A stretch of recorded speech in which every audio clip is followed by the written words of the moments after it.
A Princess of Mars by Edgar Rice Burroughs. Foreword.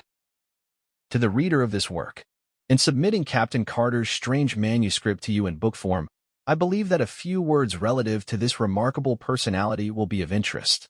My first recollection of Captain Carter is of the few months he spent at my father's home in Virginia, just prior to the opening of the Civil War. I was then a child of but 5 years, yet I well remember the tall, dark, smooth-faced, athletic man whom I called Uncle Jack. He seemed always to be laughing, and he entered into the sports of the children with the same hearty good fellowship he displayed toward those pastimes in which the men and women of his own age indulged. Or he would sit for an hour at a time entertaining my old grandmother with stories of his strange wild life in all parts of the world. We all loved him, and our slaves fairly worshipped the ground he trod. He was a splendid specimen of manhood, standing a good 2 inches over 6 feet, broad of shoulder and narrow of hip, with the carriage of the trained fighting man. His features were regular and clear-cut, his hair black and closely cropped, while his eyes were of a steel gray, reflecting a strong and loyal character, filled with fire and initiative. His manners were perfect, and his courtliness was that of a typical Southern gentleman of the highest type. His horsemanship, especially after hounds, was a marvel and delight even in that country of magnificent horsemen. I have often heard my father caution him against his wild recklessness, but he would only laugh and say that the tumble that killed him would be from the back of a horse yet unfoaled. When the war broke out, he left us, nor did I see him again for some 15 or 16 years. When he returned, it was without warning, and I was much surprised to note that he had not aged apparently a moment, nor had he changed in any other outward way. He was, when others were with him, the same genial, happy fellow we had known of old. But when he thought himself alone, I have seen him sit for hours gazing off into space, his face set in a look of wistful longing and hopeless misery.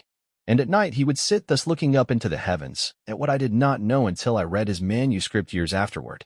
He told us that he had been prospecting and mining in Arizona part of the time since the war, and that he had been very successful was evidenced by the unlimited amount of money with which he was supplied.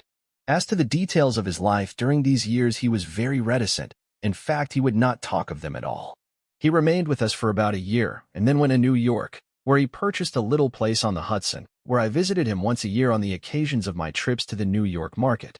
My father and I owning and operating a string of general stores throughout Virginia at that time.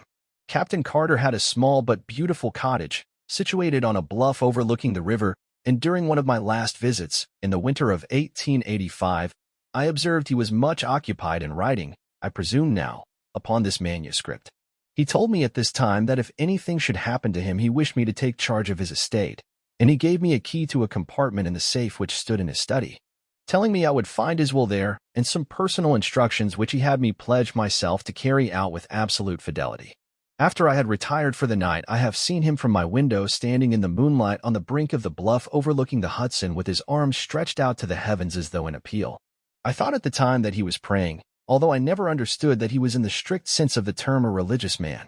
Several months after I had returned home from my last visit, the 1st of March, 1886, I think, I received a telegram from him asking me to come to him at once.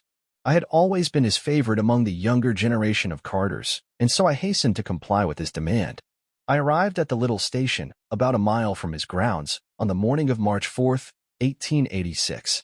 And when I asked the liveryman to drive me out to Captain Carter's, he replied that if I was a friend of the captain's, he had some very bad news for me. The captain had been found dead shortly after daylight that very morning by the watchman attached to an adjoining property. For some reason this news did not surprise me, but I hurried out to his place as quickly as possible, so that I could take charge of the body and of his affairs. I found the watchman who had discovered him, together with the local police chief and several townspeople, assembled in his little study. The watchman related the few details connected with the finding of the body, which he said had been still warm when he came upon it.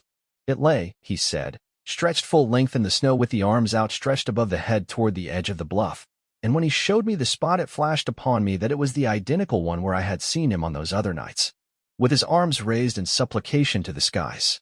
There were no marks of violence on the body, and with the aid of a local physician the coroner's jury quickly reached a decision of death from heart failure. Left alone in the study, I opened the safe and withdrew the contents of the drawer in which he had told me I would find my instructions. They were in part peculiar indeed, but I have followed them to each last detail as faithfully as I was able. He directed that I remove his body to Virginia without embalming, and that he be laid in an open coffin within a tomb which he previously had constructed and which, as I later learned, was well ventilated. The instructions impressed upon me that I must personally see that this was carried out just as he directed, even in secrecy if necessary. His property was left in such a way that I was to receive the entire income for 25 years, when the principal was to become mine. His further instructions related to this manuscript which I was to retain sealed and unread, just as I found it, for 11 years, nor was I to divulge its contents until 21 years after his death. A strange feature about the tomb, where his body still lies, is that the massive door is equipped with a single, huge gold-plated spring lock which can be opened only from the inside. Yours very sincerely, Edgar Rice Burroughs. Chapter 1. On the Arizona Hills. I'm a very old man. How old I do not know. Possibly I am 100, possibly more, but I cannot tell because I have never aged as other men, nor do I remember any childhood. So far as I can recollect, I have always been a man of about 30. I appear today as I did 40 years and more ago, and yet I feel that I cannot go on living forever, that someday I shall die the real death from which there is no resurrection. I do not know why I should fear death, I who have died twice and am still alive, but yet I have the same horror of it as you who have never died, and it is because of this terror of death, I believe, that I am so convinced of my mortality. And because of this conviction, I have determined to write down the story of the interesting periods of my life and of my death. I cannot explain the phenomena.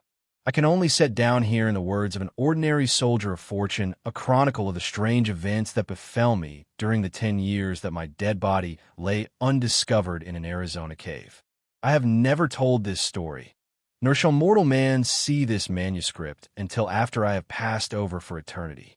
I know that the average human mind will not believe what it cannot grasp, and so I do not purpose being pilloried by the public, the pulpit, and the press, and held up as a colossal liar when I am but telling the simple truths which someday science will substantiate. Possibly the suggestions which I gained upon Mars, and the knowledge which I can set down in this chronicle, will aid in an earlier understanding of the mysteries of our sister planet. Mysteries to you, but no longer mysteries to me. My name is John Carter. I am better known as Captain Jack Carter of Virginia. At the close of the Civil War, I found myself possessed of several $100,000 Confederate and a captain's commission in the cavalry arm of an army which no longer existed, the servant of a state which had vanished with the hopes of the South. Masterless, penniless, and with my only means of livelihood, fighting, gone, I determined to work my way to the Southwest and attempt to retrieve my fallen fortunes in a search for gold. I spent nearly a year prospecting in company with another Confederate officer, Captain James K. Powell of Richmond. We were extremely fortunate, for late in the winter of 1865, after many hardships and privations, we located the most remarkable gold-bearing quartz vein that our wildest dreams had ever pictured. Powell, who was a mining engineer by education, stated that we had uncovered over $1 million worth of, or in a trifle over 3 months. As our equipment was crude in the extreme, we decided that one of us must return to civilization, purchase the necessary machinery, and return with a sufficient force of men properly to work the mine. As Powell was familiar with the country, as well as with the mechanical requirements of mining, we determined that it would be best for him to make the trip. It was agreed that I was to hold down our claim against the remote possibility of its being jumped by some wandering prospector. On March 3rd, 1866, Powell and I packed his provisions on 2 of our burros, and bidding me goodbye, he mounted his horse and started down the mountainside toward the valley, across which led the first stage of his journey. The morning of Powell's departure was, like nearly all Arizona mornings, clear and beautiful.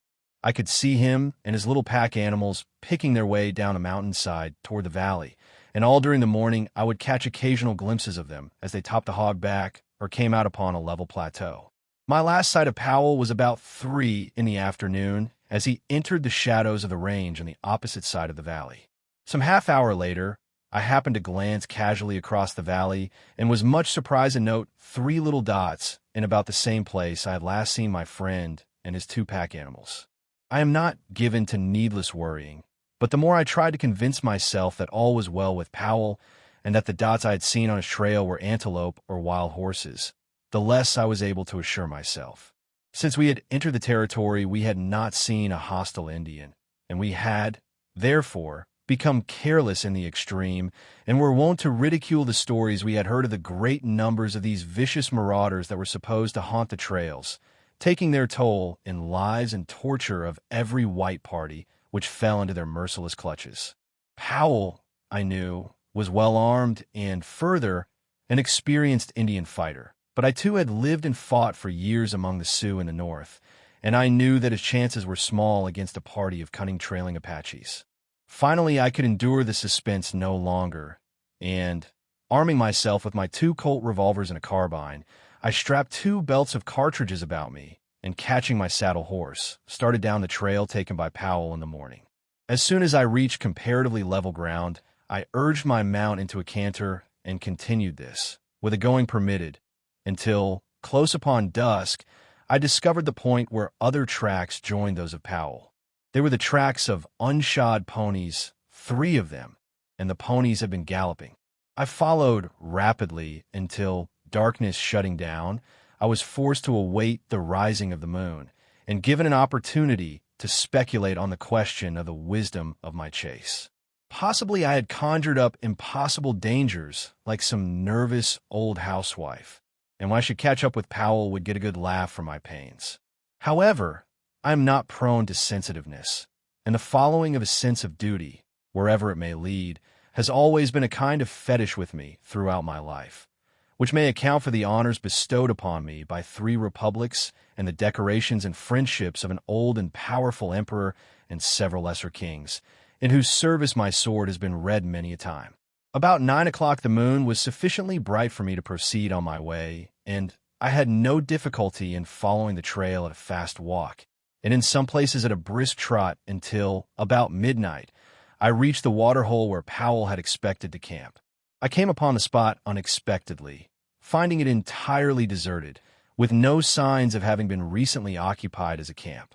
I was interested to note that the tracks of the pursuing horsemen, for such I was now convinced they must be, continued after Powell with only a brief stop at the hole for water, and always at the same rate of speed as his. I was positive now that the trailers were Apaches and that they wished to capture Powell alive for the fiendish pleasure of the torture. So I urged my horse onward at a most dangerous pace, hoping against hope that I would catch up with the red rascals before they attacked him. Further speculation was suddenly cut short by the faint report of 2 shots far ahead of me. I knew that Powell would need me now, if ever, and I instantly urged my horse to his topmost speed up the narrow and difficult mountain trail. I had forged ahead for perhaps a mile or more without hearing further sounds, when the trail suddenly debouched onto a small, open plateau near the summit of the pass. I had passed through a narrow, overhanging gorge just before entering suddenly upon this tableland, and the sight which met my eyes filled me with consternation and dismay. The little stretch of level land was white with Indian teepees, and there were probably 1,000 red warriors clustered around some object near the center of the camp. Their attention was so wholly riveted to this point of interest that they did not notice me, and I easily could have turned back into the dark recesses of the gorge and made my escape with perfect safety.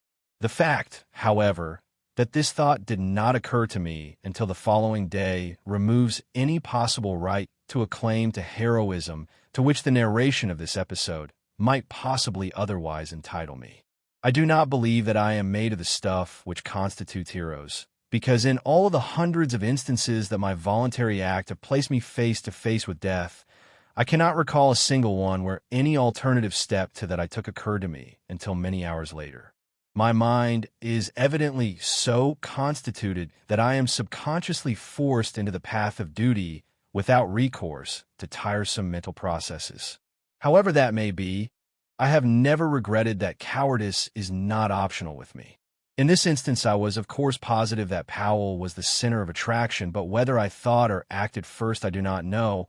But within an instant from the moment the scene broke upon my view, I had whipped out my revolvers and was charging down upon the entire army of warriors, shooting rapidly and whooping at the top of my lungs.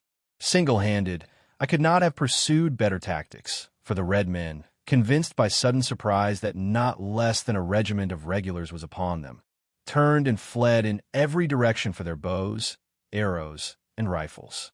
The view which their hurried routing disclosed filled me with apprehension and with rage.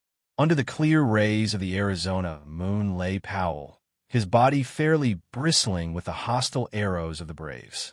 That he was already dead, I could not but be convinced, and yet I would have saved his body from mutilation at the hands of the Apaches as quickly as I would have saved the man himself from death. Riding close to him, I reached down from the saddle, and grasping his cartridge belt, drew him up across the withers of my mount. A backward glance convinced me that to return by the way I had come would be more hazardous than to continue across the plateau.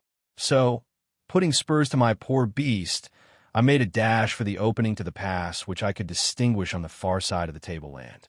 The Indians had by this time discovered that I was alone, and I was pursued with imprecations, arrows, and rifle balls. The fact that it is difficult to aim anything but imprecations accurately by moonlight, that they were upset by the sudden and unexpected manner of my advent, and that I was a rather rapidly moving target, saved me from the various deadly projectiles of the enemy and permitted me to reach the shadows of the surrounding peaks before an orderly pursuit could be organized. My horse was traveling practically unguided, as I knew that I had probably less knowledge of the exact location of the trail to the pass than he, and thus it happened that he entered a defile which led to the summit of the range, and not to the pass which I had hoped would carry me to the valley and to safety. It is probable, however, that to this fact I owe my life and the remarkable experiences and adventures which befell me during the following 10 years. My first knowledge that I was on the wrong trail came when I heard the yells of the pursuing savages suddenly grow fainter and fainter far off to my left. I knew then that they had passed to the left of the jagged rock formation at the edge of the plateau, to the right of which my horse had borne me and the body of Powell. I drew rein on a little level promontory overlooking the trail below and to my left, and saw the party of pursuing savages disappearing around the point of a neighboring peak. I knew the Indians would soon discover that they were on the wrong trail, and that the search for me would be renewed in the right direction as soon as they located my tracks.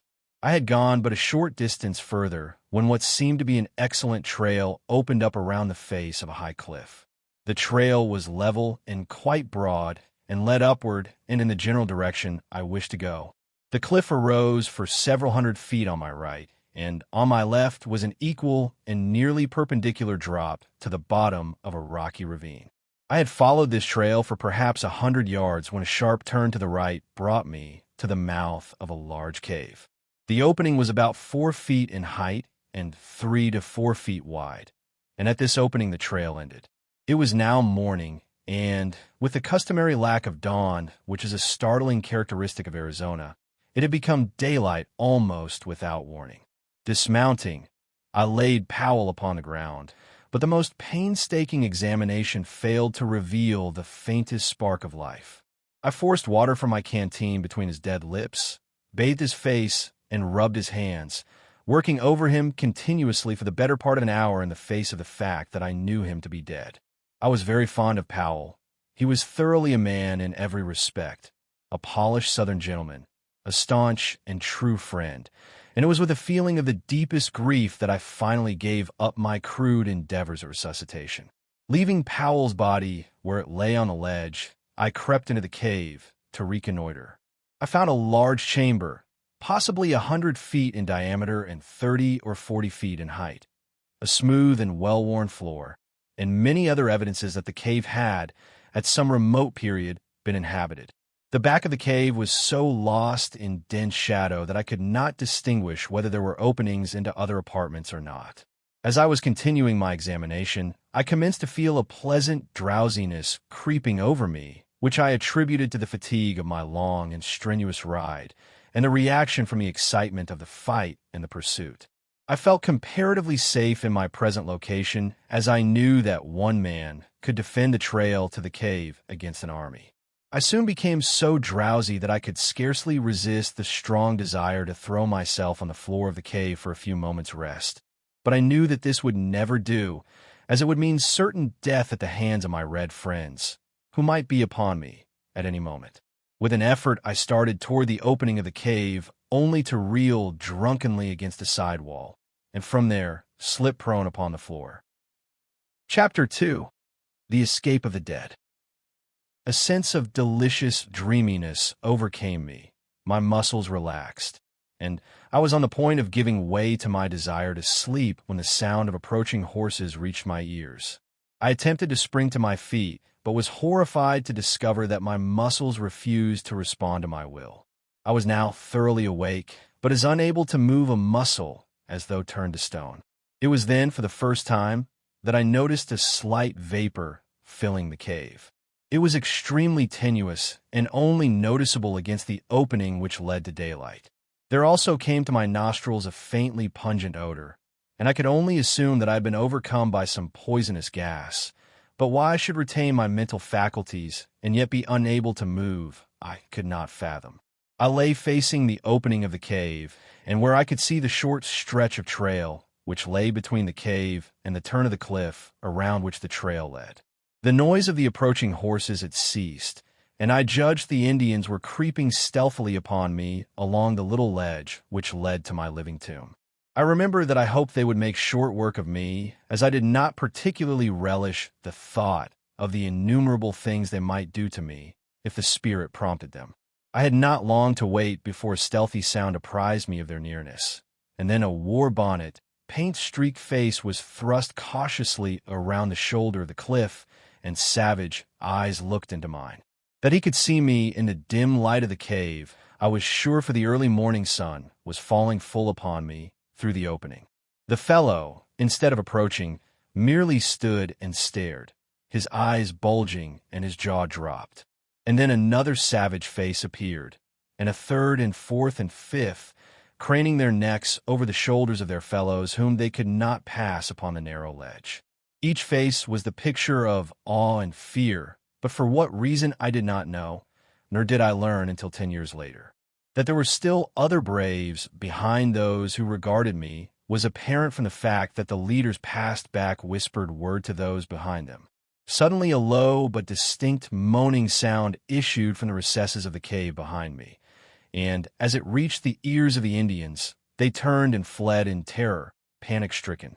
So frantic were their efforts to escape from the unseen thing behind me that one of the braves was hurled headlong from the cliff to the rocks below. Their wild cries echoed in the canyon for a short time, and then all was still once more. The sound which had frightened them was not repeated, but it had been sufficient, as it was to start me speculating on the possible horror which lurked in the shadows of my back. Fear is a relative term, and so I can only measure my feelings at that time by what I had experienced in previous positions of danger and by those that I have passed through since. But I can say without shame that if the sensations I endured during the next few minutes were fear, then may God help the coward, for cowardice is of a surety its own punishment. To be held paralyzed, with one's back toward some horrible and unknown danger from the very sound of which the ferocious Apache warriors turn in wild stampede, as a flock of sheep would madly flee from a pack of wolves, seems to me the last word in fearsome predicaments for a man who had ever been used to fighting for his life with all the energy of a powerful physique. Several times I thought I heard faint sounds behind me, as of somebody moving cautiously, but eventually even these ceased, and I was left to the contemplation of my position without interruption. I could but vaguely conjecture the cause of my paralysis, and my only hope lay in that it might pass off as suddenly as it had fallen upon me. Late in the afternoon my horse, which had been standing with dragging rein before the cave, started slowly down the trail, evidently in search of food and water, and I was left alone with my mysterious unknown companion and the dead body of my friend, which lay just within my range of vision upon the ledge where I had placed it in the early morning. From then until possibly midnight all was silence, the silence of the dead. Then suddenly the awful moan of the morning broke upon my startled ears, and there came again from the black shadows the sound of a moving thing, and a faint rustling as of dead leaves. The shock to my already overstrained nervous system was terrible in the extreme, and with a superhuman effort I strove to break my awful bonds. It was an effort of the mind, of the will, of the nerves. Not muscular, for I could not move even so much as my little finger, but none the less mighty for all that. And then something gave. There was a momentary feeling of nausea, a sharp click as of the snapping of a steel wire, and I stood with my back against the wall of the cave, facing my unknown foe. And then the moonlight flooded the cave, and there before me lay my own body as it had been lying all these hours, with the eyes staring toward the open ledge and the hands resting limply upon the ground. I looked first at my lifeless clay there upon the floor of the cave, and then down at myself in utter bewilderment, for there I lay clothed, and yet here I stood but naked as at the minute of my birth. The transition had been so sudden and so unexpected that it left me, for a moment, forgetful of aught else than my strange metamorphosis.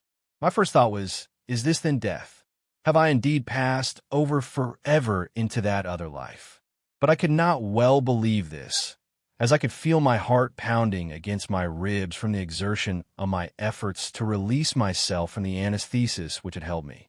My breath was coming in quick, short gasps. Cold sweat stood out from every pore of my body, and the ancient experiment of pinching revealed the fact that I was anything other than a wraith. Again was I suddenly recalled to my immediate surroundings by a repetition of the weird moan from the depths of the cave. Naked and unarmed as I was, I had no desire to face the unseen thing which menaced me. My revolvers were strapped to my lifeless body, which, for some unfathomable reason, I could not bring myself to touch. My carbine was in its boot, strapped to my saddle, and as my horse had wandered off, I was left without means of defense. My only alternative seemed to lie in flight, and my decision was crystallized by a recurrence of the rustling sound from the thing which now seemed, in the darkness of the cave and to my distorted imagination, to be creeping stealthily upon me. Unable longer to resist the temptation to escape this horrible place, I leaped quickly through the opening into the starlight of a clear Arizona night. The crisp, fresh mountain air outside the cave acted as an immediate tonic, and I felt new life and new courage coursing through me. Pausing upon the brink of the ledge, I upbraided myself for what now seemed to me wholly unwarranted apprehension. I reasoned with myself that I had lain helpless for many hours within the cave, yet nothing had molested me, and my better judgment, when permitted the direction of clear and logical reasoning, convinced me that the noises I had heard must have resulted from purely natural and harmless causes. Probably the conformation of the cave was such that a slight breeze had caused the sounds I heard. I decided to investigate, but first I lifted my head to fill my lungs with the pure, invigorating night air of the mountains. As I did so, I saw stretching far below me the beautiful vista of rocky gorge and level, cacti-studded flat, wrought by the moonlight into a miracle of soft splendor and wondrous enchantment. Few Western wonders are more inspiring than the beauties of an Arizona moonlit landscape. The silvered mountains in the distance, the strange lights and shadows upon Hogback and Arroyo, and the grotesque details of the stiff, yet beautiful cacti form a picture at once enchanting and inspiring, as though one were catching for the first time a glimpse of some dead and forgotten world. So different is it from the aspect of any other spot upon our earth.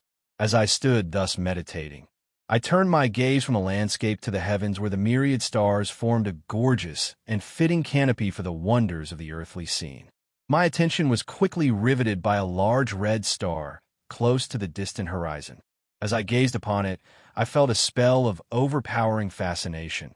It was Mars, the god of war, and for me, the fighting man, it had always held the power of irresistible enchantment. As I gazed at it on that far-gone night, it seemed to call across the unthinkable void, to lure me to it, to draw me as the lodestone attracts a particle of iron. My longing was beyond the power of opposition. I closed my eyes, stretched out my arms toward the god of my vocation, and felt myself drawn with the suddenness of thought through the trackless immensity of space. There was an instant of extreme, cold, and utter darkness. Chapter 3. My Advent on Mars. I opened my eyes upon a strange and weird landscape. I knew that I was on Mars. Not once did I question either my sanity or my wakefulness. I was not asleep. No need for pinching here. My inner consciousness told me as plainly that I was upon Mars as your conscious mind tells you that you are upon Earth. You do not question the fact. Neither did I. I found myself lying prone upon a bed of yellowish, moss-like vegetation which stretched around me in all directions for interminable miles. I seemed to be lying in a deep, circular basin, along the outer verge of which I could distinguish the irregularities of low hills. It was midday, the sun was shining full upon me, and the heat of it was rather intense upon my naked body, yet no greater than would have been true under similar conditions on an Arizona desert. Here and there were slight outcroppings of quartz-bearing rock which glistened in the sunlight, and a little to my left, perhaps 100 yards, appeared a low, walled enclosure about 4 feet in height. No water, and no other vegetation than the moss was in evidence, and as I was somewhat thirsty, I determined to do a little exploring. Springing to my feet, I received my first Martian surprise, for the effort, which on Earth would have brought me standing upright, carried me into the Martian air to the height of about 3 yards. I alighted softly upon the ground, however, without appreciable shock or jar. Now commenced a series of evolutions, which even then seemed ludicrous in the extreme. I found that I must learn to walk all over again, as the muscular exertion which carried me easily and safely upon Earth played strange antics with me upon Mars. Instead of progressing in a sane and dignified manner, my attempts to walk resulted in a variety of hops, which took me clear of the ground a couple of feet at each step and landed me sprawling upon my face or back at the end of each second or third hop. My muscles, perfectly attuned and accustomed to the force of gravity on Earth, played the mischief with me in attempting for the first time to cope with the lesser gravitation and lower air pressure on Mars. I was determined, however, to explore the low structure which was the only evidence of habitation in sight, and so I hit upon the unique plan of reverting to first principles in locomotion, creeping. I did fairly well at this, and in a few moments had reached the low, encircling wall of the enclosure. There appeared to be no doors or windows upon the side nearest me, but as the wall was but about 4 feet high, I cautiously gained my feet and peered over the top upon the strangest sight it had ever been given me to see. The roof of the enclosure was of solid glass about 4 or 5 inches in thickness, and beneath this were several hundred large eggs, perfectly round and snowy white. The eggs were nearly uniform in size, being about 2 1/2 feet in diameter. 5 or 6 had already hatched, and the grotesque caricatures which sat blinking in the sunlight were enough to cause me to doubt my sanity. They seemed mostly head with little scrawny bodies, long necks and 6 legs, or as I afterward learned, 2 legs and 2 arms, with an intermediary pair of limbs which could be used at will either as arms or legs. Their eyes were set at the extreme sides of their heads a trifle above the center, and protruded in such a manner that they could be directed either forward or back, and also independently of each other, thus permitting this queer animal to look in any direction or in 2 directions at once, without the necessity of turning the head. The ears, which were slightly above the eyes and closer together, were small, cup-shaped antennae, protruding not more than an inch on these young specimens. Their noses were but longitudinal slits in the center of their faces, midway between their mouths and ears. There was no hair on their bodies, which were of a very light yellowish-green color. In the adults, as I was to learn quite soon, this color deepens to an olive green and is darker in the male than in the female. Further, the heads of the adults are not so out of proportion to their bodies as in the case of the young. The iris of the eyes is blood red, as in albinos, while the pupil is dark. The eyeball itself is very white, as are the teeth. These latter add a most ferocious appearance to an otherwise fearsome and terrible countenance, as the lower tusks curve upward to sharp points, which end about where the eyes of earthly human beings are located. The whiteness of the teeth is not that of ivory, but of the snowiest and most gleaming of china. Against the dark background of their olive skins, their tusks stand out in a most striking manner, making these weapons present a singularly formidable appearance. Most of these details I noted later, for I was given but little time to speculate on the wonders of my new discovery. I had seen that the eggs were in the process of hatching, and as I stood watching the hideous little monsters break from their shells, I failed to note the approach of a score of full-grown Martians from behind me, coming, as they did, over the soft and soundless moss, which covers practically the entire surface of Mars with the exception of the frozen areas at the poles and the scattered cultivated districts. They might have captured me easily, but their intentions were far more sinister. It was the rattling of the accoutrements of the foremost warrior which warned me. On such a little thing my life hung that I often marveled that I escaped so easily. Had not the rifle of the leader of the party swung from its fastenings beside his saddle in such a way as to strike against the butt of his great metal-shod spear, I should have snuffed out without ever knowing that death was near me. But the little sound caused me to turn, and there upon me, not 10 feet from my breast, was the point of that huge spear, a spear 40 feet long, tipped with gleaming metal, and held low at the side of a mounted replica of the little devils I had been watching. But how puny and harmless they now looked beside this huge and terrific incarnation of hate, of vengeance, and of death. The man himself, for such I may call him, was fully 15 feet in height, and, on Earth, would have weighed some 400 pounds. He sat his mount, as we sit a horse, grasping the animal's barrel with his lower limbs, while the hands of his 2 right arms held his immense spear low at the side of his mount. His 2 left arms were outstretched laterally to help preserve his balance, the thing he rode having neither bridle or reins of any description for guidance. And his mount, how can earthly words describe it? It towered 10 feet at the shoulder, had 4 legs on either side, a broad flat tail, larger at the tip than at the root, and which it held straight out behind while running, a gaping mouth which split its head from its snout to its long, massive neck.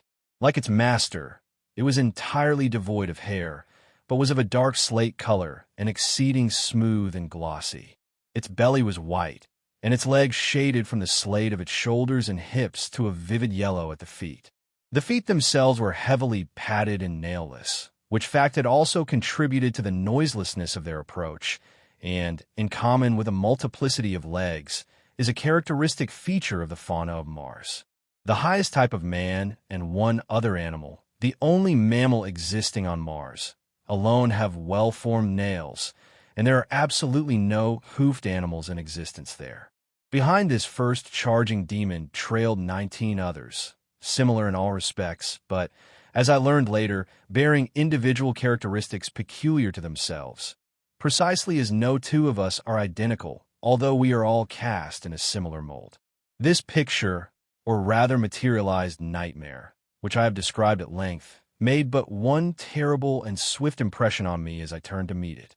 Unarmed and naked as I was, the first law of nature manifested itself in the only possible solution of my immediate problem, and that was to get out of the vicinity of the point of the charging spear. Consequently, I gave a very earthly and at the same time superhuman leap to reach the top of the Martian incubator, for such I had determined it must be. My effort was crowned with a success which appalled me no less than it seemed to surprise the Martian warriors, for it carried me fully 30 feet into the air and landed me 100 feet from my pursuers and on the opposite side of the enclosure. I alighted upon the soft moss easily and without mishap, and turning saw my enemies lined up along the further wall. Some were surveying me with expressions which I afterward discovered marked extreme astonishment, and the others were evidently satisfying themselves that I had not molested their young. They were conversing together in low tones and gesticulating and pointing toward me. Their discovery that I had not harmed the little Martians and that I was unarmed must have caused them to look upon me with less ferocity. But, as I was to learn later, the thing which weighed most in my favor was my exhibition of hurdling. While the Martians are immense, their bones are very large, and they're muscled only in proportion to the gravitation which they must overcome. The result is that they are infinitely less agile and less powerful, in proportion to their weight, than an Earthman, and I doubt that were one of them suddenly to be transported to Earth, he could lift his own weight from the ground. In fact, I am convinced that he could not do so. My feat, then, was as marvelous upon Mars as it would have been upon Earth, and from desiring to annihilate me, they suddenly looked upon me as a wonderful discovery to be captured and exhibited among their fellows. The respite my unexpected agility had given me permitted me to formulate plans for the immediate future and to note more closely the appearance of the warriors, for I could not disassociate these people in my mind from those other warriors who, only the day before, had been pursuing me. I noted that each was armed with several other weapons in addition to the huge spear which I have described. The weapon which caused me to decide against an attempt at escape by flight was what was evidently a rifle of some description, and which I felt, for some reason, they were peculiarly efficient in handling. These rifles were of a white metal stocked with wood, which I learned later was a very light and intensely hard growth much prized on Mars, and entirely unknown to us denizens of Earth. The metal of the barrel is an alloy composed principally of aluminum and steel, which they have learned to temper to a hardness far exceeding that of the steel with which we are familiar. The weight of these rifles is comparatively little, and with the small caliber, explosive, radium projectiles which they use and the great length of the barrel, they are deadly in the extreme and at ranges which would be unthinkable on Earth. The theoretic effective radius of this rifle is 300 miles, but the best they can do in actual service when equipped with their wireless finders and sighters is but a trifle over 200 miles. This is quite far enough to imbue me with great respect for the Martian firearm, and some telepathic force must have warned me against an attempt to escape in broad daylight from under the muzzles of 20 of these death-dealing machines. The Martians, after conversing for a short time, turned and rode away in the direction from which they had come, leaving one of their number alone by the enclosure. When they had covered perhaps 200 yards, they halted, and, turning their mounts toward us, sat watching the warrior by the enclosure. He was the one whose spear had so nearly transfixed me, and was evidently the leader of the band, as I had noted that they seemed to have moved to their present position at his direction. When his force had come to a halt, he dismounted, threw down his spear and small arms, and came around the end of the incubator toward me, entirely unarmed and as naked as I, except for the ornaments strapped upon his head, limbs, and breast. When he was within about 50 feet of me, he unclasped an enormous metal armlet, and holding it toward me in the open palm of his hand, addressed me in a clear, resonant voice, but in a language, it is needless to say, I could not understand. He then stopped as though waiting for my reply, pricking up his antennae-like ears and cocking his strange-looking eyes still further toward me. As the silence became painful, I concluded to hazard a little conversation on my own part, as I had guessed that he was making overtures of peace. The throwing down of his weapons and the withdrawing of his troop before his advance toward me would have signified a peaceful mission anywhere on Earth, so why not, then, on Mars? Placing my hand over my heart, I bowed low to the Martian and explained to him that while I did not understand his language, his actions spoke for the peace and friendship that at the present moment were most dear to my heart. Of course, I might have been a babbling brook for all the intelligence my speech carried to him, but he understood the action with which I immediately followed my words. Stretching my hand toward him, I advanced and took the armlet for his open palm, clasping it about my arm above the elbow, smiled at him, and stood waiting. His wide mouth spread into an answering smile, and locking one of his intermediary arms in mine, we turned and walked back toward his mount. At the same time, he motioned his followers to advance. They started toward us on a wild run, but were checked by a signal from him. Evidently, he feared that were I to be really frightened again, I might jump entirely out of the landscape. He exchanged a few words with his men, motioned to me that I would ride behind one of them, and then mounted his own animal. The fellow designated reached down 2 or 3 hands and lifted me up behind him on the glossy back of his mount, where I hung on as best I could by the belts and straps which held the Martians' weapons and ornaments. The entire cavalcade then turned and galloped away toward the range of hills in the distance. Chapter 4. A Prisoner. We had gone perhaps 10 miles when the ground began to rise very rapidly. We were, as I was later to learn, nearing the edge of one of Mars' long-dead seas, in the bottom of which my encounter with the Martians had taken place. In a short time we gained the foot of the mountains, and after traversing a narrow gorge came to an open valley, at the far extremity of which was a low tableland upon which I beheld an enormous city. Toward this we galloped, entering it by what appeared to be a ruined roadway leading out from the city, but only to the edge of the tableland, where it ended abruptly in a flight of broad steps. Upon closer observation I saw, as we passed them, that the buildings were deserted, and while not greatly decayed, had the appearance of not having been tenanted for years, possibly for ages. Toward the center of the city was a large plaza, and upon this, and in the buildings immediately surrounding it, were camped some 900 or 1,000 creatures of the same breed as my captors, for such I now considered them despite the suave manner in which I had been trapped. With the exception of their ornaments, all were naked. The women varied in appearance but little from the men, except that their tusks were much larger in proportion to their height, in some instances curving nearly to their high-set ears. Their bodies were smaller and lighter in color, and their fingers and toes bore the rudiments of nails, which were entirely lacking among the males. The adult females ranged in height from 10 to 12 feet. The children were light in color, even lighter than the women, and all looked precisely alike to me, except that some were taller than others. Older, I presumed. I saw no signs of extreme age among them, nor is there any appreciable difference in their appearance from the age of maturity, about 40, until, at about the age of 1,000 years, they go voluntarily upon their last strange pilgrimage down the river Isis, which leads no living Martian knows whither, and from whose bosom no Martian has ever returned, or would be allowed to live, did he return after once embarking upon its cold, dark waters. Only about 1 Martian in 1,000 dies of sickness or disease, and possibly about 20 take the voluntary pilgrimage.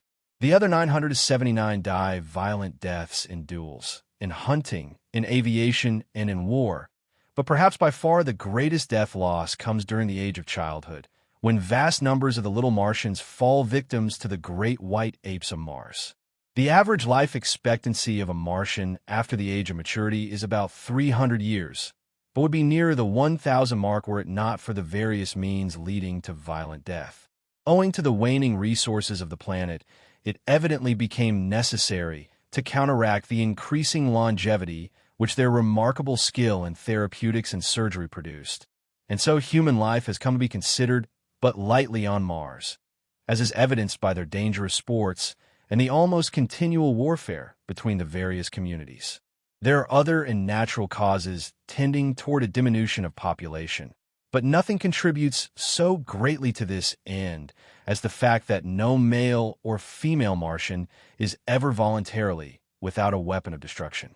As we neared the plaza and my presence was discovered, we were immediately surrounded by hundreds of the creatures who seemed anxious to pluck me from my seat behind my guard. A word from the leader of the party stilled their clamor, and we proceeded at a trot across the plaza to the entrance of as magnificent an edifice as mortal eye has rested upon. The building was low, but covered an enormous area. It was constructed of gleaming white marble inlaid with gold and brilliant stones which sparkled and scintillated in the sunlight. The main entrance was some 100 feet in width and projected from the building proper to form a huge canopy above the entrance hall. There was no stairway, but a gentle incline to the first floor of the building opened into an enormous chamber encircled by galleries. On the floor of this chamber, which was dotted with highly carved wooden desks and chairs, were assembled about 40 or 50 male Martians around the steps of a rostrum. On the platform proper squatted an enormous warrior heavily loaded with metal ornaments, gay-colored feathers, and beautifully wrought leather trappings ingeniously set with precious stones. From his shoulders depended a short cape of white fur lined with brilliant scarlet silk. What struck me as most remarkable about this assemblage and the hall in which they were congregated was the fact that the creatures were entirely out of proportion to the desks, chairs, and other furnishings, these being of a size adapted to human beings such as I, whereas the great bulks of the Martians could scarcely have squeezed into the chairs, nor was there room beneath the desks for their long legs. Evidently, then, there were other denizens on Mars than the wild and grotesque creatures into whose hands I'd fallen, but the evidences of extreme antiquity which showed all around me indicated that these buildings might have belonged to some long-extinct and forgotten race in the dim antiquity of Mars. Our party had halted at the entrance to the building, and at a sign from the leader, I had been lowered to the ground. Again locking his arm in mine, we had proceeded into the audience chamber. There were few formalities observed in approaching the Martian chieftain. My captor merely strode up to the rostrum, the others making way for him as he advanced. The chieftain rose to his feet and uttered the name of my escort, who, in turn, halted and repeated the name of the ruler, followed by his title. At the time, this ceremony and the words they uttered meant nothing to me, but later I came to know that this was the customary greeting between Green Martians. Had the men been strangers, and therefore unable to exchange names, they would have silently exchanged ornaments. Had their missions been peaceful, otherwise they would have exchanged shots, or have fought out their introduction with some other of their various weapons. My captor, whose name was Tarkas, was virtually the vice-chieftain of the community and a man of great ability as a statesman and warrior. He evidently explained briefly the incidents connected with his expedition, including my capture, and when he had concluded, the chieftain addressed me at some length. I replied in our good old English tongue merely to convince him that neither of us could understand the other, but I noticed that when I smiled slightly on concluding, he did likewise. This fact and the similar occurrence during my first talk with Tarkas convinced me that we had at least something in common, the ability to smile, therefore to laugh, denoting a sense of humor. But I was to learn that the Martian smile is merely perfunctory, and that the Martian laugh is a thing to cause strong men to blanch in horror. The ideas of humor among the green men of Mars are widely at variance with our conceptions of incitants to merriment. The death agonies of a fellow being are, to these strange creatures, provocative of the wildest hilarity, while their chief form of commonest amusement is to inflict death on their prisoners of war in various ingenious and horrible ways.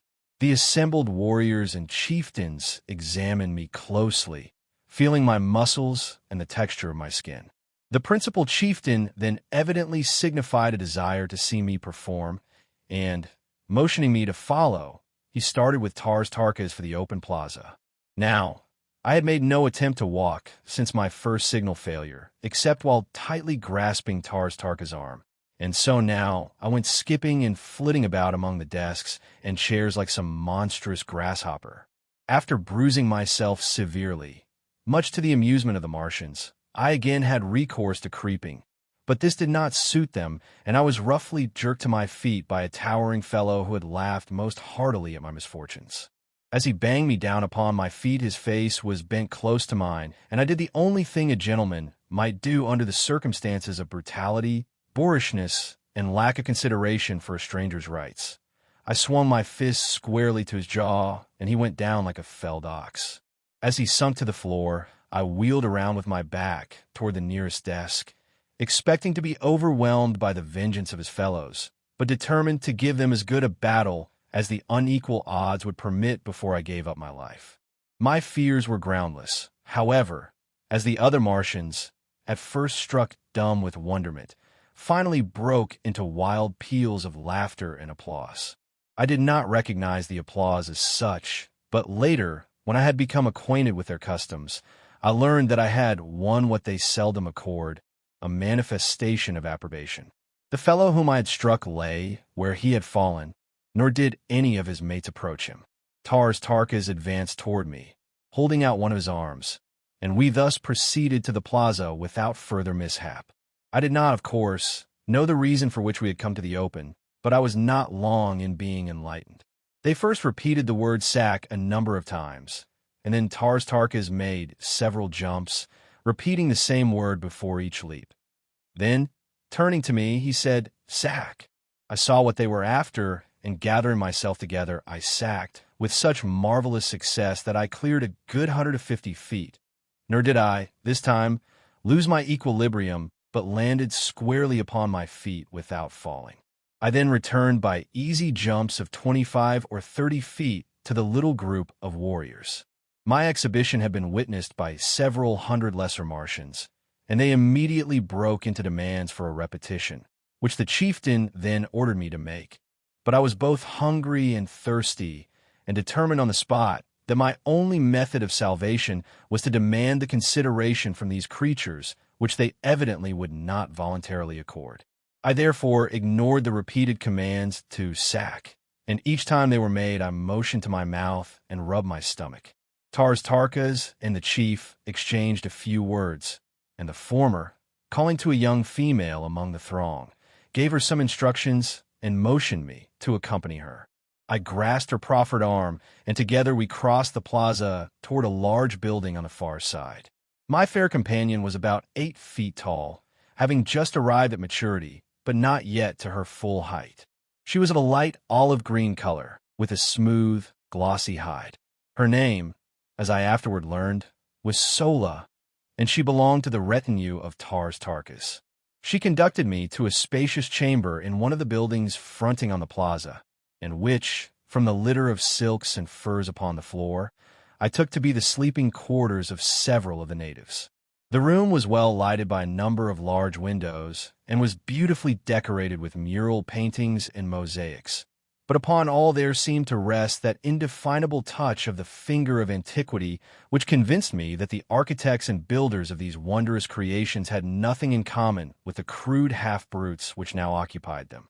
Sola motioned me to be seated upon a pile of silks near the center of the room, and, turning, made a peculiar hissing sound, as though signaling to someone in an adjoining room. In response to her call, I obtained my first sight of a new Martian wonder. It waddled in on its 10 short legs and squatted down before the girl like an obedient puppy. The thing was about the size of a Shetland pony, but its head bore a slight resemblance to that of a frog, except that the jaws were equipped with 3 rows of long, sharp tusks. Chapter 5. I elude my watchdog. Sola stared into the brute's wicked-looking eyes, muttered a word or two of command, pointed to me, and left the chamber. I could not but wonder what this ferocious-looking monstrosity might do when left alone in such close proximity to such a relatively tender morsel of meat. But my fears were groundless, as the beast, after surveying me intently for a moment, crossed the room to the only exit which led to the street, and lay down full length across the threshold. This was my first experience with a Martian watchdog, but it was destined not to be my last, for this fellow guarded me carefully during the time I remained a captive among these green men, twice saving my life, and never voluntarily being away from me a moment. While Sola was away, I took occasion to examine more minutely the room in which I found myself captive. The mural painting depicted scenes of rare and wonderful beauty: mountains, rivers, lake, ocean, meadow, trees and flowers, winding roadways, sun-kissed gardens, scenes which might have portrayed earthly views but for the different colorings of the vegetation. The work had evidently been wrought by a master hand, so subtle the atmosphere, so perfect the technique. Yet nowhere was there a representation of a living animal, either human or brute, by which I could guess at the likeness of these other and perhaps extinct denizens of Mars. While I was allowing my fancy to run riot in wild conjecture on the possible explanation of the strange anomalies which I had so far met with on Mars, Sola returned bearing both food and drink. These she placed on the floor beside me, and seating herself a short ways off, regarded me intently. The food consisted of about a pound of some solid substance of the consistency of cheese and almost tasteless, while the liquid was apparently milk from some animal. It was not unpleasant to the taste, though slightly acid, and I learned in a short time to prize it very highly. It came, as I later discovered, not from an animal, as there is only one mammal on Mars, and that one very rare indeed, but from a large plant which grows practically without water, but seems to distill its plentiful supply of milk from the products of the soil, the moisture of the air, and the rays of the sun. A single plant of this species will give 8 or 10 quarts of milk per day.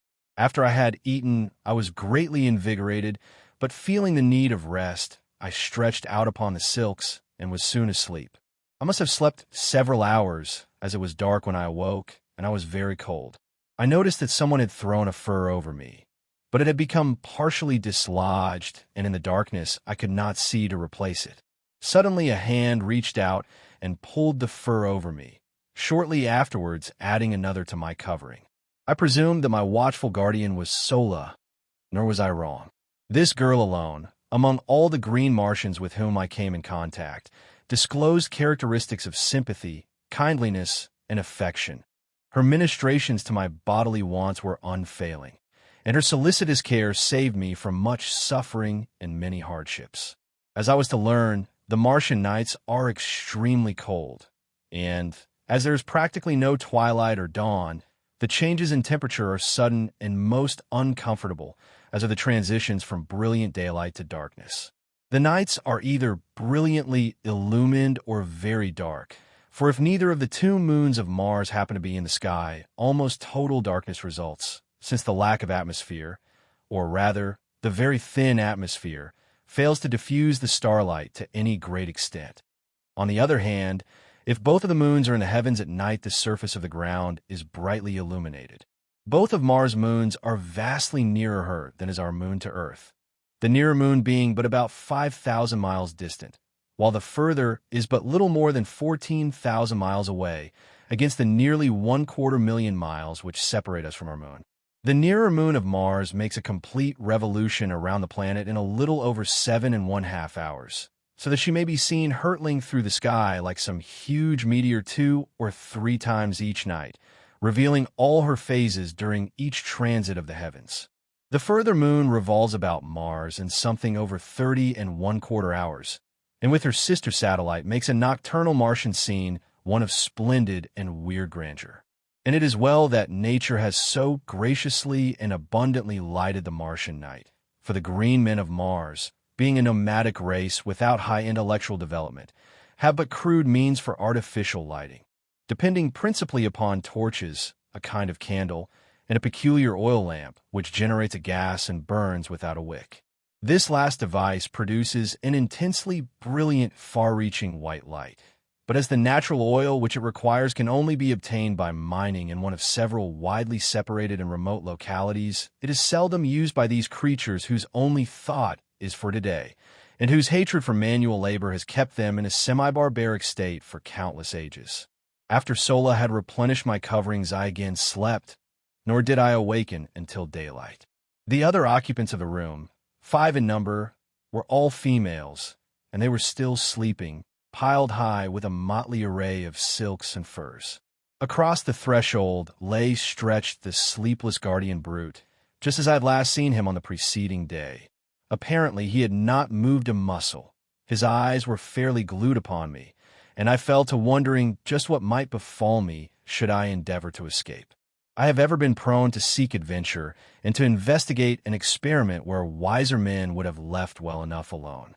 It therefore now occurred to me that the surest way of learning the exact attitude of this beast toward me would be to attempt to leave the room. I felt fairly secure in my belief that I could escape him should he pursue me once I was outside the building, for I had begun to take great pride in my ability as a jumper. Furthermore, I could see from the shortness of his legs that the brute himself was no jumper and probably no runner. Slowly and carefully, therefore, I gained my feet, only to see that my watcher did the same. Cautiously I advanced toward him, finding that by moving with a shuffling gait, I could retain my balance as well as make reasonably rapid progress. As I neared the brute, he backed cautiously away from me, and when I had reached the open, he moved to one side to let me pass. He then fell in behind me and followed about 10 paces in my rear as I made my way along the deserted street. Evidently his mission was to protect me only, I thought, but when we reached the edge of the city, he suddenly sprang before me, uttering strange sounds and baring his ugly and ferocious tusks. Thinking to have some amusement at his expense, I rushed toward him, and when almost upon him sprang into the air, alighting far beyond him and away from the city. He wheeled instantly and charged me with the most appalling speed I had ever beheld. I had thought his short legs a bar to swiftness, but had he been coursing with greyhounds, the latter would have appeared as though asleep on a doormat. As I was to learn, this is the fleetest animal on Mars, and owing to its intelligence, loyalty, and ferocity is used in hunting, in war, and as the protector of the Martian man. I quickly saw that I would have difficulty in escaping the fangs of the beast on a straightaway course, and so I met his charge by doubling in my tracks and leaping over him as he was almost upon me. This maneuver gave me a considerable advantage, and I was able to reach the city quite a bit ahead of him. And as he came tearing after me, I jumped for a window about 30 feet from the ground in the face of one of the buildings overlooking the valley. Grasping the sill, I pulled myself up to a sitting posture without looking into the building and gazed down at the baffled animal beneath me. My exultation was short-lived. However, for scarcely had I gained a secure seat upon the sill than a huge hand grasped me by the neck from behind and dragged me violently into the room. Here I was thrown upon my back and beheld standing over me a colossal ape-like creature, white and hairless except for an enormous shock of bristly hair upon its head. Chapter 6. A Fight That Won Friends. The thing, which more nearly resembled our earthly men than it did the Martians I'd seen, held me pinioned to the ground with one huge foot, while it jabbered and gesticulated at some answering creature behind me. This other, which was evidently its mate, soon came toward us, bearing a mighty stone cudgel with which it evidently intended to brain me. The creatures were about 10 or 15 feet tall, standing erect, and had, like the Green Martians, an intermediary set of arms or legs, midway between their upper and lower limbs. Their eyes were close together and non-protruding. Their ears were high-set, but more laterally located than those of the Martians, while their snouts and teeth were strikingly like those of our African gorilla. Altogether, they were not unlovely when viewed in comparison with the Green Martians.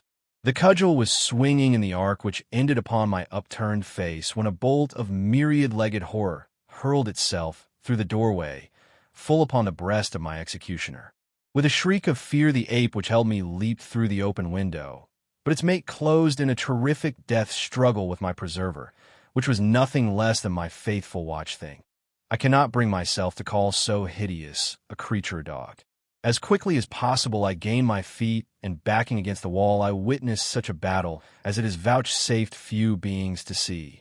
The strength, agility, and blind ferocity of these two creatures is approached by nothing known to earthly man.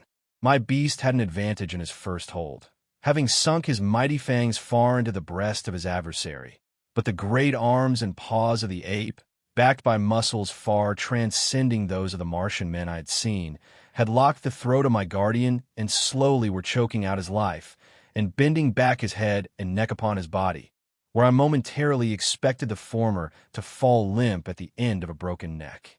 In accomplishing this, the ape was tearing away the entire front of its breast, which was held in the vice-like grip of the powerful jaws. Back and forth upon the floor they rolled, neither one emitting a sound of fear or pain. Presently I saw the great eyes of my beast bulging completely from their sockets and blood flowing from its nostrils. That he was weakening perceptibly was evident, but so also was the ape, whose struggles were growing momentarily less. Suddenly I came to myself, and, with that strange instinct which seems ever to prompt me to my duty, I seized the cudgel, which had fallen to the floor at the commencement of the battle, and swinging it with all the power of my earthly arms, I crashed it full upon the head of the ape, crushing his skull as though it had been an eggshell. Scarcely had the blow descended when I was confronted with a new danger. The ape's mate, recovered from its first shock of terror, had returned to the scene of the encounter by way of the interior of the building. I glimpsed him just before he reached the doorway, and the sight of him, now roaring as he perceived his lifeless fellow stretched upon the floor and frothing at the mouth in the extremity of his rage, filled me, I must confess, with dire forebodings. I am ever willing to stand and fight when the odds are not too overwhelmingly against me. But in this instance I perceived neither glory nor profit in pitting my relatively puny strength against the iron muscles and brutal ferocity of this enraged denizen of an unknown world. In fact, the only outcome of such an encounter, so far as I might be concerned, seemed sudden death. I was standing near the window, and I knew that once in the street, I might gain the plaza in safety before the creature could overtake me. At least there was a chance for safety in flight, against almost certain death should I remain and fight however desperately. It is true, I held the cudgel, but what could I do with it against his 4 great arms? Even should I break one of them with my first blow, for I figured that he would attempt to ward off the cudgel, he could reach out and annihilate me with the others before I could recover for a second attack. In the instant that these thoughts passed through my mind, I had turned to make for the window, but my eyes alighting on the form of my erstwhile guardian threw all thoughts of flight to the 4 winds. He lay gasping upon the floor of the chamber, his great eyes fastened upon me in what seemed a pitiful appeal for protection. I could not withstand that look, nor could I, on second thought, have deserted my rescuer without giving as good an account of myself in his behalf as he had in mine. Without more ado, therefore, I turned to meet the charge of the infuriated bull-ape. He was now too close upon me for the cudgel to prove of any effective assistance, so I merely threw it as heavily as I could at his advancing bulk. It struck him just below the knees, eliciting a howl of pain and rage, and so throwing him off his balance that he lunged full upon me with arms wide stretched to ease his fall. Again, as on the preceding day, I had recourse to earthly tactics, and swinging my right fist full upon the point of his chin, I followed it with a smashing left to the pit of his stomach. The effect was marvelous, for as I lightly sidestepped after delivering the second blow, he reeled and fell upon the floor, doubled up with pain and gasping for wind. Leaping over his prostrate body, I seized the cudgel and finished the monster before he could regain his feet. As I delivered the blow, a low laugh rang out behind me, and, turning, I beheld Tarkas, Sola, and 3 or 4 warriors standing in the doorway of the chamber. As my eyes met theirs, I was, for the second time, the recipient of their zealously guarded applause. My absence had been noted by Sola on her awakening, and she had quickly informed Tarkas, who had set out immediately with a handful of warriors to search for me. As they had approached the limits of the city, they had witnessed the actions of the bull-ape as he bolted into the building, frothing with rage. They had followed immediately behind him, thinking it barely possible that his actions might prove a clue to my whereabouts, and had witnessed my short but decisive battle with him. This encounter, together with my set-to with the Martian warrior on the previous day, and my feats of jumping, placed me upon a high pinnacle in their regard. Evidently devoid of all the finer sentiments of friendship, love, or affection, these people fairly worship physical prowess and bravery, and nothing is too good for the object of their adoration as long as he maintains his position by repeated examples of his skill, strength, and courage. Sola, who had accompanied the searching party of her own volition, was the only one of the Martians whose face had not been twisted in laughter as I battled for my life. She, on the contrary, was sober with apparent solicitude, and, as soon as I had finished the monster, rushed to me and carefully examined my body for possible wounds or injuries. Satisfying herself that I had come off unscathed, she smiled quietly, and, taking my hand, started toward the door of the chamber. Tarkas and the other warriors had entered and were standing over the now rapidly reviving brute which had saved my life, and whose life I, in turn, had rescued. They seemed to be deep in argument, and finally one of them addressed me, but remembering my ignorance of his language, turned back to Tarkas, who, with a word and gesture, gave some command to the fellow and turned to follow us from the room. There seemed something menacing in their attitude toward my beast, and I hesitated to leave until I had learned the outcome. It was well I did so, for the warrior drew an evil-looking pistol from its holster and was on the point of putting an end to the creature when I sprang forward and struck up his arm. The bullet, striking the wooden casing of the window, exploded, blowing a hole completely through the wood and masonry. I then knelt down beside the fearsome-looking thing, and raising it to its feet, motioned for it to follow me. The looks of surprise which my actions elicited from the Martians were ludicrous. They could not understand, except in a feeble and childish way, such attributes as gratitude and compassion. The warrior whose gun I had struck up looked inquiringly at Tarkas, but the latter signed that I be left to my own devices, and so we returned to the plaza with my great beast following close at heel, and Sola grasping me tightly by the arm. I had at least 2 friends on Mars. A young woman who watched over me with motherly solicitude, and a dumb brute which, as I later came to know, held in its poor ugly carcass more love, more loyalty, more gratitude than could have been found in the entire 5 million Green Martians who rove the deserted cities and dead sea bottoms of Mars. Chapter 7. Child Raising on Mars. After a breakfast, which was an exact replica of the meal of the preceding day and an index of practically every meal which followed while I was with the Green Men of Mars, Sola escorted me to the plaza, where I found the entire community engaged in watching or helping at the harnessing of huge Macedonian animals to great three-wheeled chariots. There were about 250 of these vehicles, each drawn by a single animal, any one of which, from their appearance, might easily have drawn the entire wagon train when fully loaded. The chariots themselves were large, commodious, and gorgeously decorated. In each was seated a female Martian loaded with ornaments of metal, with jewels and silks and furs, and upon the back of each of the beasts which drew the chariots was perched a young Martian driver.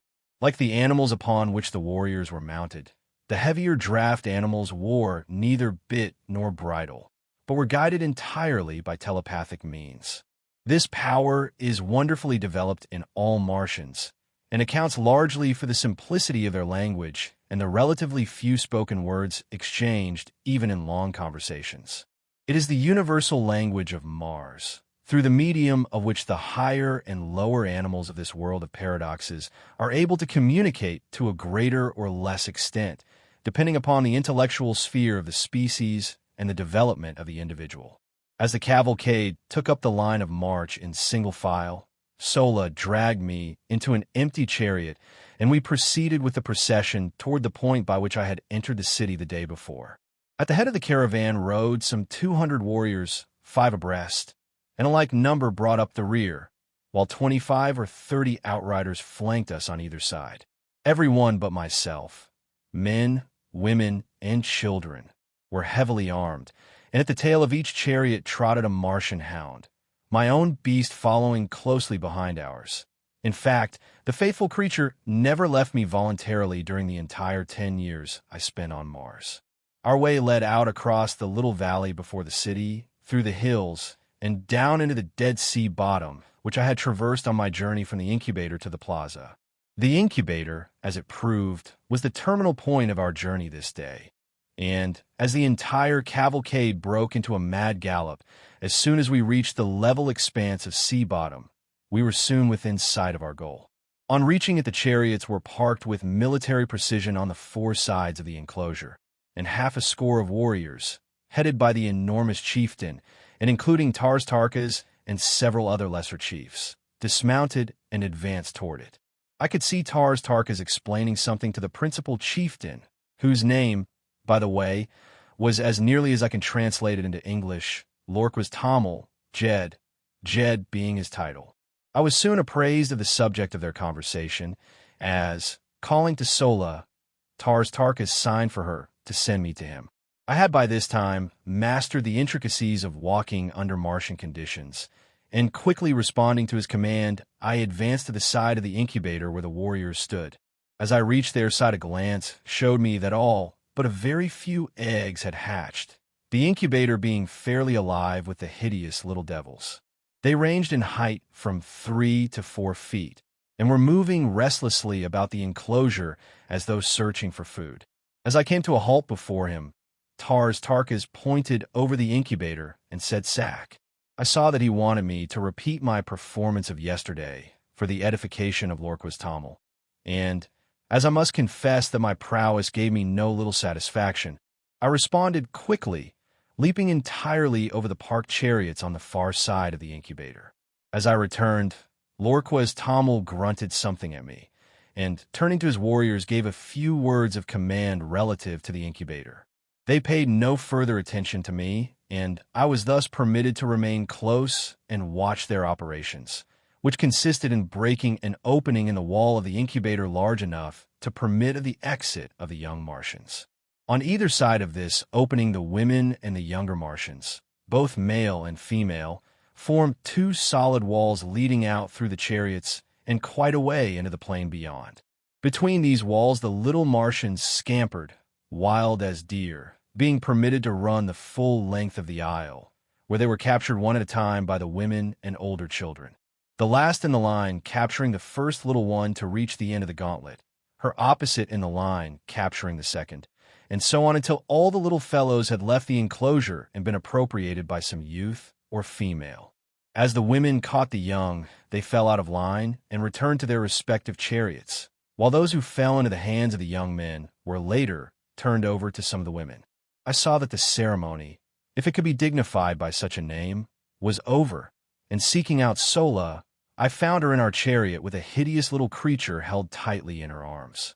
The work of rearing young Green Martians consists solely in teaching them to talk and to use the weapons of warfare with which they're loaded down from the very first year of their lives. Coming from eggs in which they have lain for 5 years, the period of incubation, they step forth into the world perfectly developed except in size, entirely unknown to their mothers, who, in turn, would have difficulty in pointing out the fathers with any degree of accuracy. They're the common children of the community, and their education devolves upon the females who chance to capture them as they leave the incubator. Their foster mothers may not even have had an egg in the incubator, as was the case with Sola, who had not commenced to lay until less than a year before she became the mother of another woman's offspring. But this counts for little among the Green Martians, as parental and filial love is as unknown to them as it is common among us. I believe this horrible system, which has been carried on for ages, is the direct cause of the loss of all the finer feelings and higher humanitarian instincts among these poor creatures. From birth they know no father or mother love. They know not the meaning of the word home. They are taught that they are only suffered to live until they can demonstrate by their physique and ferocity that they are fit to live. Should they prove deformed or defective in any way, they are promptly shot. Nor do they see a tear shed for a single one of the many cruel hardships they pass through from earliest infancy. I do not mean that the adult Martians are unnecessarily or intentionally cruel to the young, but theirs is a hard and pitiless struggle for existence upon a dying planet, the natural resources of which have dwindled to a point where the support of each additional life means an added tax upon the community into which it is thrown. By careful selection, they rear only the hardiest specimens of each species, and with almost supernatural foresight, they regulate the birth rate to merely offset the loss by death. Each adult Martian female brings forth about 13 eggs each year, and those which meet the size, weight, and specific gravity tests are hidden in the recesses of some subterranean vault where the temperature is too low for incubation. Every year, these eggs are carefully examined by a council of 20 chieftains, and all but about 100 of the most perfect are destroyed out of each yearly supply. At the end of 5 years, about 500 almost perfect eggs have been chosen from the thousands brought forth. These are then placed in the almost airtight incubators to be hatched by the sun's rays after a period of another 5 years. The hatching which we had witnessed today was a fairly representative event of its kind, all but about 1% of the eggs hatching in 2 days. If the remaining eggs ever hatched, we knew nothing of the fate of the little Martians. They were not wanted, as their offspring might inherit and transmit the tendency to prolonged incubation, and thus upset the system which is maintained for ages and which permits the adult Martians to figure the proper time for return to the incubators, almost to an hour. The incubators are built in remote fastnesses, where there is little or no likelihood of their being discovered by other tribes. The result of such a catastrophe would mean no children in the community for another 5 years. I was later to witness the results of the discovery of an alien incubator. The community of which the Green Martians with whom my lot was cast formed a part was composed of some 30,000 souls. They roamed an enormous tract of arid and semi-arid land between 40 and 80 degrees south latitude, and bounded on the east and west by 2 large fertile tracts. Their headquarters lay in the southwest corner of this district, near the crossing of 2 of the so-called Martian canals. As the incubator had been placed far north of their own territory in a supposedly uninhabited and unfrequented area, we had before us a tremendous journey, concerning which I, of course, knew nothing. After our return to the dead city, I passed several days in comparative idleness. On the day following our return, all the warriors had ridden forth early in the morning and had not returned until just before darkness fell. As I later learned, they had been to the subterranean vaults in which the eggs were kept and had transported them to the incubator, which they had then walled up for another 5 years, and which, in all probability, would not be visited again during that period. The vaults which hid the eggs until they were ready for the incubator were located many miles south of the incubator and would be visited yearly by the council of 20 chieftains. Why they did not arrange to build their vaults and incubators nearer home has always been a mystery to me, and, like many other Martian mysteries, unsolved and unsolvable by earthly reasoning and customs. Sola's duties were now doubled, as she was compelled to care for the young Martian as well as for me. But neither one of us required much attention, and as we were both about equally advanced in Martian education, Sola took it upon herself to train us together. Her prize consisted in a male about 4 feet tall, very strong and physically perfect. Also, he learned quickly, and we had considerable amusement, at least I did, over the keen rivalry we displayed. The Martian language, as I have said, is extremely simple, and in a week I could make all my wants known and understand nearly everything that was said to me. Likewise, under Sola's tutelage, I developed my telepathic powers so that I shortly could sense practically everything that went on around me. What surprised Sola most in me was that while I could catch telepathic messages easily from others, and often when they were not intended for me, no one could read a jot from my mind under any circumstances. At first this vexed me, but later I was very glad of it, as it gave me an undoubted advantage over the Martians. Chapter 8. A Fair Captive from the Sky. The third day after the incubator ceremony, we set forth toward home, but scarcely had the head of the procession debouched into the open ground before the city than orders were given for an immediate and hasty return. As though trained for years in this particular evolution, the Green Martians melted like mist into the spacious doorways of the nearby buildings, until, in less than 3 minutes, the entire cavalcade of chariots, mastodons and mounted warriors was nowhere to be seen. Sola and I had entered a building upon the front of the city, in fact, the same one in which I had had my encounter with the apes, and, wishing to see what had caused the sudden retreat, I mounted to an upper floor and peered from the window out over the valley and the hills beyond, and there I saw the cause of their sudden scurrying to cover. A huge craft, long, low, and gray-painted, swung slowly over the crest of the nearest hill. Following it came another, and another, and another, until 20 of them, swinging low above the ground, sailed slowly and majestically toward us. Each carried a strange banner swung from stem to stern above the upper works, and upon the prow of each was painted some odd device that gleamed in the sunlight and showed plainly even at the distance at which we were from the vessels. I could see figures crowding the forward decks and upper works of the aircraft. Whether they had discovered us or simply were looking at the deserted city, I could not say, but in any event they received a rude reception, for suddenly, and without warning, the Green Martian warriors fired a terrific volley from the windows of the buildings facing the little valley across, which the great ships were so peacefully advancing. Instantly the scene changed as by magic. The foremost vessel swung broadside toward us, and bringing her guns into play, returned our fire, at the same time moving parallel to our front for a short distance, and then turning back with the evident intention of completing a great circle which would bring her up to position once more opposite our firing line. The other vessels followed in her wake, each one opening upon us as she swung into position. Our own fire never diminished, and I doubt if 25% of our shots went wild.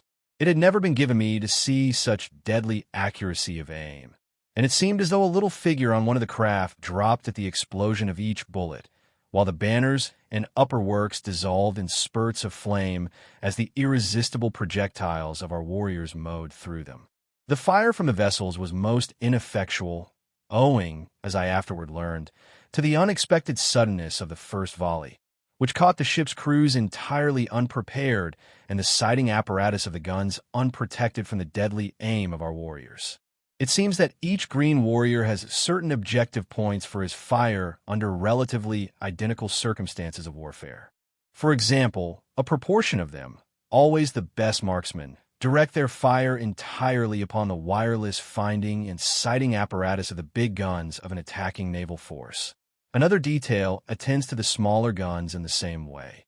Others pick off the gunners, still others the officers, while certain other quotas concentrate their attention upon the other members of the crew, upon the upper works, and upon the steering gear and propellers. 20 minutes after the first volley, the great fleet swung, trailing off in the direction from which it had first appeared.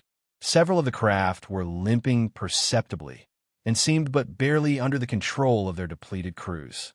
Their fire had ceased entirely, and all their energies seemed focused upon escape. Our warriors then rushed up to the roofs of the buildings which we occupied and followed the retreating armada with a continuous fusillade of deadly fire. One by one, however, the ships managed to dip below the crests of the outlying hills until only one barely moving craft was in sight. This had received the brunt of our fire and seemed to be entirely unmanned, as not a moving figure was visible upon her decks. Slowly she swung from her course, circling back toward us in an erratic and pitiful manner. Instantly the warriors ceased firing, for it was quite apparent that the vessel was entirely helpless, and, far from being in a position to inflict harm upon us, she could not even control herself sufficiently to escape.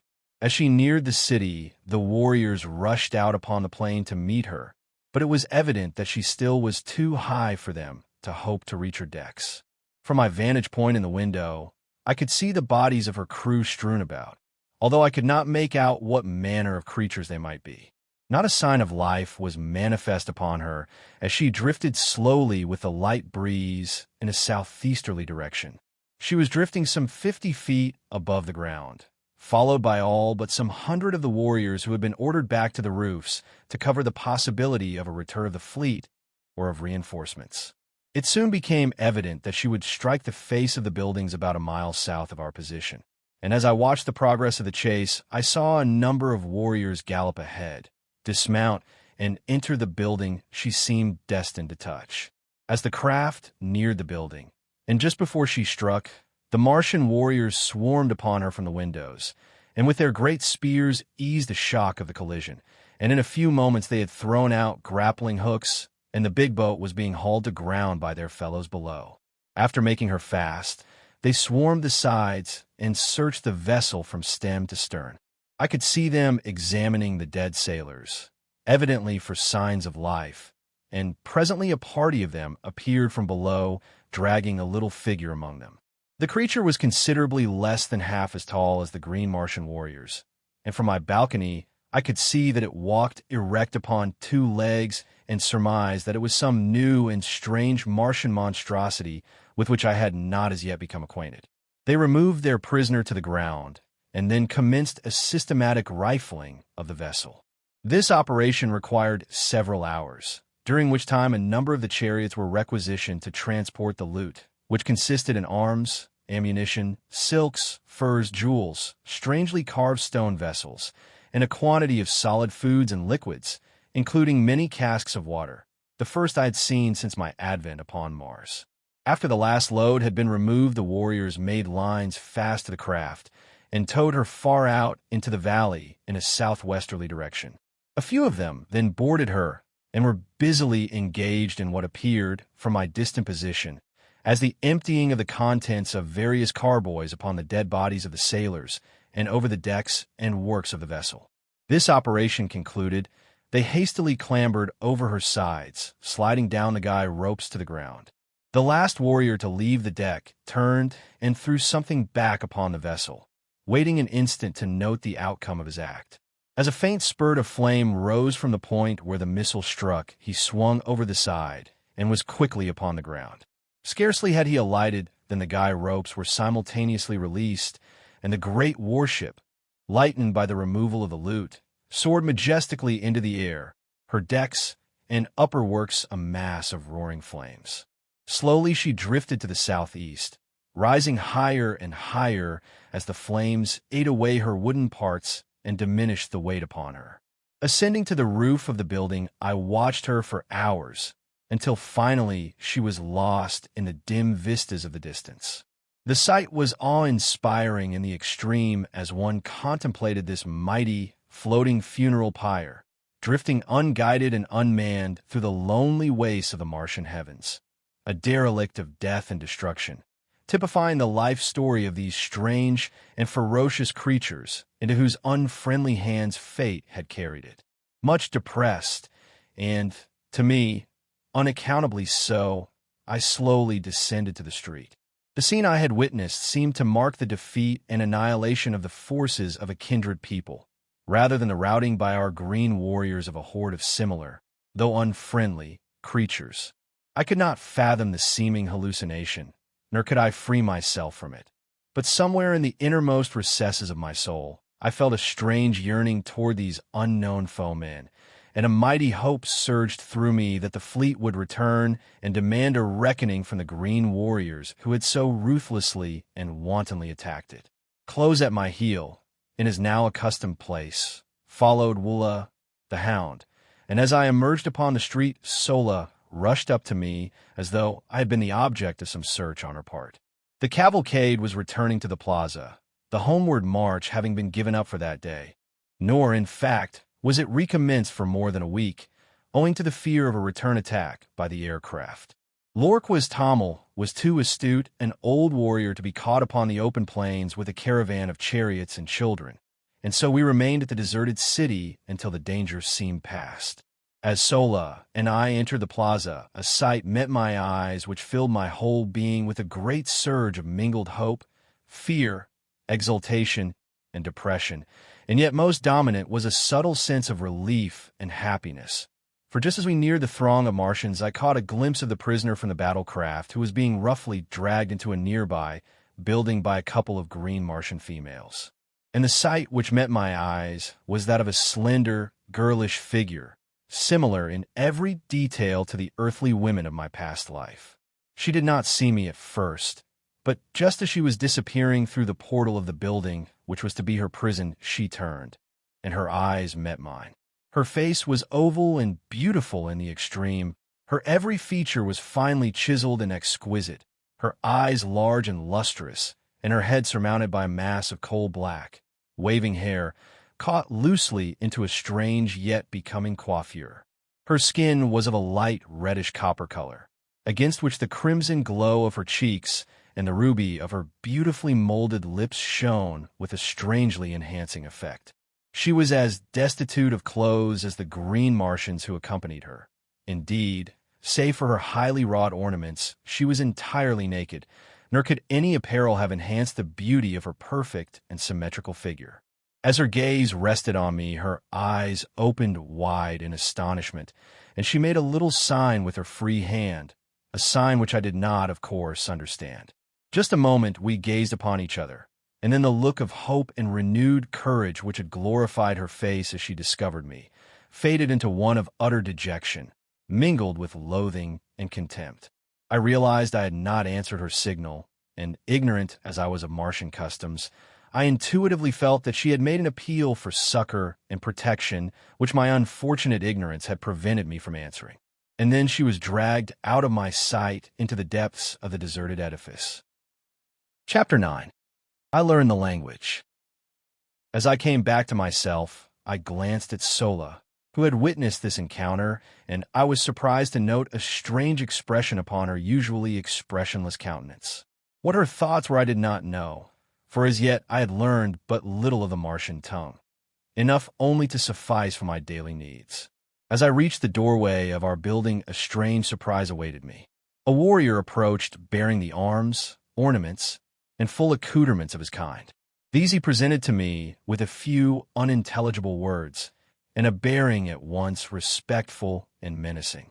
Later, Sola, with the aid of several of the other women, remodeled the trappings to fit my lesser proportions, and after they completed the work, I went about garbed in all the panoply of war. From then on, Sola instructed me in the mysteries of the various weapons, and with the Martian young, I spent several hours each day practicing upon the plaza. I was not yet proficient with all the weapons, but my great familiarity with similar earthly weapons made me an unusually apt pupil, and I progressed in a very satisfactory manner. The training of myself and the young Martians was conducted solely by the women, who not only attend to the education of the young in the arts of individual defense and offense, but are also the artisans who produce every manufactured article wrought by the Green Martians.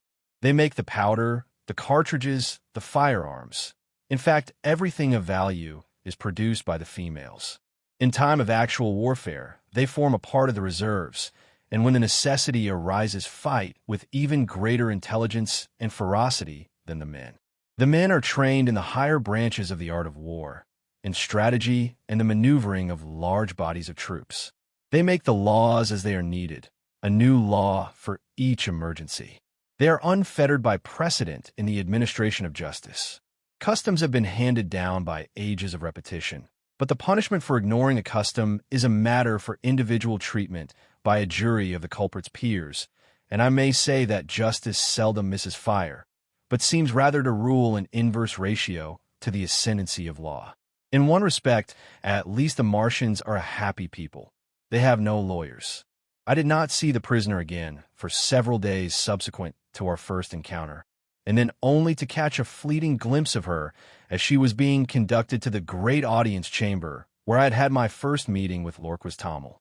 I could not but note the unnecessary harshness and brutality with which her guards treated her, so different from the almost maternal kindliness which Sola manifested toward me, and the respectful attitude of the few Green Martians who took the trouble to notice me at all. I had observed on the 2 occasions when I had seen her that the prisoner exchanged words with her guards, and this convinced me that they spoke, or at least could make themselves understood by a common language. With this added incentive, I nearly drove Sola, distracted by my importunities, to hasten on my education, and within a few more days I had mastered the Martian tongue sufficiently well to enable me to carry on a passable conversation and to fully understand practically all that I heard. At this time, our sleeping quarters were occupied by 3 or 4 females and a couple of the recently hatched young, besides Sola and her youthful ward, myself, and Woola the Hound. After they had retired for the night, it was customary for the adults to carry on a desultory conversation for a short time before lapsing into sleep, and now that I could understand their language, I was always a keen listener, although I never proffered any remarks myself. On the night following the prisoner's visit to the audience chamber, the conversation finally fell upon this subject, and I was all ears on the instant. I had feared to question Sola relative to the beautiful captive, as I could not but recall the strange expression I had noted upon her face after my first encounter with the prisoner. That it denoted jealousy, I could not say, and yet, judging all things by mundane standards as I still did, I felt it safer to affect indifference in the matter until I learned more surely Sola's attitude toward the object of my solicitude. Sarkoja, one of the older women who shared our domicile, had been present at the audience as one of the captive's guards, and it was toward her the question turned. When, asked one of the women, "Will we enjoy the death throes of the Red One? Or does Lorquas Tamil, Jed, intend holding her for ransom? They have decided to carry her with us back to Thark and exhibit her last agonies at the great games before Tal Hages," replied Sarkoja. "What will be the manner of her going out?" inquired Sola. "She is very small and very beautiful. I had hoped that they would hold her for ransom." Sarkoja and the other women grunted angrily at this evidence of weakness on the part of Sola. "It is sad, Sola, that you were not born 1,000,000 years ago," snapped Sarkoja, "when all the hollows of the land were filled with water, and the peoples were as soft as the stuff they sailed upon. In our day, we have progressed to a point where such sentiments mark weakness and atavism. It will not be well for you to permit Tarkas to learn that you hold such degenerate sentiments, as I doubt that he would care to entrust such as you with the grave responsibilities of maternity." "I see nothing wrong with my expression of interest in this red woman," retorted Sola. "She has never harmed us, nor would should we have fallen into her hands. It is only the men of her kind who war upon us, and I have ever thought that their attitude toward us is but the reflection of ours toward them. They live at peace with all their fellows, except when duty calls upon them to make war, while we are at peace with none, forever warring among our own kind as well as upon the red men, and even in our own communities, the individuals fight amongst themselves. Oh, it is one continual, awful period of bloodshed from the time we break the shell until we gladly embrace the bosom of the river of mystery, the dark and ancient ISS which carries us to an unknown, but at least no more frightful and terrible existence. Fortunate indeed is he who meets his end in an early death. Say what you please to Tarkas. He can mete out no worse fate to me than a continuation of the horrible existence we are forced to lead in this life. This wild outbreak on the part of Sola so greatly surprised and shocked the other women that, after a few words of general reprimand, they all lapsed into silence and were soon asleep. One thing the episode had accomplished was to assure me of Sola's friendliness toward the poor girl, and also to convince me that I had been extremely fortunate in falling into her hands rather than those of some of the other females. I knew that she was fond of me, and now that I had discovered that she hated cruelty and barbarity, I was confident that I could depend upon her to aid me and the girl captive to escape, provided, of course, that such a thing was within the range of possibilities. I did not even know that there were any better conditions to escape to, but I was more than willing to take my chances among people fashioned after my own mold rather than to remain longer among the hideous and bloodthirsty green men of Mars. But where to go and how was as much of a puzzle to me as the age-old search for the spring of eternal life has been to earthly men since the beginning of time. I decided that at the first opportunity one would take Sola into my confidence and openly ask her to aid me. And with this resolution strong upon me, I turned among my silks and furs and slept the dreamless and refreshing sleep of Mars. Chapter 10. Champion and Chief. Early the next morning I was astir. Considerable freedom was allowed me, as Sola had informed me that so long as I did not attempt to leave the city, I was free to go and come as I pleased. She had warned me, however, against venturing forth unarmed, as this city, like all other deserted metropolises of an ancient Martian civilization, was peopled by the great white apes of my second day's adventure. In advising me that I must not leave the boundaries of the city Sola, had explained that Woola would prevent this anyway should I attempt it, and she warned me most urgently not to arouse his fierce nature by ignoring his warnings should I venture too close to the forbidden territory. His nature was such, she said, that he would bring me back into the city dead or alive should I persist in opposing him. Preferably dead, she added. On this morning, I had chosen a new street to explore when suddenly I found myself at the limits of the city. Before me were low hills pierced by narrow and inviting ravines.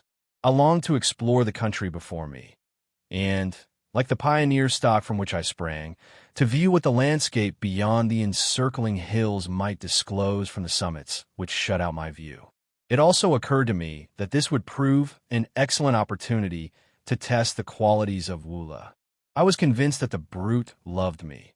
I had seen more evidences of affection in him than in any other Martian animal, man or beast, and I was sure that gratitude for the acts that had twice saved his life would more than outweigh his loyalty to the duty imposed upon him by cruel and loveless masters.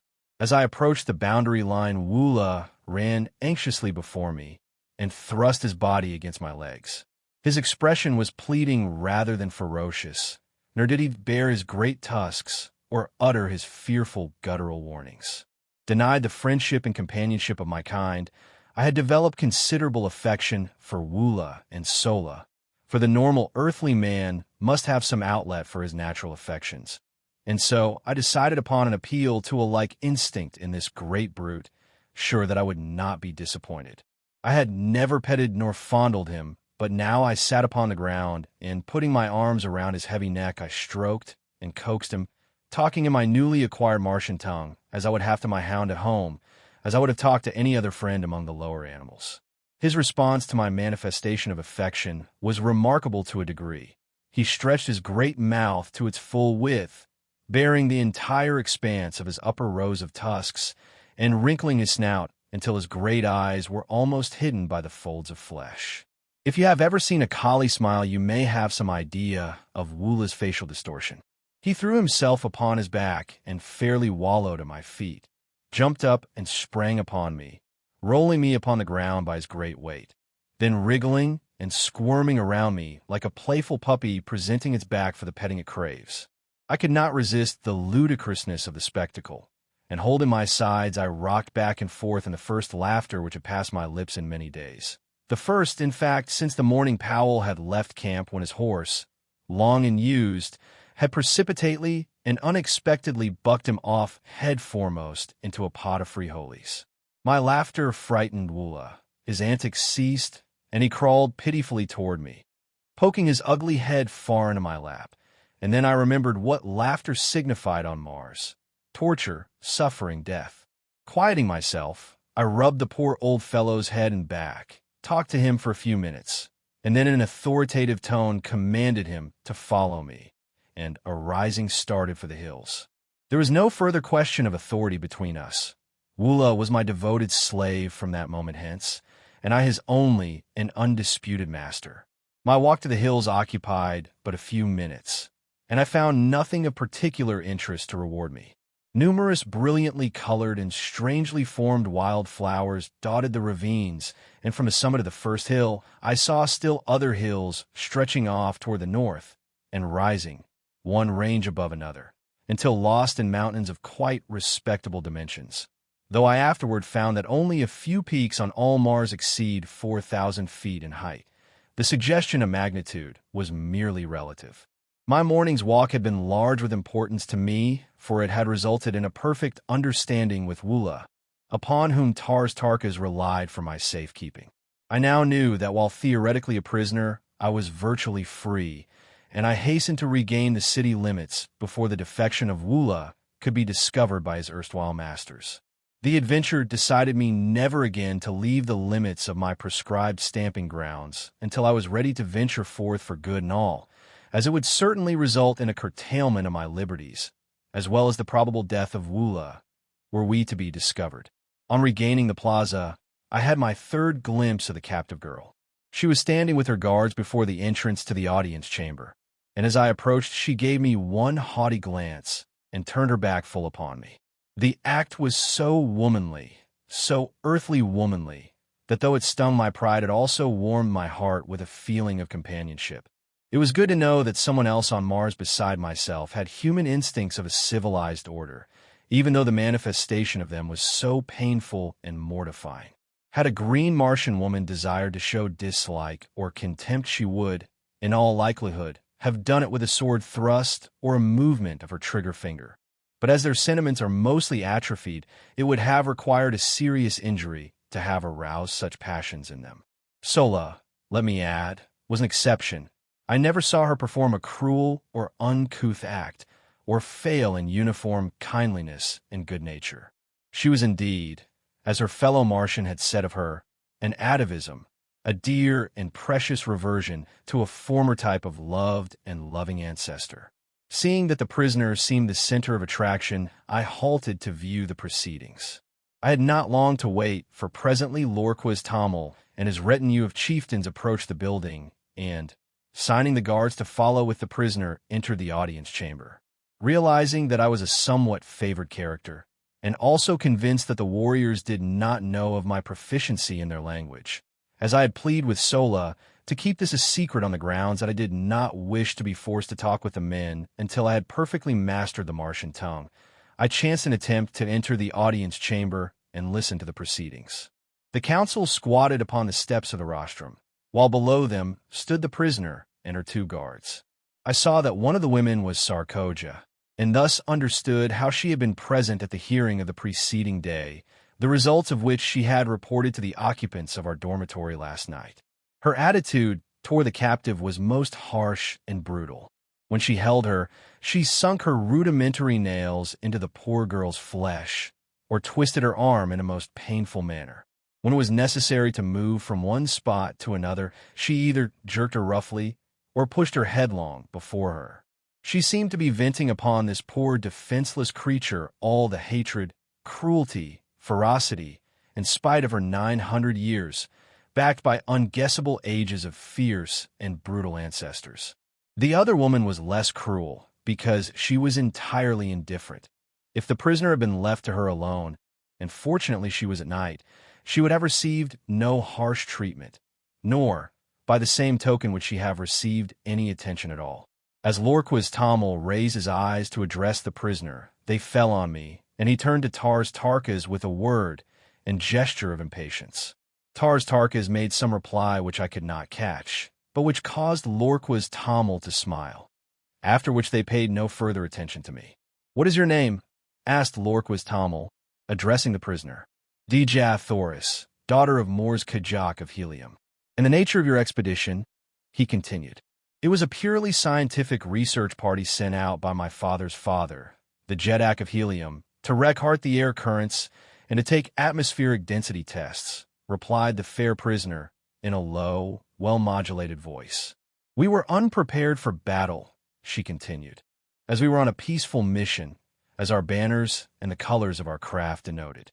The work we were doing was as much in your interests as in ours, for you know full well that were it not for our labors and the fruits of our scientific operations, there would not be enough air or water on Mars to support a single human life. For ages, we have maintained the air and water supply at practically the same point without an appreciable loss. And we have done this in the face of the brutal and ignorant interference of you green men. Why? Oh, why will you not learn to live in amity with your fellows?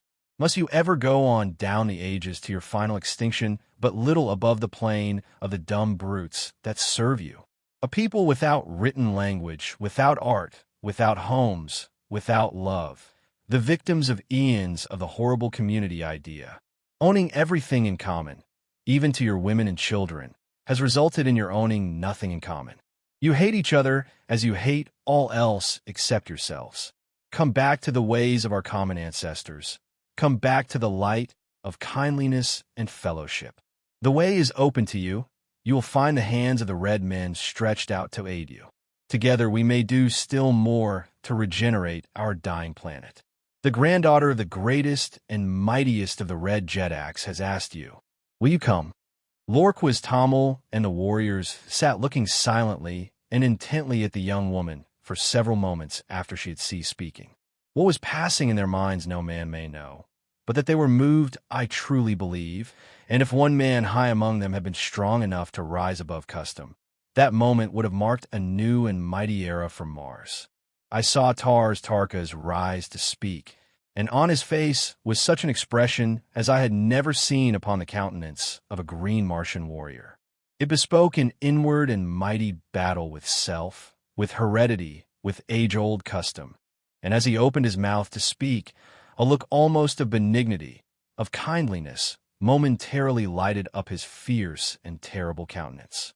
What words of moment were to have fallen from his lips were never spoken, as just then a young warrior, evidently sensing the trend of thought among the older men, leaped down from the steps of the rostrum, and striking the frail captive a powerful blow across the face, which felled her to the floor, placed his foot upon her prostrate form, and turning toward the assembled council broke into peals of horrid, mirthless laughter. For an instant I thought Tarkas would strike him dead, nor did the aspect of Lorquas Tamil augur any too favorably for the brute, but the mood passed, their old selves reasserted their ascendancy, and they smiled. It was portentous, however, that they did not laugh aloud, for the brute's act constituted a side-splitting witticism according to the ethics which rule Green Martian humor. That I have taken moments to write down a part of what occurred, as that blow fell, does not signify that I remained inactive for any such length of time.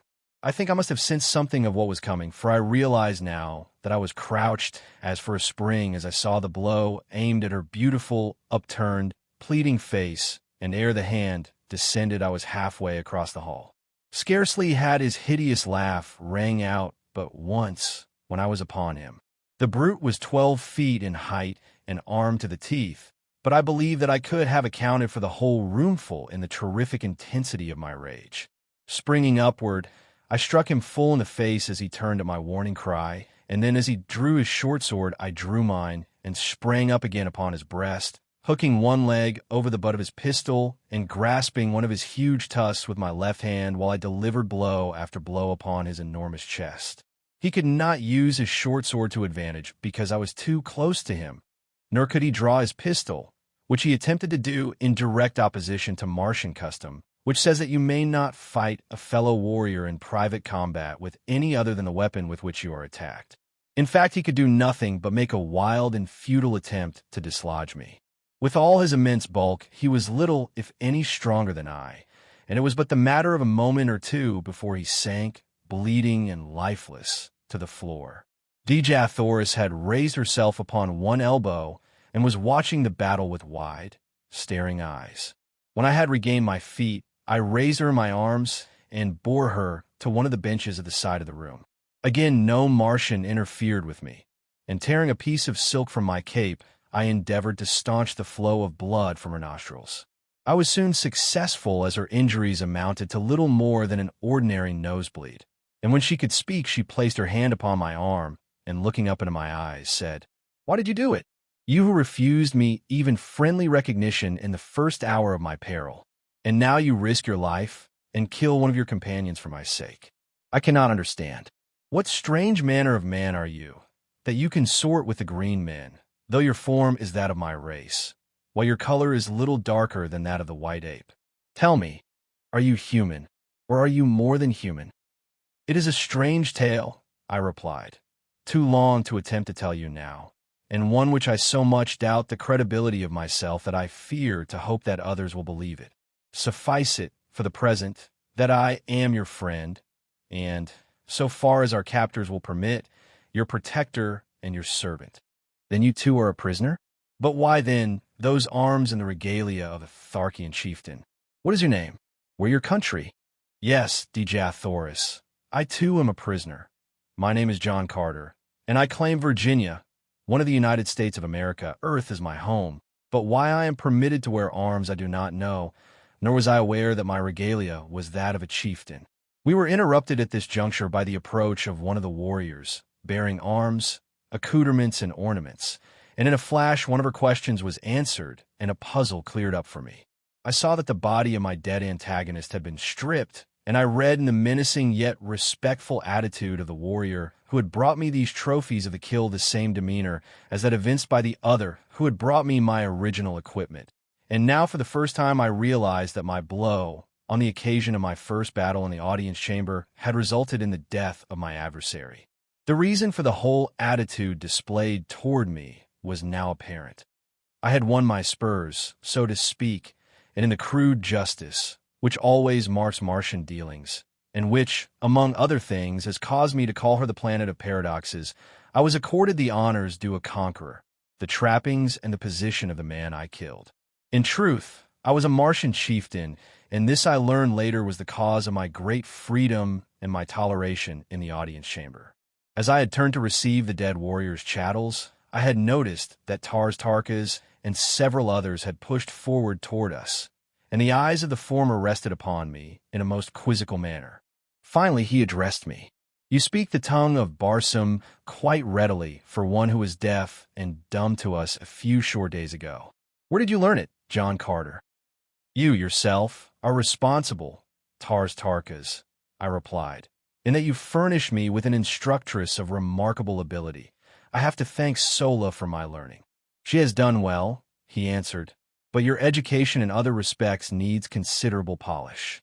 Do you know what your unprecedented temerity would have cost you had you failed to kill either of the two chieftains whose medal you now wear?" "I presume that one whom I had failed to kill would have killed me," I answered, smiling. "No, you are wrong. Only in the last extremity of self-defense would a Martian warrior kill a prisoner. We like to save them for other purposes," and his face bespoke possibilities that were not pleasant to dwell upon.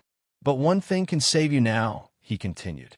"Should you, in recognition of your remarkable valor, ferocity, and prowess, be considered by Dejah as worthy of his service, you may be taken into the community and become a full-fledged Tharkian. Until we reach the headquarters of Dejah, it is the will of Lorquist Tamil that you be accorded the respect your acts have earned you. You will be treated by us as a Tharkian chieftain, but you must not forget that every chief who ranks you is responsible for your safe delivery to our mighty and most ferocious ruler." "I am done." "I hear you, Tarkas," I answered. "As you know, I am not of Barsoom. Your ways are not my ways, and I can only act in the future as I have in the past, in accordance with the dictates of my conscience, and guided by the standards of mine own people. If you will leave me alone, I will go in peace, but if not, let the individual Barsoomians with whom I must deal either respect my rights as a stranger among you, or take whatever consequences may befall. Of one thing let us be sure, whatever may be your ultimate intentions toward this unfortunate young woman, whoever would offer her injury or insult in the future must figure on making a full accounting to me. I understand that you belittle all sentiments of generosity and kindliness, but I do not, and I can convince your most doughty warrior that these characteristics are not incompatible with an ability to fight. Ordinarily, I am not given to long speeches, nor ever before had I descended to bombast, but I had guessed at the keynote which would strike an answering chord in the breasts of the Green Martians.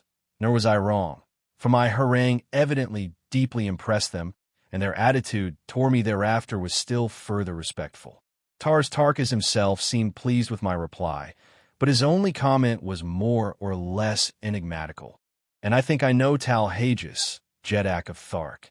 I now turned my attention to Dejah Thoris, and assisting her to her feet, I turned with her toward the exit, ignoring her hovering guardian harpies as well as the inquiring glances of the chieftains. Was I not now a chieftain also? Well then, I would assume the responsibilities of one. They did not molest us, and so Dejah Thoris, Princess of Helium, and John Carter, Gentleman of Virginia, followed by the faithful Woola, passed through utter silence from the audience chamber of Lorquas Tamil, Jed among the Tharks of Barsoom. Chapter 11. With Dejah Thoris. As we reached the open, the two female guards who had been detailed to watch over Dejah Thoris hurried up and made as though to assume custody of her once more. The poor child shrank against me, and I felt her two little hands fold tightly over my arm. Waving the women away, I informed them that Sola would attend the captive hereafter, and I further warned Sarkoja that any more of her cruel attentions bestowed upon Dejah Thoris would result in Sarkoja's sudden and painful demise. My threat was unfortunate and resulted in more harm than good to Dejah Thoris, for, as I learned later, men do not kill women upon Mars, nor women men. So Sarkoja merely gave us an ugly look and departed to hatch up deviltries against us. I soon found Sola and explained to her that I wished her to guard Dejah Thoris as she had guarded me, that I wished her to find other quarters where they would not be molested by Sarkoja, and I finally informed her that I myself would take up my quarters among the men. Sola glanced at the accoutrements which were carried in my hand and slung across my shoulder. "You are a great chieftain now, John Carter," she said, "and I must do your bidding, though indeed I am glad to do it under any circumstances. The man whose medal you carry was young, but he was a great warrior, and had by his promotions and kills won his way close to the rank of Tarkas, who, as you know, is second to Lorquas Tamil only. You are 11th. There are but 10 chieftains in this community who rank you in prowess. And if I should kill Lorquas Tamil, I asked, you would be first, John Carter, but you may only win that honor by the will of the entire council that Lorquas Tamil meet you in combat. Or should he attack you, you may kill him in self-defense, and thus win first place. I laughed and changed the subject. I had no particular desire to kill Lorquas Tamil, unless to be a Jed among the Tharks. I accompanied Sola and Dejah Thoris in a search for new quarters, which we found in a building nearer the audience chamber and of far more pretentious architecture than our former habitation. We also found in this building real sleeping apartments with ancient beds of highly wrought metal swinging from enormous gold chains, depending from the marble ceilings. The decoration of the walls was most elaborate and, unlike the frescoes in the other buildings I had examined, portrayed many human figures in the compositions. These were of people like myself, and of a much lighter color than Dejah Thoris. They were clad in graceful, flowing robes, highly ornamented with metal and jewels, and their luxuriant hair was of a beautiful golden and reddish bronze. The men were beardless, and only a few wore arms. The scenes depicted for the most part of fair-skinned, fair-haired people at play. Dejah Thoris clasped her hands with an exclamation of rapture as she gazed upon these magnificent works of art, wrought by a people long extinct, while Sola, on the other hand, apparently did not see them. We decided to use this room on the second floor and overlooking the plaza for Dejah Thoris and Sola, and another room adjoining and in the rear for the cooking and supplies. I then dispatched Sola to bring the bedding and such food and utensils as she might need, telling her that I would guard Dejah Thoris until her return. As Sola departed, Dejah Thoris turned to me with a faint smile. "And where to? Then, would your prisoner escape should you leave her? Unless it was to follow you and crave your protection, and ask your pardon for the cruel thoughts she has harbored against you these past few days." "You are right," I answered. "There is no escape for either of us unless we go together. I heard your challenge to the creature you call Tarkas, and I think I understand your position among these people. But what I cannot fathom is your statement that you are not a Barsoom." "In the name of my first ancestor, then," she continued, "where may you be from? You are like unto my people, and yet so unlike. You speak my language, and yet I heard you tell Tarkas that you had but learned it recently. All Barsoomians speak the same tongue from the ice-clad south to the ice-clad north, though their written languages differ. Only in the valley door, where the river Isis empties into the lost sea of Chorus, is there supposed to be a different language spoken, and except in the legends of our ancestors, there is no record of a Barsoomian returning up the river Isis from the shores of Chorus in the valley of Dor. Do not tell me that you have thus returned. They would kill you horribly anywhere upon the surface of Barsoom if that were true. Tell me it is not." Her eyes were filled with a strange, weird light. Her voice was pleading, and her little hands, reached up upon my breast, were pressed against me as though to wring a denial from my very heart. "I do not know your customs, Dejah Thoris, but in my own Virginia a gentleman does not lie to save himself. I am not of Dor. I have never seen the mysterious Isis. The lost sea of Chorus is still lost, so far as I am concerned. Do you believe me?" And then it struck me suddenly that I was very anxious that she should believe me. It was not that I feared the results which would follow a general belief that I had returned from the Barsoomian heaven or hell, or whatever it was. Why was it then? Why should I care what she thought? I looked down at her, her beautiful face upturned, and her wonderful eyes opening up the very depth of her soul. And as my eyes met hers, I knew why, and I shuddered. A similar wave of feeling seemed to stir her. She drew away from me with a sigh, and with her earnest, beautiful face turned up to mine, she whispered, "I believe you, John Carter. I do not know what a gentleman is, nor have I ever heard before of Virginia. But on Barsoom no man lies. If he does not wish to speak the truth, he is silent. Where is this Virginia, your country, John Carter?" she asked, and it seemed that this fair name of my fair land had never sounded more beautiful than as it fell from those perfect lips on that far-gone day. "I am of another world," I answered, "the great planet Earth, which revolves about our common sun and next within the orbit of your Barsoom, which we know as Mars. How I came here I cannot tell you, for I do not know, but here I am, and since my presence has permitted me to serve Dejah Thoris, I am glad that I am here." She gazed at me with troubled eyes, long and questioningly. That it was difficult to believe my statement I well knew, nor could I hope that she would do so however much I craved her confidence and respect. I would much rather not have told her anything of my antecedents, but no man could look into the depth of those eyes and refuse her slightest behest. Finally she smiled, and, rising, said, "I shall have to believe even though I cannot understand.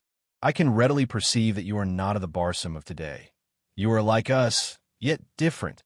But why should I trouble my poor head with such a problem, when my heart tells me that I believe because I wish to believe?" It was good logic, good, earthly, feminine logic, and if it satisfied her, I certainly could pick no flaws in it. As a matter of fact, it was about the only kind of logic that could be brought to bear upon my problem. We fell into a general conversation, then, asking and answering many questions on each side. She was curious to learn of the customs of my people and displayed a remarkable knowledge of events on Earth. When I questioned her closely on this seeming familiarity with earthly things, she laughed and cried out, "Why, every schoolboy on Barsoom knows the geography and much concerning the fauna and flora, as well as the history of your planet fully, as well as of his own? Can we not see everything which takes place upon Earth, as you call it? Is it not hanging there in the heavens in plain sight? This baffled me, I must confess, fully as much as my statements had confounded her. I told her so. She then explained in general the instruments her people had used and been perfecting for ages, which permit them to throw upon a screen a perfect image of what is transpiring upon any planet and upon many of the stars. These pictures are so perfect in detail that, when photographed and enlarged, objects no greater than a blade of grass may be distinctly recognized. I afterward, in Helium, saw many of these pictures, as well as the instruments which produce them. If, then, you are so familiar with earthly things, I asked, why is it that you do not recognize me as identical with the inhabitants of that planet? She smiled again, as one might in bored indulgence of a questioning child. Because, John Carter, she replied, nearly every planet and star having atmospheric conditions at all approaching those of Barsoom shows forms of animal life almost identical with you and me, and, further, Earthmen, almost without exception, cover their bodies with strange, unsightly pieces of cloth, and their heads with hideous contraptions the purpose of which we have been unable to conceive, while you, when found by the Tharkian warriors, were entirely undisfigured and unadorned. The fact that you wore no ornaments is a strong proof of your un-Barsoomian origin, while the absence of grotesque coverings might cause a doubt as to your earthliness. I then narrated the details of my departure from the earth, explaining that my body there lay fully clothed in all the, to her, strange garments of mundane dwellers. At this point Sola returned with our meager belongings and her young Martian protege, who, of course, would have to share the quarters with them. Sola asked us if we had had a visitor during her absence, and seemed much surprised when we answered in the negative. It seemed that as she had mounted the approach to the upper floors where our quarters were located, she had met Sarkoja descending. We decided that she must have been eavesdropping, but as we could recall nothing of importance that had passed between us, we dismissed the matter as of little consequence, merely promising ourselves to be warned to the utmost caution in the future. Dejah Thoris and I then fell to examining the architecture and decorations of the beautiful chambers of the building we were occupying. She told me that these people had presumably flourished over 100,000 years before. They were the early progenitors of a race, but had mixed with the other great race of early Martians, who were very dark, almost black, and also with the reddish-yellow race which had flourished at the same time. These three great divisions of the higher Martians had been forced into a mighty alliance, as the drying up of the Martian seas had compelled them to seek the comparatively few and always diminishing fertile areas, and to defend themselves, under new conditions of life, against the wild hordes of green men. Ages of close relationship and intermarrying had resulted in the race of red men, of which Dejah Thoris was a fair and beautiful daughter. During the ages of hardships and incessant warring between their own various races, as well as with the green men, and before they had fitted themselves to the changed conditions, much of the high civilization and many of the arts of the fair-haired Martians had become lost. But the red race of today has reached a point where it feels that it has made up in new discoveries and in a more practical civilization for all that lies irretrievably buried with the ancient Barsoomians beneath the countless intervening ages. These ancient Martians have been a highly cultivated and literary race, but during the vicissitudes of those trying centuries of readjustment to new conditions, not only did their advancement and production cease entirely, but practically all their archives, records, and literature were lost. Dejah Thoris related many interesting facts and legends concerning this lost race of noble and kindly people. She said that the city in which we were camping was supposed to have been a center of commerce and culture known as Korod. It had been built upon a beautiful, natural harbor, landlocked by magnificent hills. The little valley on the west front of the city, she explained, was all that remained of the harbor, while the pass through the hills to the old sea bottom had been the channel through which the shipping passed up to the city's gates. The shores of the ancient seas were dotted with just such cities, and lesser ones, in diminishing numbers, were to be found converging toward the center of the oceans, as the people had found it necessary to follow the receding waters until necessity had forced upon them their ultimate salvation, the so-called Martian canals. We had been so engrossed in exploration of the building and in our conversation that it was late in the afternoon before we realized it. We were brought back to a realization of our present conditions by a messenger bearing a summons from Lorquas Tamil, directing me to appear before him forthwith. Bidding Dejah Thoris and Sola farewell, and commanding Wula to remain on guard, I hastened to the audience chamber, where I found Lorquas Tamil and Tarkas seated upon the rostrum. Chapter 12. A Prisoner with Power. As I entered and saluted, Lorquas Tamil signaled me to advance, and, fixing his great, hideous eyes upon me, addressed me thus. You have been with us a few days, yet during that time you have, by your prowess, won a high position among us. Be that as it may, you are not one of us. You owe us no allegiance. Your position is a peculiar one, he continued. You are a prisoner, and yet you give commands which must be obeyed. You are an alien, and yet you are a Tharkian chieftain. You are a midget, and yet you can kill a mighty warrior with one blow of your fist. And now you are reported to have been plotting to escape with another prisoner of another race. A prisoner who, from her own admission, half believes you are returned from the Valley of Dor. Either one of these accusations, if proved, would be sufficient grounds for your execution. But we are a just people, and you shall have a trial on our return to Thark, if Dejah so commands. But, he continued, in his fierce, guttural tones, if you run off with the red girl, it is I who shall have to account to Dejah. It is I who shall have to face Tarkas, and either demonstrate my right to command, or the metal from my dead carcass will go to a better man, for such is the custom of the Tharks. I have no quarrel with Tarkas. Together we rule supreme the greatest of the lesser communities among the green men. We do not wish to fight between ourselves.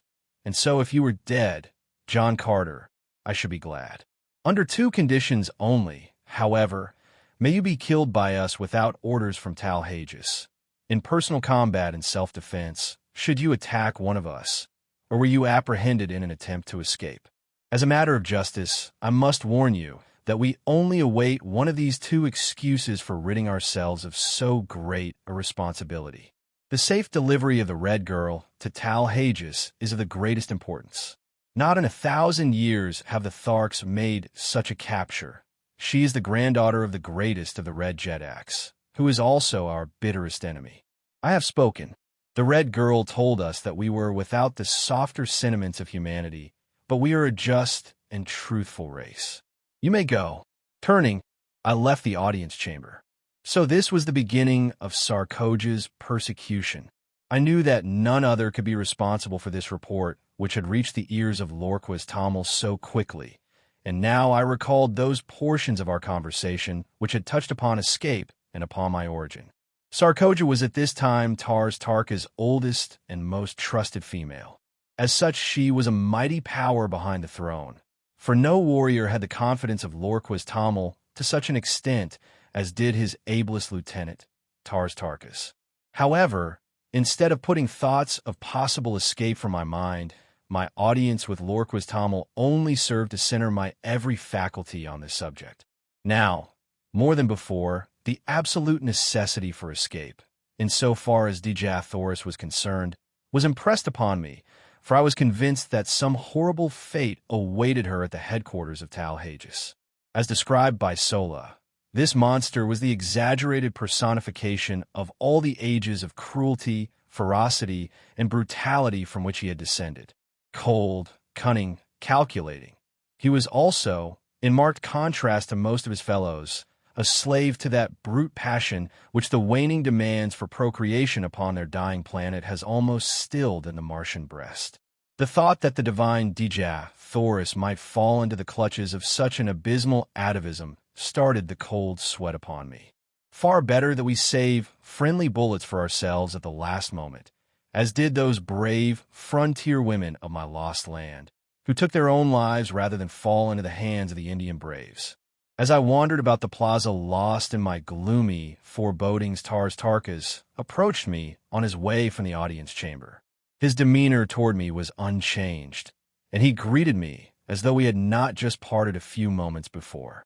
"Where are your quarters, John Carter?" he asked. "I have selected none," I replied.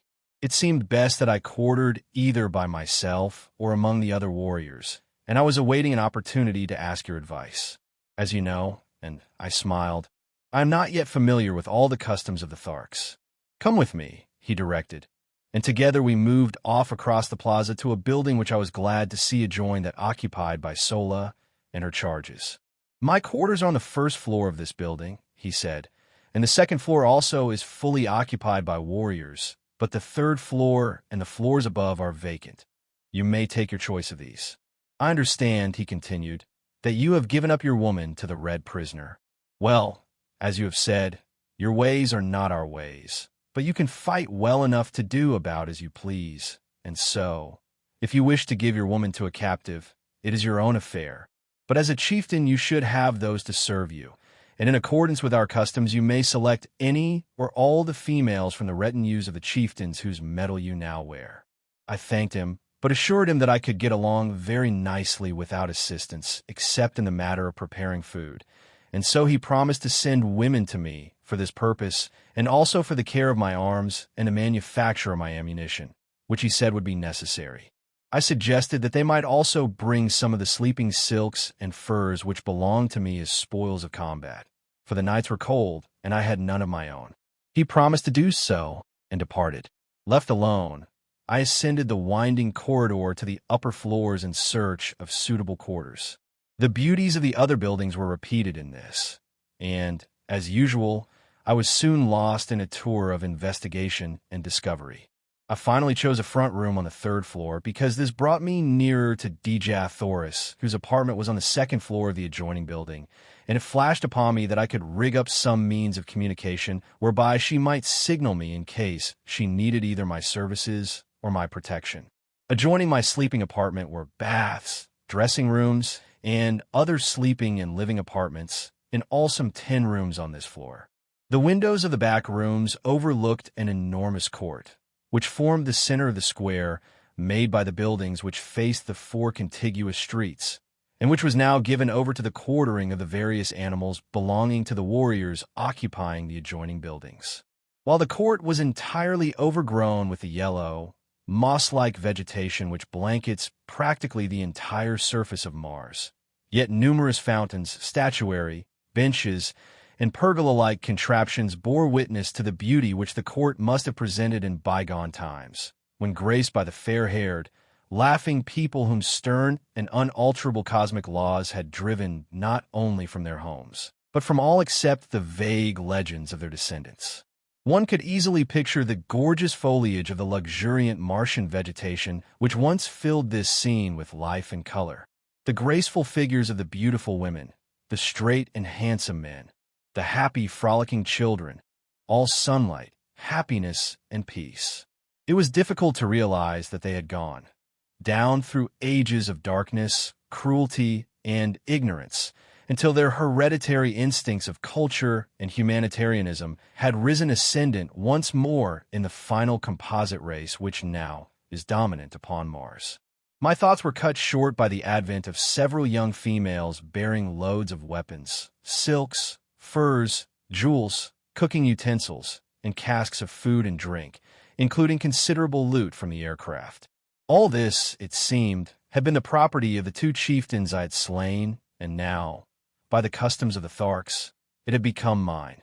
At my direction, they placed the stuff in one of the back rooms, and then departed, only to return with a second load, which they advised me constituted the balance of my goods.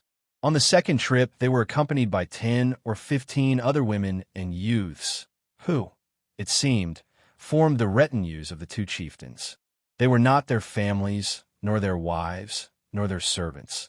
The relationship was peculiar, and so unlike anything known to us that it is most difficult to describe. All property among the Green Martians is owned in common by the community, except the personal weapons, ornaments, and sleeping silks and furs of the individuals. These alone can one claim undisputed right to, nor may he accumulate more of these than are required for his actual needs. The surplus he holds merely as custodian, and it is passed on to the younger members of the community as necessity demands. The women and children of a man's retinue may be likened to a military unit for which he is responsible in various ways, as in matters of instruction, discipline, sustenance, and the exigencies of their continual roamings and their unending strife with other communities and with the Red Martians. His women are in no sense wives. The Green Martians use no word corresponding in meaning with this earthly word. Their mating is a matter of community interest solely, and is directed without reference to natural selection. The council of chieftains of each community control the matter as surely as the owner of a Kentucky racing stud directs the scientific breeding of his stock for the improvement of the whole. In theory, it may sound well, as is often the case with theories, but the results of ages of this unnatural practice, coupled with the community interest in the offspring being held paramount to that of the mother, is shown in the cold, cruel creatures and their gloomy, loveless, mirthless existence. It is true that the Green Martians are absolutely virtuous, both men and women, with the exception of such degenerates as Dejah, but better far a finer balance of human characteristics, even at the expense of a slight and occasional loss of chastity.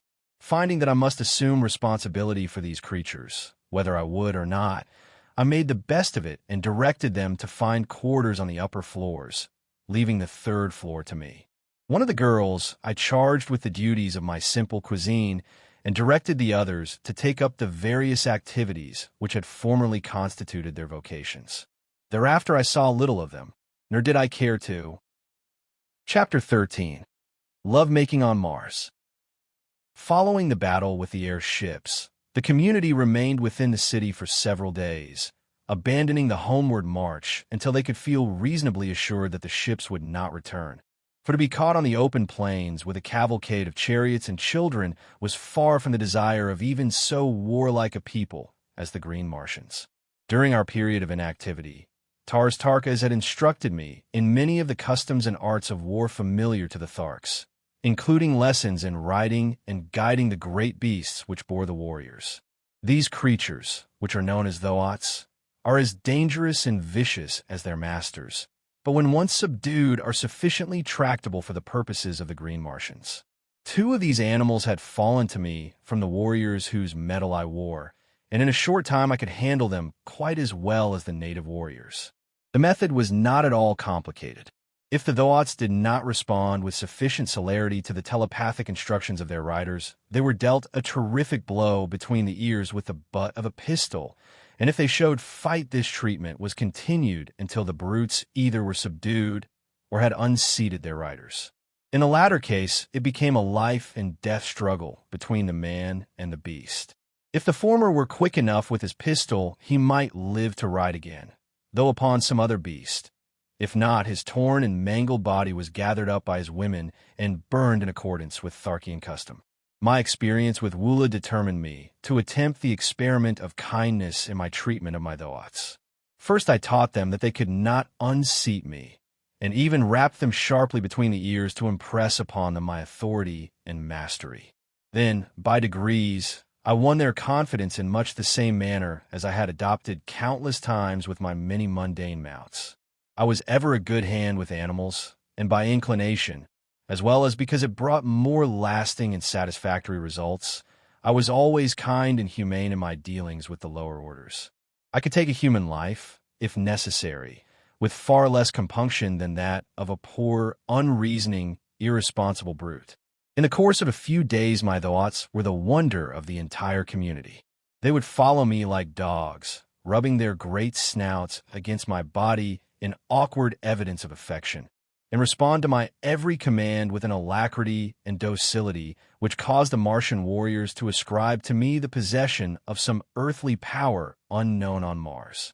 "How have you bewitched them?" asked Tarkas one afternoon, when he had seen me run my arm far between the great jaws of one of my Dhoats, which had wedged a piece of stone between 2 of his teeth while feeding upon the moss-like vegetation within our courtyard. "By kindness," I replied. "You see, Tarkas, the softer sentiments have their value, even to a warrior. In the height of battle, as well as upon the march, I know that my Dhoats will obey my every command, and therefore my fighting efficiency is enhanced, and I am a better warrior for the reason that I am a kind master. Your other warriors would find it to the advantage of themselves, as well as of the community, to adopt my methods in this respect. Only a few days since you, yourself, told me that these great brutes, by the uncertainty of their tempers, often were the means of turning victory into defeat, since, at a crucial moment, they might elect to unseat and rend their riders. Show me how you accomplish these results, was Tarkas' only rejoinder.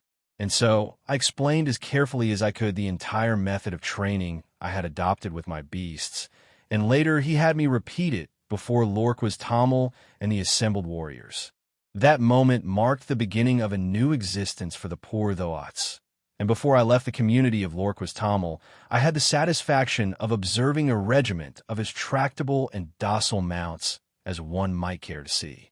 The effect on the precision and celerity of the military movements was so remarkable that Tamil presented me with a massive anklet of gold from his own leg, as a sign of his appreciation of my service to the Horde. On the 7th day, following the battle with the aircraft, we again took up the march toward Tharks, all probability of another attack being deemed remote by Tamil. During the days just preceding our departure, I had seen but little of Dejah Thoris, as I had been kept very busy by Tarkas with my lessons in the art of Martian warfare, as well as in the training of my Thoats. The few times I had visited her quarters, she had been absent, walking upon the streets with Sola, or investigating the buildings in the near vicinity of the plaza. I had warned them against venturing far from the plaza for fear of the great white apes, whose ferocity I was only too well acquainted with. However, since Wula accompanied them on all their excursions, and as Sola was well armed, there was comparatively little cause for fear.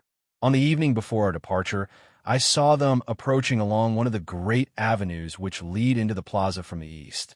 I advanced to meet them, and telling Sola that I would take the responsibility for Dejah Thoris' safekeeping, I directed her to return to her quarters on some trivial errand.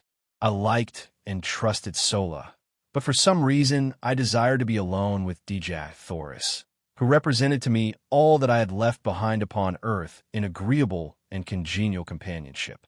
There seemed bonds of mutual interest between us, as powerful as though we had been born under the same roof rather than upon different planets, hurtling through space some 48 million miles apart. That she shared my sentiments in this respect, I was positive, for on my approach the look of pitiful hopelessness left her sweet countenance to be replaced by a smile of joyful welcome, as she placed her little right hand upon my left shoulder in true Red Martian salute. Sarkoja told Sola that you had become a true Thark, she said, and that I would now see no more of you than of any of the other warriors. Sarkoja is a liar of the first magnitude, I replied, notwithstanding the proud claim of the Tharks to absolute verity. Dejah Thoris laughed.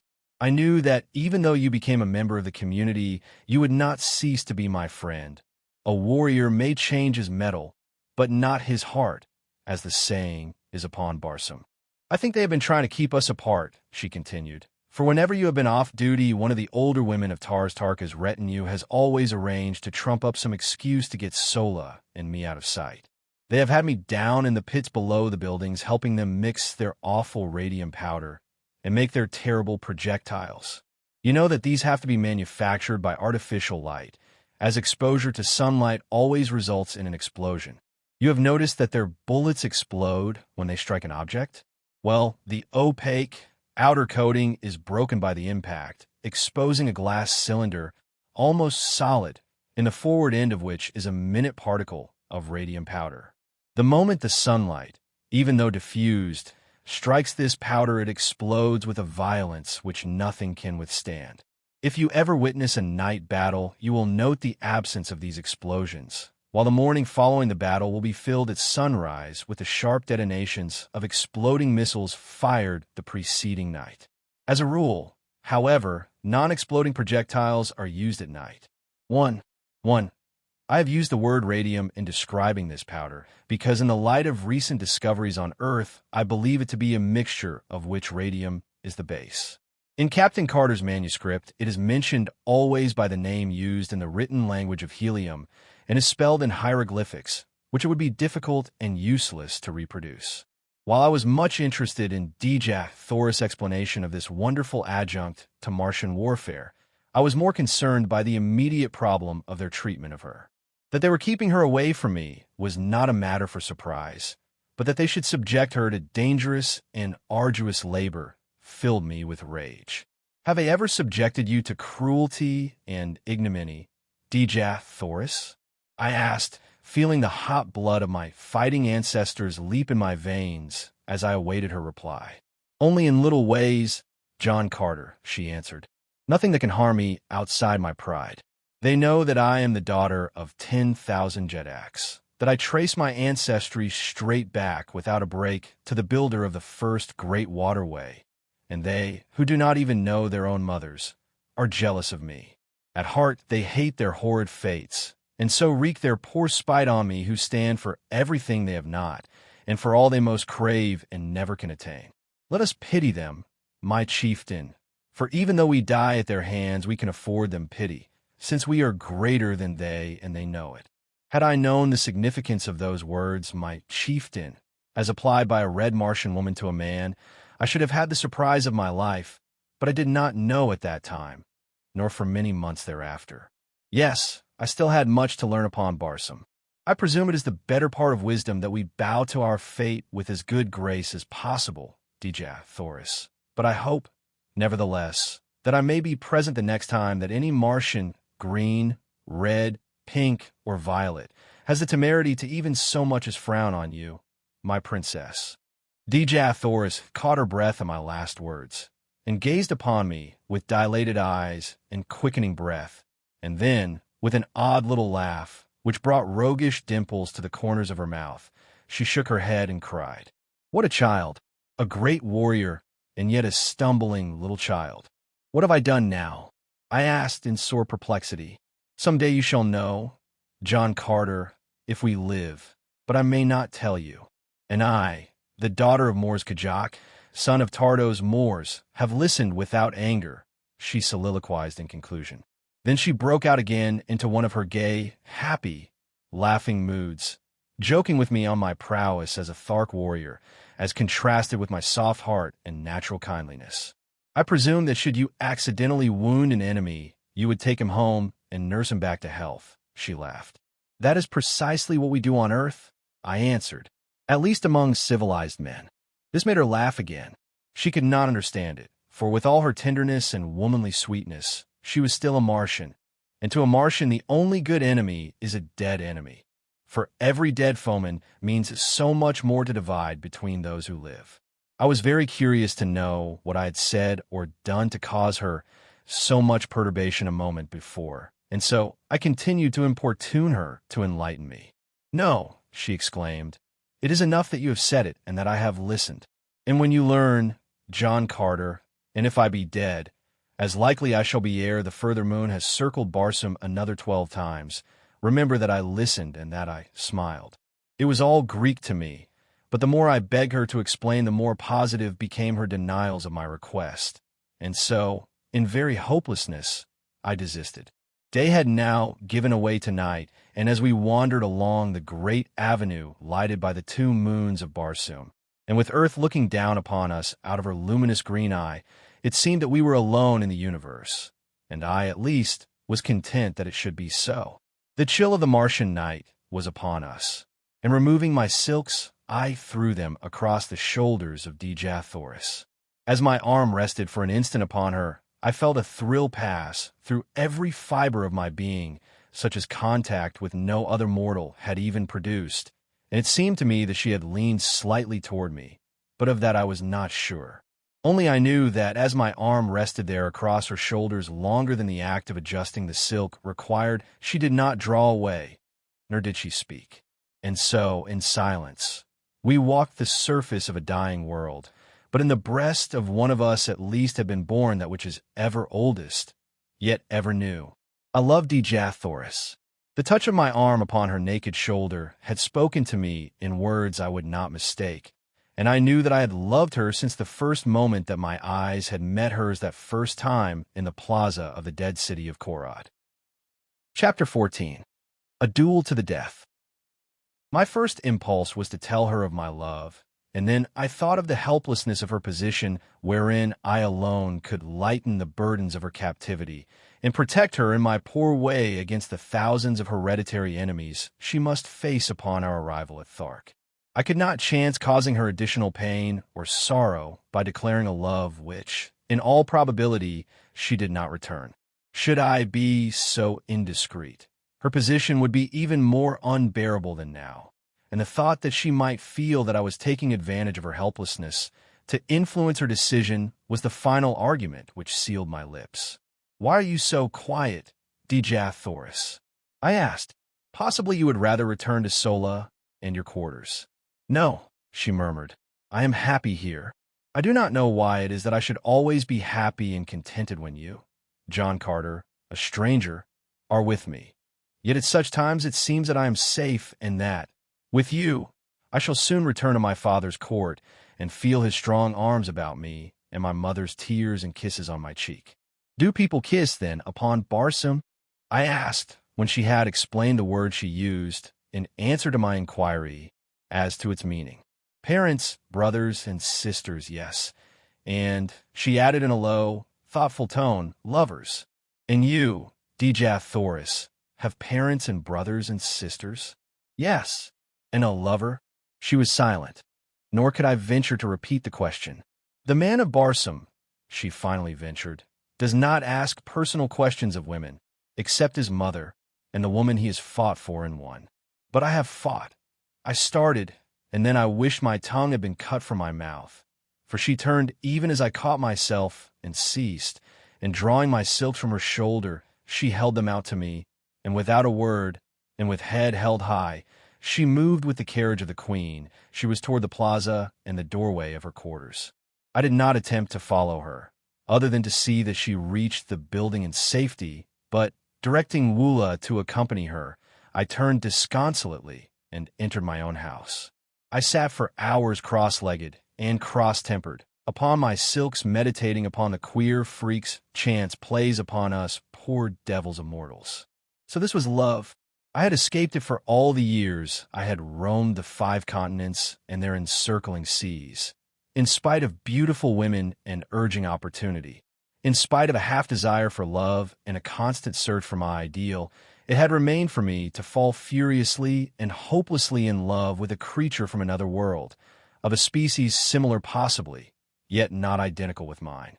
A woman who was hatched from an egg, and whose span of life might cover 1,000 years, whose people had strange customs and ideas, a woman whose hopes, whose pleasures, whose standards of virtue and of right and wrong might vary as greatly from mine as did those of the Green Martians.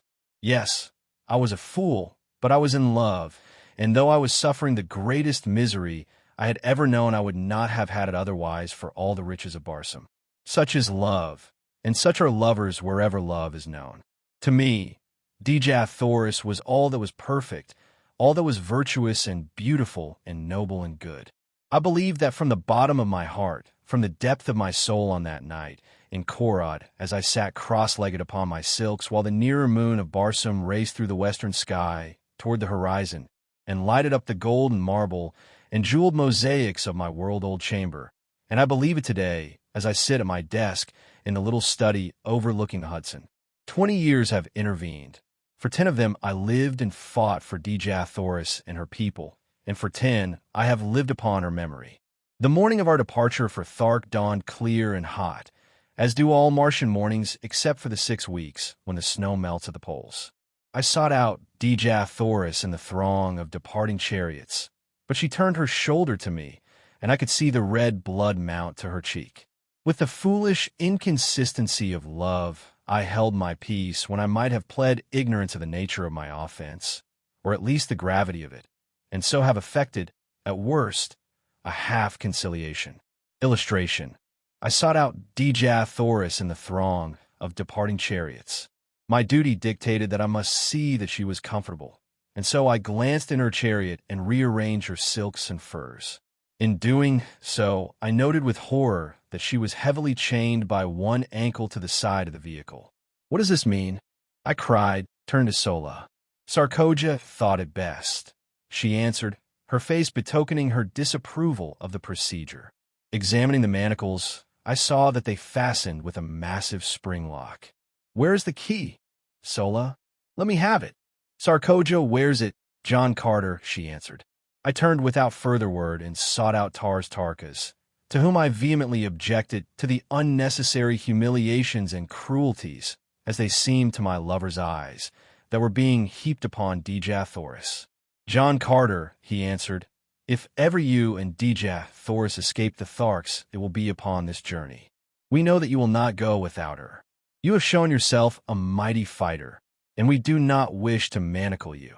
So we hold you both in the easiest way that will yet ensure security. I have spoken. I saw the strength of his reasoning at a flash, and knew that it was futile to appeal from his decision. But I asked that the key be taken from Sarkoja, and that she be directed to leave the prisoner alone in future.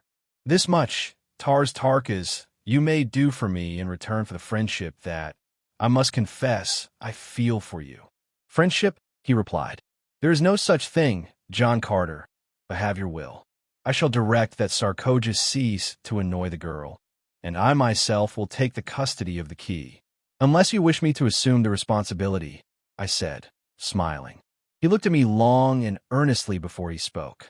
Were you to give me your word that neither you nor Dejah Thoris would attempt to escape until after we have safely reached the court of Tal Hages, you might have the key and throw the chains into the river Isis. It were better that you held the key, Tarkas, I replied. He smiled and said no more, but that night, as we were making camp, I saw him unfasten Dejah Thoris' fetters himself. With all his cruel ferocity and coldness, there was an undercurrent of something in Tarkas which he seemed ever battling to subdue. Could it be a vestige of some human instinct come back from an ancient forebear to haunt him with the horror of his people's ways? As I was approaching Dejah Thoris' chariot, I passed Sarkoja, and the black, venomous look she accorded me was the sweetest balm I had felt for many hours. Lord, how she hated me! It bristled from her so palpably that one might almost have cut it with a sword. A few moments later, I saw her deep in conversation with a warrior named Zad, a big, hulking, powerful brute, but one who had never made a kill among his own chieftains, and so was still an _Omad_ or man with one name. He could win a second name only with the medal of some chieftain. It was this custom which entitled me to the names of either of the chieftains I had killed. In fact, some of the warriors addressed me as Dodor Sojut, a combination of the surnames of the two warrior chieftains whose medal I had taken, or, in other words, whom I had slain in fair fight. As Sarkoja talked with Zad, he cast occasional glances in my direction, while she seemed to be urging him very strongly to some action. I paid little attention to it at the time, but the next day I had good reason to recall the circumstances, and at the same time gain a slight insight into the depths of Sarkoja's hatred and the lengths to which she was capable of going to wreak her horrid vengeance on me. Dejah Thoris would have none of me again on this evening, and though I spoke her name, she neither replied, nor conceded by so much as the flutter of an eyelid that she realized my existence. In my extremity, I did what most other lovers would have done. I sought word from her through an intimate.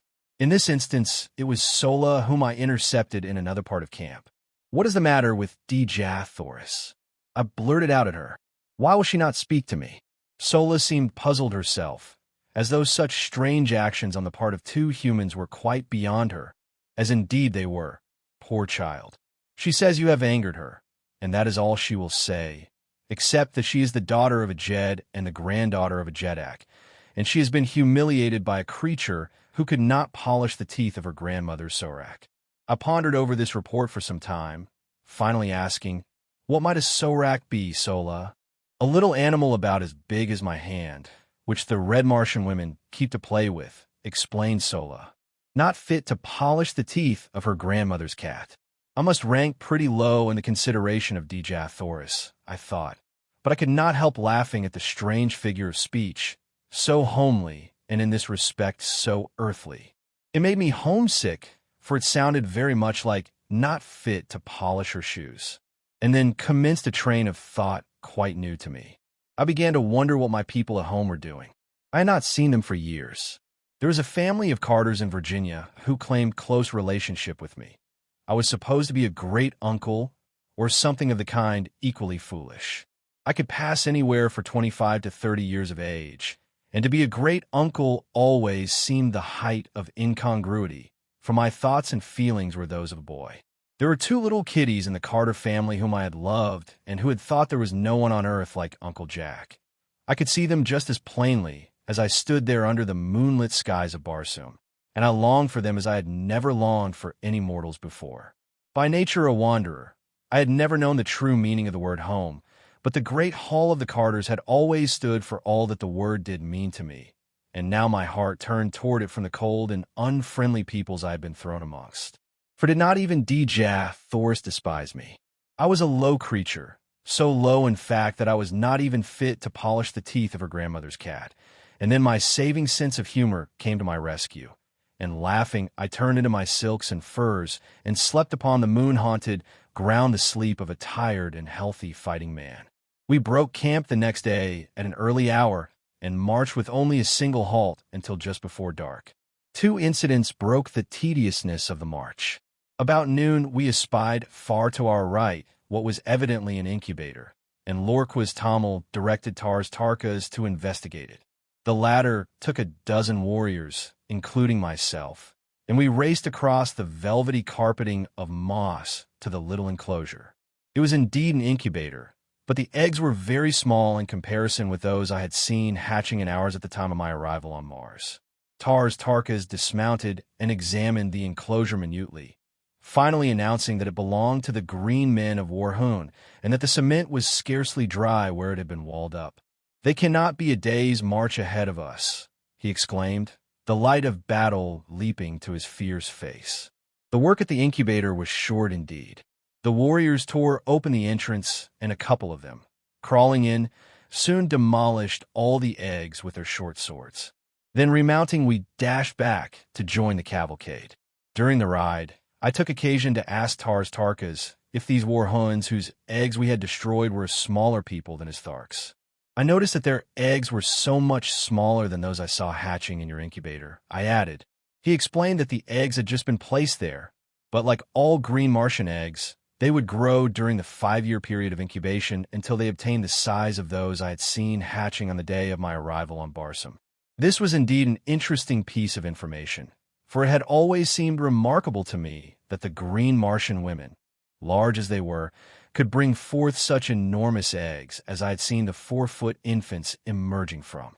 As a matter of fact, the new-laid egg is but little larger than an ordinary goose egg, and as it does not commence to grow until subjected to the light of the sun, the chieftains have little difficulty in transporting several hundreds of them at one time from the storage vaults to the incubators.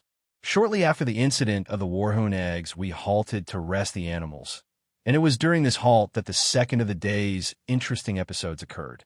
I was engaged in changing my riding cloth from one of my thoughts to the other, for I divided the day's work between them, when Zad approached me, and without a word struck my animal a terrific blow with his long sword. I did not need a manual of Green Martian etiquette to know what reply to make, for, in fact, I was so wild with anger that I could scarcely refrain from drawing my pistol and shooting him down for the brute he was. But he stood waiting with drawn long sword, and my only choice was to draw my own and meet him in fair fight with a choice of weapons or a lesser one.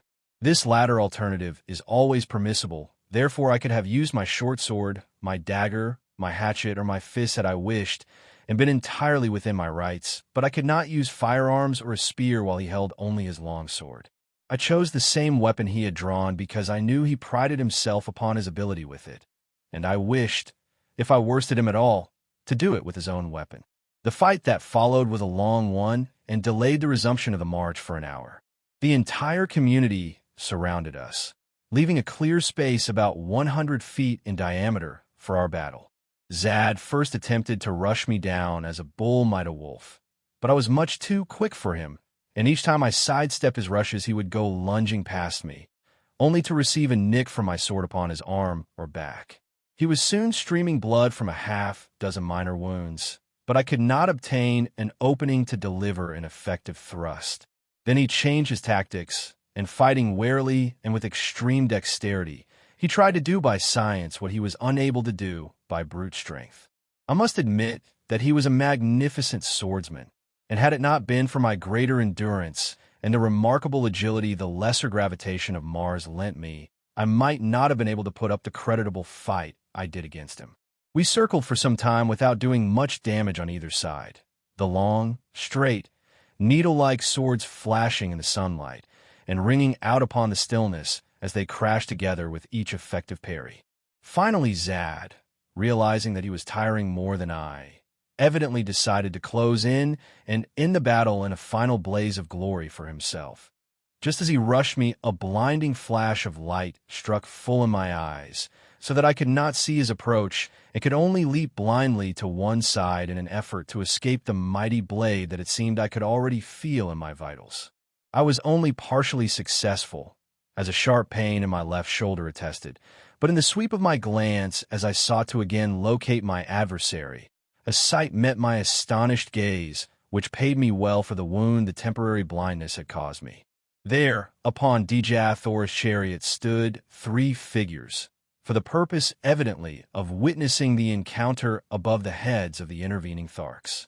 There were Dejah Thoris, Sola, and Sarkoja, and as my fleeting glance swept over them, a little tableau was presented which will stand graven in my memory to the day of my death.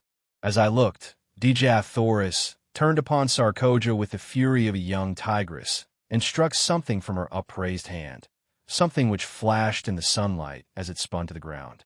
Then I knew what had blinded me at that crucial moment of the fight, and how Sarkoja had found a way to kill me without herself delivering the final thrust. Another thing I saw, too, which almost lost my life for me then and there, for it took my mind for the fraction of an instant entirely from my antagonist. For, as Dejah Thoris struck the tiny mirror from her hand, Sarkoja, her face livid with hatred and baffled rage, whipped out her dagger and aimed a terrific blow at Dejah Thoris. And then Sola, our dear and faithful Sola, sprang between them. The last I saw was the great knife descending upon her shielding breast. My enemy had recovered from his thrust and was making it extremely interesting for me. So I reluctantly gave my attention to the work in hand, but my mind was not upon the battle. We rushed each other furiously time after time, till suddenly, feeling the sharp point of his sword at my breast and a thrust I could neither parry nor escape, I threw myself upon him with outstretched sword and with all the weight of my body, determined that I would not die alone if I could prevent it. I felt the steel tear into my chest. All went black before me, my head whirled in dizziness, and I felt my knees giving beneath me. Chapter 15. Sola tells me her story. When consciousness returned, and, as I soon learned, I was down but a moment, I sprang quickly to my feet, searching for my sword, and there I found it, buried to the hilt in the green breast of Zad, who lay stone dead upon the ochre moss of the ancient sea bottom. As I regained my full senses, I found his weapon piercing my left breast, but only through the flesh and muscles which cover my ribs, entering near the center of my chest and coming out below the shoulder. As I had lunged, I had turned so that his sword merely passed beneath the muscles, inflicting a painful but not dangerous wound. Removing the blade from my body, I also regained my own, and turning my back upon his ugly carcass, I moved, sick, sore, and disgusted, toward the chariots which bore my retinue and my belongings. A murmur of Martian applause greeted me, but I cared not for it. Bleeding and weak, I reached my women, who, accustomed to such happenings, dressed my wounds, applying the wonderful healing and remedial agents which make only the most instantaneous of death blows fatal. Give a Martian woman a chance, and death must take a back seat. They soon had me patched up so that except for weakness from loss of blood and a little soreness around the wound, I suffered no great distress from this thrust which, under earthly treatment, undoubtedly would have put me flat on my back for days. As soon as they were through with me, I hastened to the chariot of Dejah Thoris, where I found my poor Sola with her chest swathed in bandages, but apparently little the worse for her encounter with Sarkoja, whose dagger it seemed had struck the edge of one of Sola's metal breast ornaments, and, thus deflected, had inflicted but a slight flesh wound. As I approached, I found Dejah Thoris lying prone upon her silks and furs, her lithe form racked with sobs. She did not notice my presence, nor did she hear me speaking with Sola, who was standing a short distance from the vehicle. "Is she injured?" I asked of Sola, indicating Dejah Thoris by an inclination of my head. "No," she answered. "She thinks that you are dead, and that her grandmother's cat may now have no one to polish its teeth?" I queried, smiling. "I think you wrong her, John Carter," said Sola.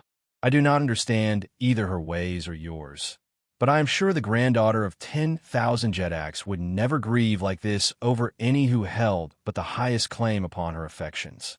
They are a proud race, but they are just, as are all Barsoomians, and you must have hurt or wronged her grievously that she will not admit your existence living, though she mourns you dead. Tears are a strange sight upon Barsoom," she continued, "and so it is difficult for me to interpret them. I have seen but two people weep in all my life, other than Dejah Thoris. One wept from sorrow, the other from baffled rage. The first was my mother, years ago before they killed her. The other was Sarkoja, when they dragged her from me today." "Your mother?" I exclaimed. "But, Sola, you could not have known your mother, child." "But I did. And my father also," she added. "If you would like to hear the strange and un-Barsoomian story, come to the chariot tonight, John Carter, and I will tell you that of which I have never spoken in all my life before. And now the signal has been given to resume the march. You must go." "I will come tonight, Sola," I promised. "Be sure to tell Dejah Thoris I am alive and well. I shall not force myself upon her, and be sure that you do not let her know I saw her tears. If she would speak with me, I but await her command." Sola mounted the chariot, which was swinging into its place in line, and I hastened to my waiting thoat and galloped to my station beside Tarkas at the rear of the column. We made a most imposing and awe-inspiring spectacle as we strung out across the yellow landscape.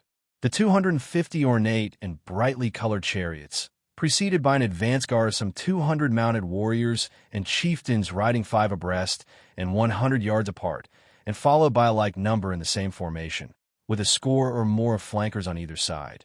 The 50 extra mastodons, or heavy draft animals, known as Zodangars, and the 500 or 600 extra. The lots of the warriors running loose within the hollow square formed by the surrounding warriors.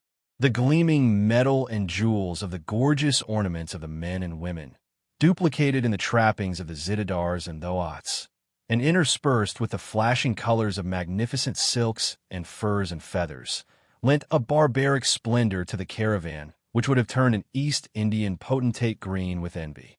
The enormous broad tires of the chariots and the padded feet of the animals brought forth no sound from the moss-covered sea bottom, and so we moved in utter silence, like some huge phantasmagoria, except when the stillness was broken by the guttural growling of a goaded Zodandar or the squealing of fighting Thoats.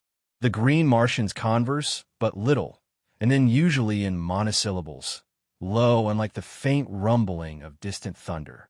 We traversed a trackless waste of moss which, bending to the pressure of broad tire or padded foot, rose up again behind us, leaving no sign that we had passed. We might indeed have been the wraiths of the departed dead upon the dead sea of that dying planet for all the sound or sign we made in passing. It was the first march of a large body of men and animals I had ever witnessed which raised no dust and left no spore. For there is no dust upon Mars except in the cultivated districts during the winter months, and even then the absence of high winds renders it almost unnoticeable. We camped that night at the foot of the hills we had been approaching for 2 days and which marked the southern boundary of this particular sea. Our animals had been 2 days without drink, nor had they had water for nearly 2 months, not since shortly after leaving Thark. But, as Tarkas explained to me, they require but little and can live almost indefinitely upon the moss which covers Barsoom, and which, he told me, holds in its tiny stems sufficient moisture to meet the limited demands of the animals. After partaking of my evening meal of cheese-like food and vegetable milk, I sought out Sola, whom I found working by the light of a torch upon some of Tarkas' trappings. She looked up at my approach, her face lighting with pleasure and with welcome. "I am glad you came," she said. "Dejah Thoris sleeps, and I am lonely. Mine own people do not care for me. John Carter, I am too unlike them. It is a sad fate, since I must live my life amongst them. And I often wish that I were a true Green Martian woman, without love and without hope. But I have known love, and so I am lost. I promise to tell you my story, or rather the story of my parents. From what I have learned of you and the ways of your people, I am sure that the tale will not seem strange to you. But among Green Martians, it has no parallel within the memory of the oldest living Thark, nor do our legends hold many similar tales. My mother was rather small, in fact too small to be allowed the responsibilities of maternity, as our chieftains breed principally for size. She was also less cold and cruel than most Green Martian women, and caring little for their society, she often roamed the deserted avenues of Thark alone, or went and sat among the wildflowers that deck the nearby hills, thinking thoughts and wishing wishes which I believe I alone among Tharkian women today may understand. For am I not the child of my mother? And there among the hills she met a young warrior, whose duty it was to guard the feeding Zitadars and Thoats, and see that they roamed not beyond the hills. They spoke at first only of such things as interest the community of Tharks, but gradually, as they came to meet more often, and, as was now quite evident to both, no longer by chance, they talked about themselves, their likes, their ambitions, and their hopes. She trusted him and told him of the awful repugnance she felt for the cruelties of their kind, for the hideous, loveless lives they must ever lead, and then she waited for the storm of denunciation to break from his cold, hard lips. But instead he took her in his arms and kissed her. They kept their love a secret for 6 long years. She, my mother, was of the retinue of the great Talhages, while her lover was a simple warrior, wearing only his own metal. Had their defection from the traditions of the Tharks been discovered, both would have paid the penalty in the great arena before Talhages and the assembled hordes. The egg from which I came was hidden beneath a great glass vessel upon the highest and most inaccessible of the partially ruined towers of ancient Thark. Once each year, my mother visited it for the 5 long years it lay there in the process of incubation. She dared not come oftener. From the mighty guilt of her conscience, she feared that her every move was watched. During this period, my father gained great distinction as a warrior and had taken the medal from several chieftains. His love for my mother had never diminished, and his own ambition in life was to reach a point where he might wrest the medal from Talhages himself, and thus, as ruler of the Tharks, be free to claim her as his own, as well as, by the might of his power, protect the child which otherwise would be quickly dispatched should the truth become known. It was a wild dream, that of wresting the medal from Talhages in 5 short years. But his advance was rapid, and he soon stood high in the councils of Thark. But one day the chance was lost forever, in so far as it could come in time to save his loved ones, for he was ordered away upon a long expedition to the ice-clad south, to make war upon the natives there and despoil them of their furs. For such is the manner of the green Barsoomian. He does not labor for what he can wrest in battle from others.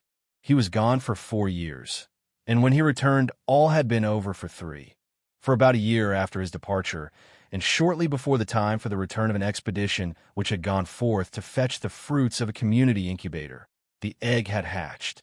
Thereafter my mother continued to keep me in the old tower, visiting me nightly and lavishing upon me the love the community life would have robbed us both of.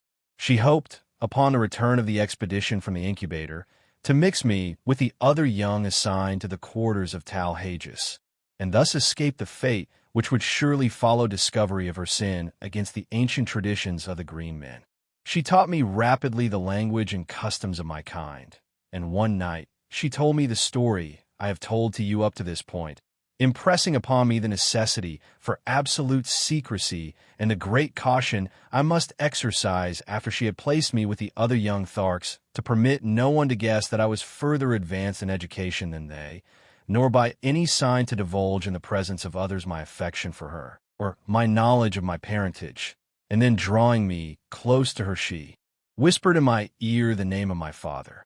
And then a light flashed out upon the darkness of the tower chamber, and there stood Sarkoja, her gleaming, baleful eyes fixed in a frenzy of loathing and contempt upon my mother.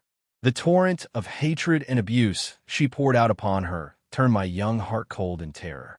That she had heard the entire story was apparent, and that she had suspected something wrong from my mother's long nightly absences from her quarters accounted for her presence there on that fateful night. One thing she had not heard, nor did she know, the whispered name of my father.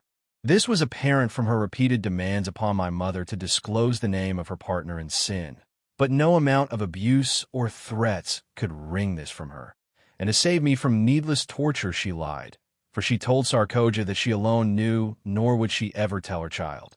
With final imprecations, Sarkoja hastened away to Tal Hages to report her discovery, and while she was gone my mother, wrapping me in the silks and furs of her night coverings, so that I was scarcely noticeable, descended to the streets and ran wildly away toward the outskirts of the city, in the direction which led to the far south, out toward the man whose protection she might not claim, but on whose face she wished to look once more before she died. As we neared the city's southern extremity, a sound came to us from across the mossy flat, from the direction of the only pass through the hills which led to the gates, the pass by which caravans from either north or south or east or west would enter the city. The sounds we heard were the squealing of thoats and the grumbling of zitidars, with the occasional clank of arms which announced the approach of a body of warriors. The thought uppermost in her mind was that it was my father returned from his expedition, but the cunning of the Thark held her from headlong and precipitate flight to greet him. Retreating into the shadows of a doorway, she awaited the coming of the cavalcade, which shortly entered the avenue, breaking its formation and thronging the thoroughfare from wall to wall. As the head of the procession passed us, the lesser moon swung clear of the overhanging roofs and lit up the scene with all the brilliancy of her wondrous light. My mother shrank further back into the friendly shadows, and from her hiding place saw that the expedition was not that of my father, but the returning caravan bearing the young Tharks. Instantly her plan was formed, and as a great chariot swung close to our hiding place, she slipped stealthily in upon the trailing tailboard, crouching low in the shadow of the high side, straining me to her bosom in a frenzy of love. She knew, what I did not, that never again after that night would she hold me to her breast, nor was it likely we would ever look upon each other's face again. In the confusion of the plaza, she mixed me with the other children, whose guardians during the journey were now free to relinquish their responsibility. We were herded together into a great room, fed by women who had not accompanied the expedition, and the next day we were parceled out among the retinues of the chieftains. I never saw my mother after that night. She was imprisoned by Tal Hages, and every effort, including the most horrible and shameful torture, was brought to bear upon her to wring from her lips the name of my father. But she remained steadfast and loyal, dying at last amidst the laughter of Tal Hages and his chieftains during some awful torture she was undergoing. I learned afterwards that she told them that she had killed me to save me from a like fate at their hands, and that she had thrown my body to the white apes.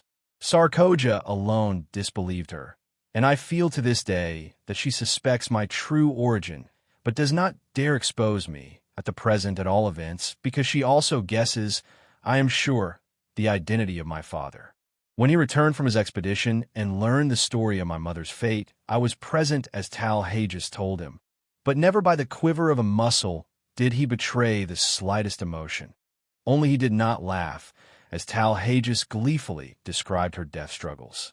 From that moment on, he was the cruelest of the cruel, and I am awaiting the day when he shall win the goal of his ambition, and feel the carcass of Tal Hages beneath his foot, for I am as sure that he but waits the opportunity to wreak a terrible vengeance, and that his great love is as strong in his breast as when it first transfigured him nearly 40 years ago. As I am that we sit here upon the edge of a world-old ocean while sensible people sleep. John Carter. And your father, Sola, is he with us now? I asked.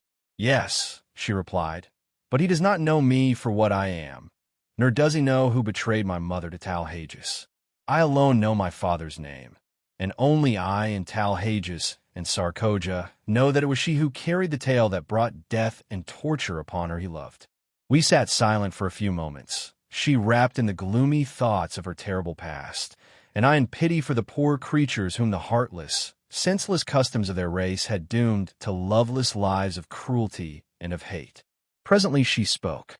"John Carter, if ever a real man walked the cold, dead bosom of Barsoom, you are one.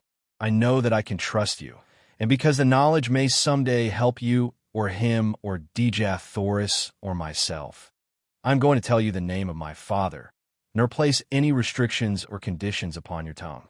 When the time comes, speak the truth if it seems best to you. I trust you because I know that you are not cursed with the terrible trait of absolute and unswerving truthfulness, that you could lie like one of your own Virginia gentlemen if a lie would save others from sorrow or suffering. My father's name is Tarkas." Chapter 16. We Plan Escape. The remainder of our journey to Thark was uneventful. We were 20 days upon the road, crossing 2 sea bottoms and passing through or around a number of ruined cities, mostly smaller than Korod. Twice we crossed the famous Martian waterways, or canals, so called by our earthly astronomers. When we approached these points, a warrior would be sent far ahead with a powerful field glass, and if no great body of red Martian troops was in sight, we would advance as close as possible without chance of being seen and then camp until dark, when we would slowly approach the cultivated tract and, locating one of the numerous, broad highways which cross these areas at regular intervals, creep silently and stealthily across to the arid lands upon the other side. It required 5 hours to make one of these crossings without a single halt, and the other consumed the entire night, so that we were just leaving the confines of the high-walled fields when the sun broke out upon us. Crossing in the darkness, as we did, I was unable to see but little, except as the nearer moon, in her wild and ceaseless hurtling through the Barsoomian heavens, lit up little patches of the landscape from time to time, disclosing walled fields and low, rambling buildings, presenting much the appearance of earthly farms. There were many trees, methodically arranged, and some of them were of enormous height. There were animals in some of the enclosures, and they announced their presence by terrified squealings and snortings as they scented our queer, wild beasts and wilder human beings. Only once did I perceive a human being, and that was at the intersection of our crossroad with a wide, white turnpike which cuts each cultivated district longitudinally at its exact center. The fellow must have been sleeping beside the road, for, as I came abreast of him, he raised upon one elbow, and after a single glance at the approaching caravan, leaped shrieking to his feet and fled madly down the road, scaling a nearby wall with the agility of a scared cat. The Tharks paid him not the slightest attention. They were not out upon the warpath, and the only sign that I had that they had seen him was a quickening of the pace of the caravan as we hastened toward the bordering desert which marked our entrance into the realm of Talhages. Not once did I have speech with Dejah Thoris, as she sent no word to me that I would be welcome at her chariot, and my foolish pride kept me from making any advances. I verily believe that a man's way with women is an inverse ratio to his prowess among men. The weakling and the saphead have often great ability to charm the fair sex, while the fighting man who can face 1,000 real dangers unafraid sits hiding in the shadows like some frightened child. Just 30 days after my advent upon Barsoom, we entered the ancient city of Thark, from whose long-forgotten people this horde of green men have stolen even their name. The hordes of Thark number some 30,000 souls, and are divided into 25 communities. Each community has its own Jed and lesser chieftains, but all are under the rule of Talhages, Jedak of Thark. 5 communities make their headquarters at the city of Thark, and the balance are scattered among other deserted cities of ancient Mars throughout the district claimed by Talhages. We made our entry into the great central plaza early in the afternoon. There were no enthusiastic, friendly greetings for the returned expedition. Those who chanced to be in sight spoke the names of warriors or women with whom they came in direct contact, in a formal greeting of their kind, But when it was discovered that they brought 2 captives, a greater interest was aroused, and Dejah Thoris and I were the centers of inquiring groups. We were soon assigned to new quarters, and the balance of the day was devoted to settling ourselves to the changed conditions. My home now was upon an avenue leading into the plaza from the south, the main artery down which we had marched from the gates of the city. I was at the far end of the square and had an entire building to myself. The same grandeur of architecture which was so noticeable a characteristic of Korod was in evidence here, only, if that were possible, on a larger and richer scale. My quarters would have been suitable for housing the greatest of earthly emperors, but to these queer creatures nothing about a building appealed to them but its size and the enormity of its chambers. The larger the building, the more desirable. And so Dejah occupied what must have been an enormous public building, the largest in the city, but entirely unfitted for residence purposes. The next largest was reserved for Lorquas Tamil, the next for the Jed of a lesser rank, and so on to the bottom of the list of 5 Jeds. The warriors occupied the buildings with the chieftains to whose retinues they belonged, or, if they preferred, sought shelter among any of the thousands of untenanted buildings in their own quarter of town, each community being assigned a certain section of the city. The selection of building had to be made in accordance with these divisions, except in so far as the Jeds were concerned, they all occupying edifices which fronted upon the plaza. When I had finally put my house in order, or rather seen that it had been done, it was nearing sunset, and I hastened out with the intention of locating Sola and her charges, as I had determined upon having speech with Dejah Thoris and trying to impress on her the necessity of our at least patching up a truce until I could find some way of aiding her to escape.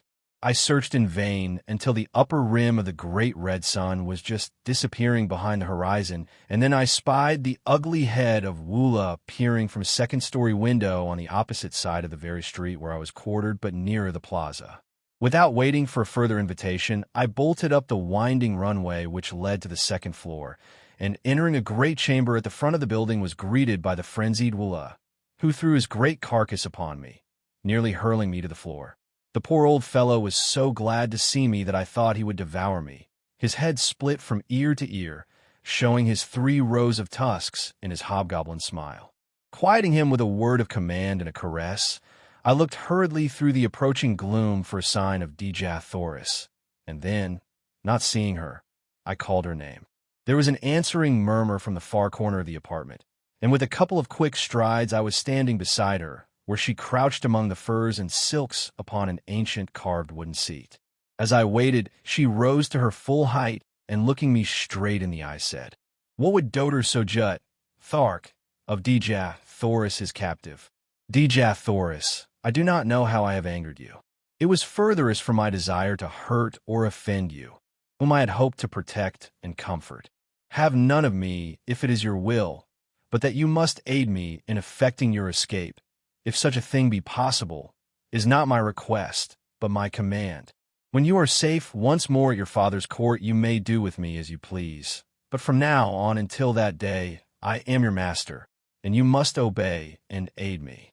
She looked at me long and earnestly, and I thought that she was softening toward me.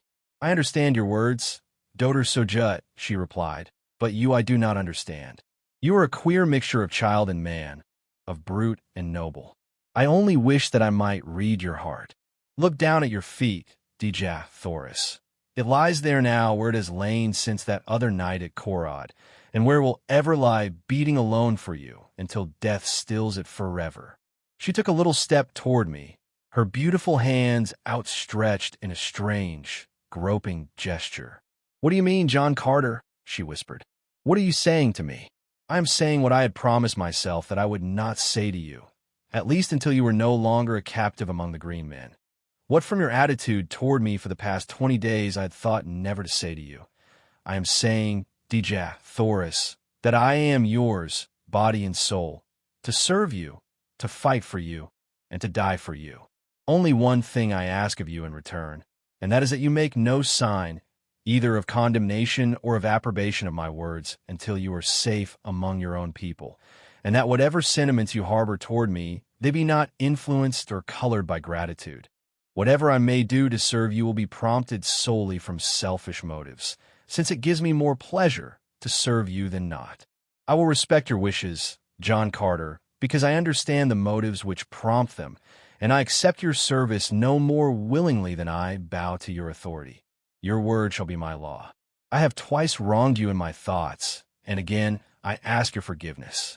Further conversation of a personal nature was prevented by the entrance of Sola, who was much agitated and wholly unlike her usual calm and possessed self. "That horrible Sarkoja has been before Tal Hages," she cried, "and from what I heard upon the plaza, there is little hope for either of you." "What do they say?" inquired Dejah Thoris. "That you will be thrown to the wild, Kalos dogs in the great arena as soon as the hordes have assembled for the yearly games." "Sola," I said, "you are a Thark, but you hate and loathe the customs of your people as much as we do. Will you not accompany us in one supreme effort to escape? I am sure that Dejah Thoris can offer you a home and protection among her people, and your fate can be no worse among them than it must ever be here." "Yes," cried Dejah Thoris, "come with us, Sola. You will be better off among the red men of Helium than you are here, and I can promise you not only a home with us, but the love and affection your nature craves, and which must always be denied you by the customs of your own race. Come with us, Sola. We might go without you, but your fate would be terrible if they thought you had connived to aid us. I know that even that fear would not tempt you to interfere in our escape, but we want you with us. We want you to come to a land of sunshine and happiness, amongst a people who know the meaning of love, of sympathy, and of gratitude. Say that you will, Sola. Tell me that you will."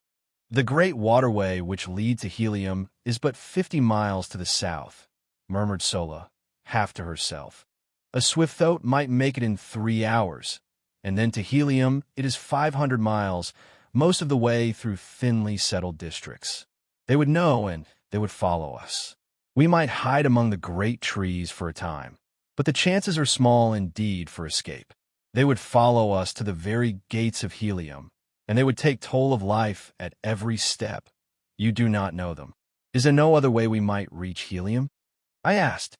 "Can you not draw me a rough map of the country we must traverse, Dejah Thoris?" "Yes," she replied, and taking a great diamond from her hair, she drew upon the marble floor the first map of Barsoomian territory I had ever seen. It was crisscrossed in every direction with long, straight lines, sometimes running parallel and sometimes converging toward some great circle. The lines, she said, were waterways, the circles cities, and one far to the northwest of us she pointed out as Helium. There were other cities closer, but she said she feared to enter many of them, as they were not all friendly toward Helium. Illustration: she drew upon the marble floor the first map of Barsoomian territory I had ever seen. Finally, after studying the map carefully in the moonlight which now flooded the room, I pointed out a waterway far to the north of us which also seemed to lead to Helium. "Does not this pierce your grandfather's territory?" I asked. "Yes," she answered, "but it is 200 miles north of us. It is one of the waterways we crossed on the trip to Thark." "They would never suspect that we would try for that distant waterway," I answered, "and that is why I think that it is the best route for our escape." Sola agreed with me, and it was decided that we should leave Thark this same night, just as quickly, in fact, as I could find and saddle my thoughts. Sola was to ride one, and Dejah Thoris and I the other, each of us carrying sufficient food and drink to last us for 2 days, since the animals could not be urged too rapidly for so long a distance. I directed Sola to proceed with Dejah Thoris along one of the less frequented avenues to the southern boundary of the city, where I would overtake them with the Thoats as quickly as possible. Then, leaving them to gather what food, silks, and furs we would need, I slipped quietly to the rear of the first floor and entered the courtyard, where our animals were moving restlessly about, as was their habit, before settling down for the night. In the shadows of the buildings and out beneath the radiance of the Martian moons moved the great herd of Thoats and Zitidars, the latter grunting their low gutturals, and the former occasionally emitting the sharp squeal which denotes the almost habitual state of rage in which these creatures pass their existence. They were quieter now, owing to the absence of man, but as they scented me, they became more restless and their hideous noise increased. It was risky business, this entering a paddock of Thoats alone and at night. First, because their increasing noisiness might warn the nearby warriors that something was amiss, and also because for the slightest cause, or for no cause at all, some great bull Thoat might take it upon himself to lead a charge upon me.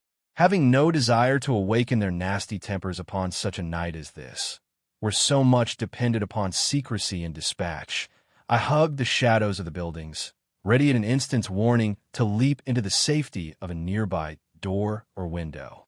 Thus, I moved silently to the great gates which opened upon the street at the back of the court, and as I neared the exit, I called softly to my two animals. How I thanked the kind providence which had given me the foresight to win the love and confidence of these wild, dumb brutes. For presently from the far side of the court, I saw two huge bulks forcing their way toward me through the surging mountains of flesh. They came quite close to me, rubbing their muzzles against my body and nosing for the bits of food it was always my practice to reward them with.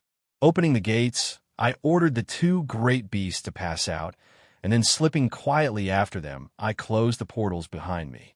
I did not saddle or mount the animals there, but instead walked quietly in the shadows of the buildings toward an unfrequented avenue which led toward the point I had arranged to meet Dejah Thoris and Sola.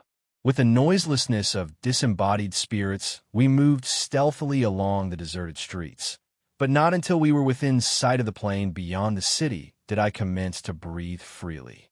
I was sure that Sola and Dejah Thoris would find no difficulty in reaching our rendezvous undetected, but with my great Thoats I was not so sure for myself, as it was quite unusual for warriors to leave the city after dark.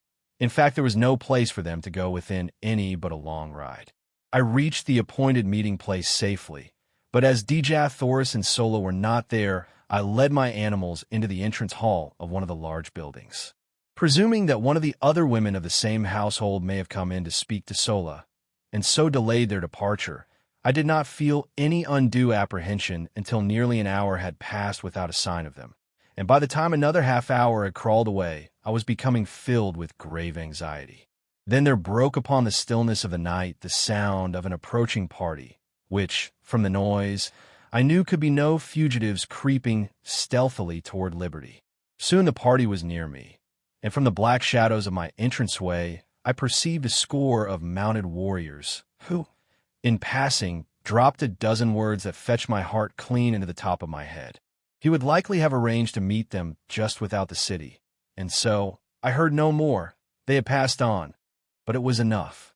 Our plan had been discovered, and the chances for escape from now on to the fearful end would be small indeed. My one hope now was to return undetected to the quarters of Dejah Thoris and learn what fate had overtaken her. But how to do it with these great monstrous Thoats upon my hands, now that the city probably was aroused by the knowledge of my escape, was a problem of no mean proportions. Suddenly an idea occurred to me, and acting on my knowledge of the construction of the buildings of these ancient Martian cities, with a hollow court within the center of each square, I groped my way blindly through the dark chambers, calling the great Thoats after me. They had difficulty in negotiating some of the doorways, but as the buildings fronting the city's principal exposures were all designed upon a magnificent scale, they were able to wriggle through without sticking fast. And thus we finally made the inner court, where I found, as I had expected, the usual carpet of moss-like vegetation which would provide their food and drink until I could return them to their own enclosure. That they would be as quiet and contented here as elsewhere I was confident, nor was there but the remotest possibility that they would be discovered, as the green men had no great desire to enter these outlying buildings, which were frequented by the only thing, I believe, which caused them the sensation of fear, the great white apes of Barsoom. Removing the saddle trappings, I hid them just within the rear doorway of the building through which we had entered the court, and, turning the beasts loose, quickly made my way across the court to the rear of the buildings upon the further side, and thence to the avenue beyond. Waiting in the doorway of the building until I was assured that no one was approaching, I hurried across to the opposite side and through the first doorway to the court beyond. Thus, crossing through court after court with only the slight chance of detection which the necessary crossing of the avenues entailed, I made my way in safety to the courtyard in the rear of Dejah Thoris' quarters. Here, of course, I found the beasts of the warriors who quartered in the adjacent buildings, and the warriors themselves I might expect to meet within if I entered. But, fortunately for me, I had another and safer method of reaching the upper story where Dejah Thoris should be found, and, after first determining as nearly as possible which of the buildings she occupied, for I had never observed them before from the court side, I took advantage of my relatively great strength and agility, and sprang upward until I grasped the sill of a second-story window, which I thought to be in the rear of her apartment. Drawing myself inside the room, I moved stealthily toward the front of the building, and not until I had quite reached the doorway of her room was I made aware by voices that it was occupied. I did not rush headlong in, but listened without to assure myself that it was Dejah Thoris and that it was safe to venture within. It was well indeed that I took this precaution, for the conversation I heard was in the low gutturals of men, and the words which finally came to me proved a most timely warning. The speaker was a chieftain, and he was giving orders to 4 of his warriors. And when he returns to this chamber, he was saying, as he surely will when he finds she does not meet him at the city's edge, you 4 are to spring upon him and disarm him. It will require the combined strength of all of you to do it, if the reports they bring back from Korod are correct. When you have him fast bound, bear him to the vaults beneath the Jedak's quarters, and chain him securely where he may be found when Tal-Hages wishes him. Allow him to speak with none, nor permit any other to enter this apartment before he comes. There will be no danger of the girl returning, for by this time she is safe in the arms of Tal-Hages, and may all her ancestors have pity upon her, for Tal-Hages will have none. The great Sarkoja has done a noble knight's work. I go, and if you fail to capture him when he comes, I commend your carcasses to the cold bosom of Isis. Chapter 17.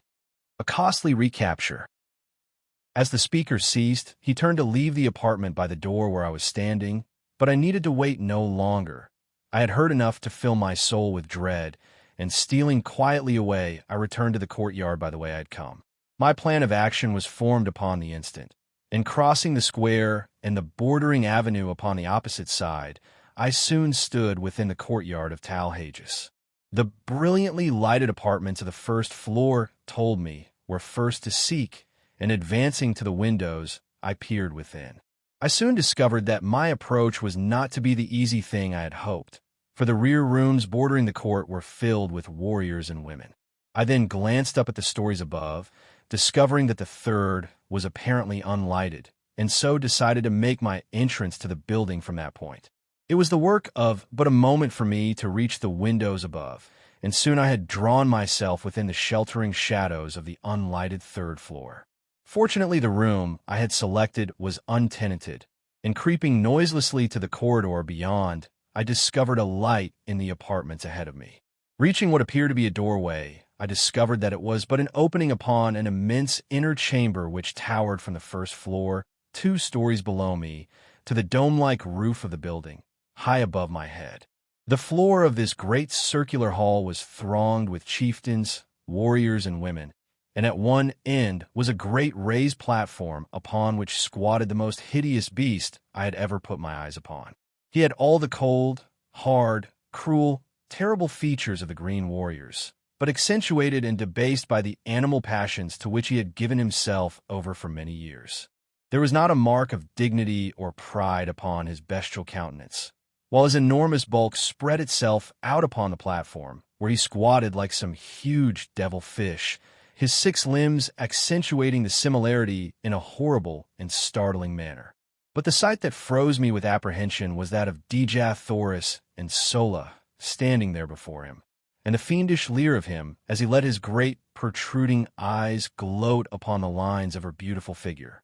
She was speaking, but I could not hear what she said, nor could I make out the low grumbling of his reply. She stood there erect before him, her head high held, and even at the distance I was from them, I could read the scorn and disgust upon her face as she let her haughty glance rest without sign of fear upon him. She was indeed the proud daughter of 1,000 Jedaks. Every inch of her dear, precious little body, so small, so frail beside the towering warriors around her, but in her majesty dwarfing them into insignificance. She was the mightiest figure among them, and I verily believe that they felt it. Presently Talhages made a sign that the chamber be cleared, and that the prisoners be left alone before him. Slowly the chieftains, the warriors, and the women melted away into the shadows of the surrounding chambers, and Dejah Thoris and Sola stood alone before the Jedak of the Tharks. One chieftain alone had hesitated before departing. I saw him standing in the shadows of a mighty column, his fingers nervously toying with the hilt of his great sword, and his cruel eyes bent in implacable hatred upon Talhages. It was Tarkas, and I could read his thoughts as they were an open book for the undisguised loathing upon his face. He was thinking of that other woman who, 40 years ago, had stood before this beast, and could I have spoken a word into his ear at that moment, the reign of Talhages would have been over. But finally he also strode from the room, not knowing that he left his own daughter at the mercy of the creature he most loathed. Talhages arose, and I, half fearing, half anticipating his intentions, hurried to the winding runway which led to the floors below. No one was near to intercept me, and I reached the main floor of the chamber unobserved, taking my station in the shadow of the same column that Tarkas had but just deserted. As I reached the floor, Talhages was speaking. "Princess of Helium, I might wring a mighty ransom from your people, would I, but return you to them unharmed.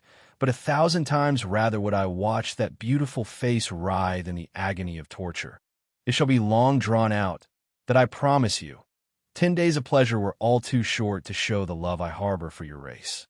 The terrors of your death shall haunt the slumbers of the red men through all the ages to come.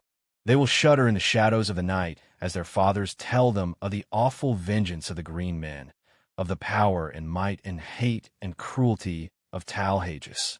But before the torture you shall be mine for 1 short hour, and word of that too shall go forth to Tardos Mors, Jedak of Helium, your grandfather, that he may grovel upon the ground in the agony of his sorrow. Tomorrow the torture will commence. Tonight thou art Talhages. Come." He sprang down from the platform and grasped her roughly by the arm, but scarcely had he touched her than I leaped between them. My short sword, sharp and gleaming, was in my right hand. I could have plunged it into his putrid heart before he realized that I was upon him. But as I raised my arm to strike, I thought of Tarkas, and with all my rage, with all my hatred, I could not rob him of that sweet moment for which he had lived and hoped all these long, weary years. And so, instead, I swung my good right fist full upon the point of his jaw. Without a sound, he slipped to the floor as one dead. In the same deathly silence, I grasped Dejah Thoris by the hand, and motioning Sola to follow, we sped noiselessly from the chamber and to the floor above. Unseen, we reached a rear window, and with the straps and leather of my trappings, I lowered, first Sola, and then Dejah Thoris to the ground below. Dropping lightly after them, I drew them rapidly around the court in the shadows of the buildings. And thus we returned over the same course I had so recently followed from the distant boundary of the city. We finally came upon my Thoats in the courtyard where I had left them, and placing the trappings upon them, we hastened through the building to the avenue beyond. Mounting, Sola upon one beast, and Dejah Thoris behind me upon the other, we rode from the city of Thark through the hills to the south. Instead of circling back around the city to the northwest and toward the nearest waterway, which lay so short a distance from us, we turned to the northeast and struck out upon the mossy waste across which, for 200 dangerous and weary miles, lay another main artery leading to Helium. No word was spoken until we had left the city far behind, but I could hear the quiet sobbing of Dejah Thoris as she clung to me with her dear head resting against my shoulder. "If we make it, my chieftain, the debt of Helium will be a mighty one, greater than she can ever pay you. And should we not make it," she continued, "the debt is no less, though Helium will never know, for you have saved the last of our line from worse than death." I did not answer, but instead reached to my side and pressed the little fingers of her I loved where they clung to me for support. And then, in unbroken silence, we sped over the yellow, moonlit moss, each of us occupied with his own thoughts. For my part, one could not be other than joyful had I tried. With Dejah Thoris' warm body pressed close to mine, and with all our unpassed danger, my heart was singing as gaily as though we were already entering the gates of Helium. Our earlier plans had been so sadly upset that we now found ourselves without food or drink, and I alone was armed. We therefore urged our beasts to a speed that must tell on them sorely before we could hope to sight the ending of the first stage of our journey. We rode all night and all the following day with only a few short rests. On the second night, both we and our animals were completely fagged, and so we lay down upon the moss and slept for some 5 or 6 hours, taking up the journey once more before daylight.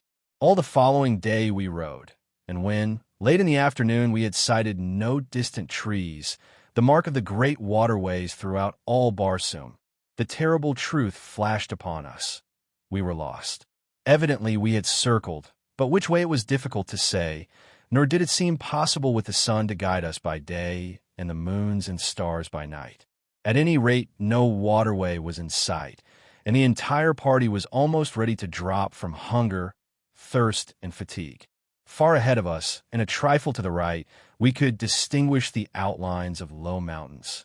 These we decided to attempt to reach in the hope that from some ridge we might discern the missing waterway. Night fell upon us before we reached our goal, and, almost fainting from weariness and weakness, we lay down and slept. I was awakened early in the morning by some huge body pressing close to mine, and opening my eyes with a start, I beheld my blessed old Woola snuggling close to me. The faithful brute had followed us across that trackless waste to share our fate, whatever it might be. Putting my arms about his neck, I pressed my cheek close to his, nor am I ashamed that I did it, nor the tears that came to my eyes as I thought of his love for me. Shortly after this, Dejah Thoris and Sola awakened, and it was decided that we push on at once in an effort to gain the hills. We had gone scarcely a mile when I noticed that my throat was commencing to stumble and stagger in a most pitiful manner, although we had not attempted to force them out of a walk since about noon of the preceding day. Suddenly he lurched wildly to one side and pitched violently to the ground. Dejah Thoris and I were thrown clear of him and fell upon the soft moss with scarcely a jar. But the poor beast was in a pitiable condition, not even being able to rise, although relieved of our weight. Sola told me that the coolness of the night, when it fell, together with the rest, would doubtless revive him. And so I decided not to kill him, as was my first intention, as I had thought it cruel to leave him alone there to die of hunger and thirst. Relieving him of his trappings, which I flung down beside him, we left the poor fellow to his fate and pushed on with the one throat as best we could. Sola and I walked, making Dejah Thoris ride, much against her will. In this way we had progressed to within about a mile of the hills we were endeavoring to reach when Dejah Thoris, from her point of vantage upon the throat, cried out that she saw a great party of mounted men filing down from a pass in the hills several miles away. Sola and I both looked in the direction she indicated, and there, plainly discernible, were several hundred mounted warriors. They seemed to be headed in a southwesterly direction, which would take them away from us. They doubtless were Thark warriors who had been sent out to capture us, and we breathed a great sigh of relief that they were traveling in the opposite direction. Quickly lifting Dejah Thoris from the throat, I commanded the animal to lie down, and we three did the same, presenting as small an object as possible for fear of attracting the attention of the warriors toward us. We could see them as they filed out of the pass, just for an instant, before they were lost to view behind a friendly ridge, to us a most providential ridge, since, had they been in view for any great length of time, they scarcely could have failed to discover us. As what proved to be the last warrior came into view from the pass, he halted and, to our consternation, threw his small but powerful field glass to his eye and scanned the sea bottom in all directions. Evidently he was a chieftain, for in certain marching formations among the green men, a chieftain brings up the extreme rear of the column. As his glass swung toward us, our hearts stopped in our breasts, and I could feel the cold sweat start from every pore in my body. Presently it swung full upon us and stopped.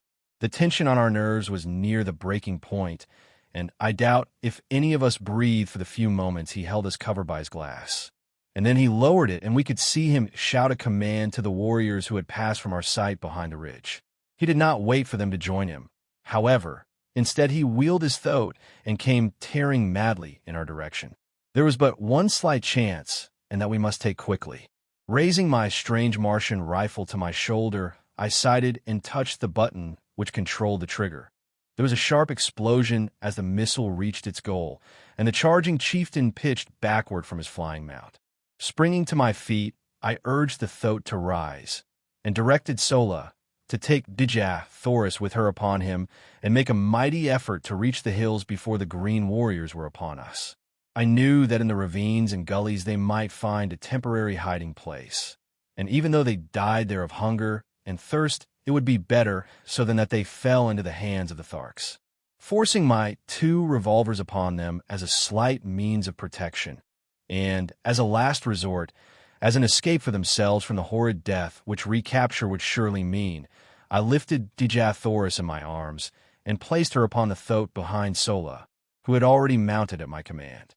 "Goodbye, my princess," I whispered. "We may meet in Helium yet. I have escaped from worse plights than this." And I tried to smile as I lied. "What?" she cried. "Are you not coming with us?" "How may I, Dejah Thoris? Someone must hold these fellows off for a while, and I can better escape them alone than could the 3 of us together." She sprang quickly from the thoat and, throwing her dear arms about my neck, turned to Sola, saying with quiet dignity, "Fly, Sola.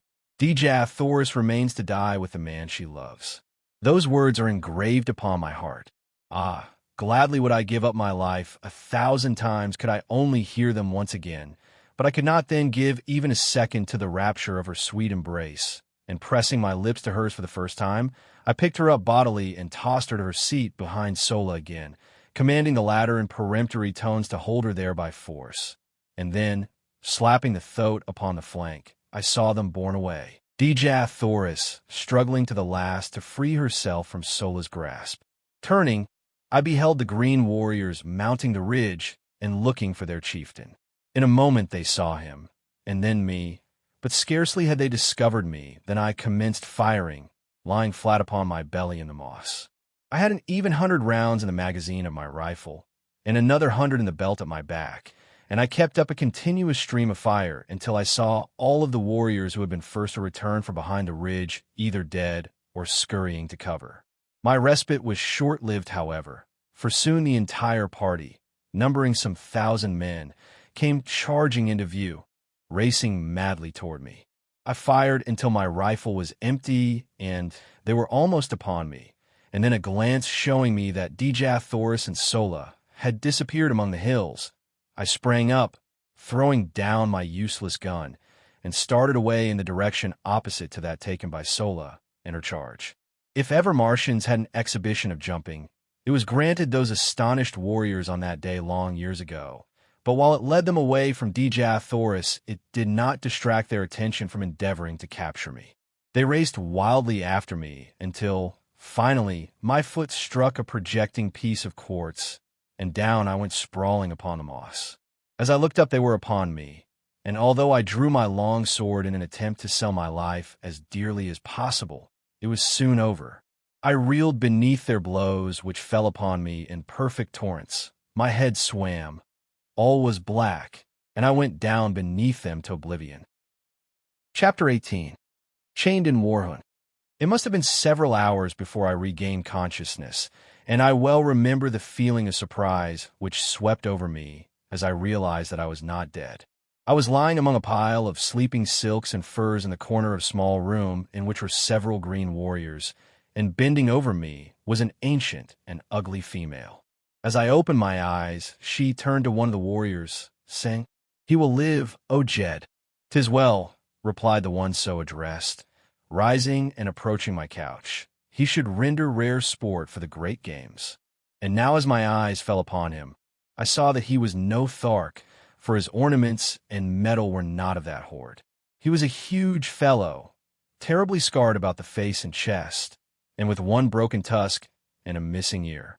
Strapped on either breast were human skulls, and depending from these a number of dried human hands. His reference to the great games of which I had heard so much while among the Tharks convinced me that I had but jumped from purgatory into Gehenna.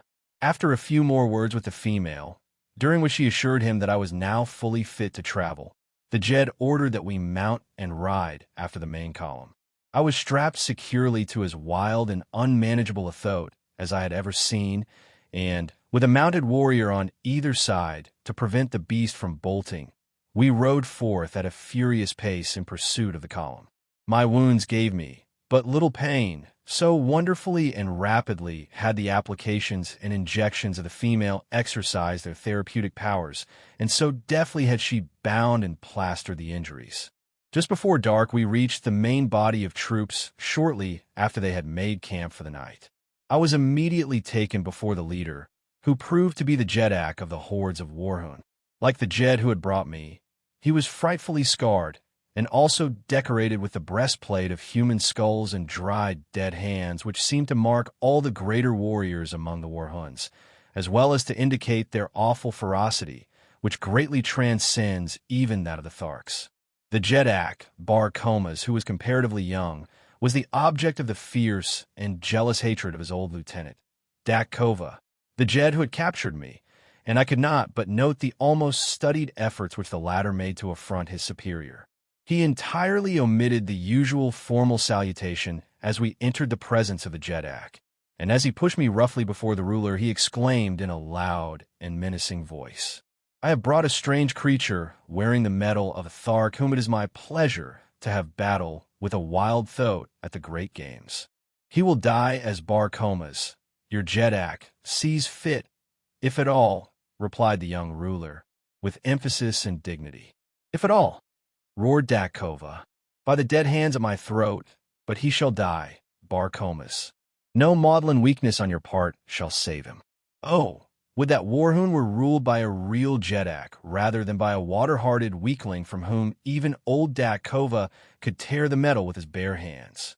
Bar-Comas eyed the defiant and insubordinate chieftain for an instant, his expression one of haughty, fearless contempt and hate, and then, without drawing a weapon and without uttering a word, he hurled himself at the throat of his defamer. I never before had seen two Green Martian warriors battle with nature's weapons, and the exhibition of animal ferocity which ensued was as fearful a thing as the most disordered imagination could picture.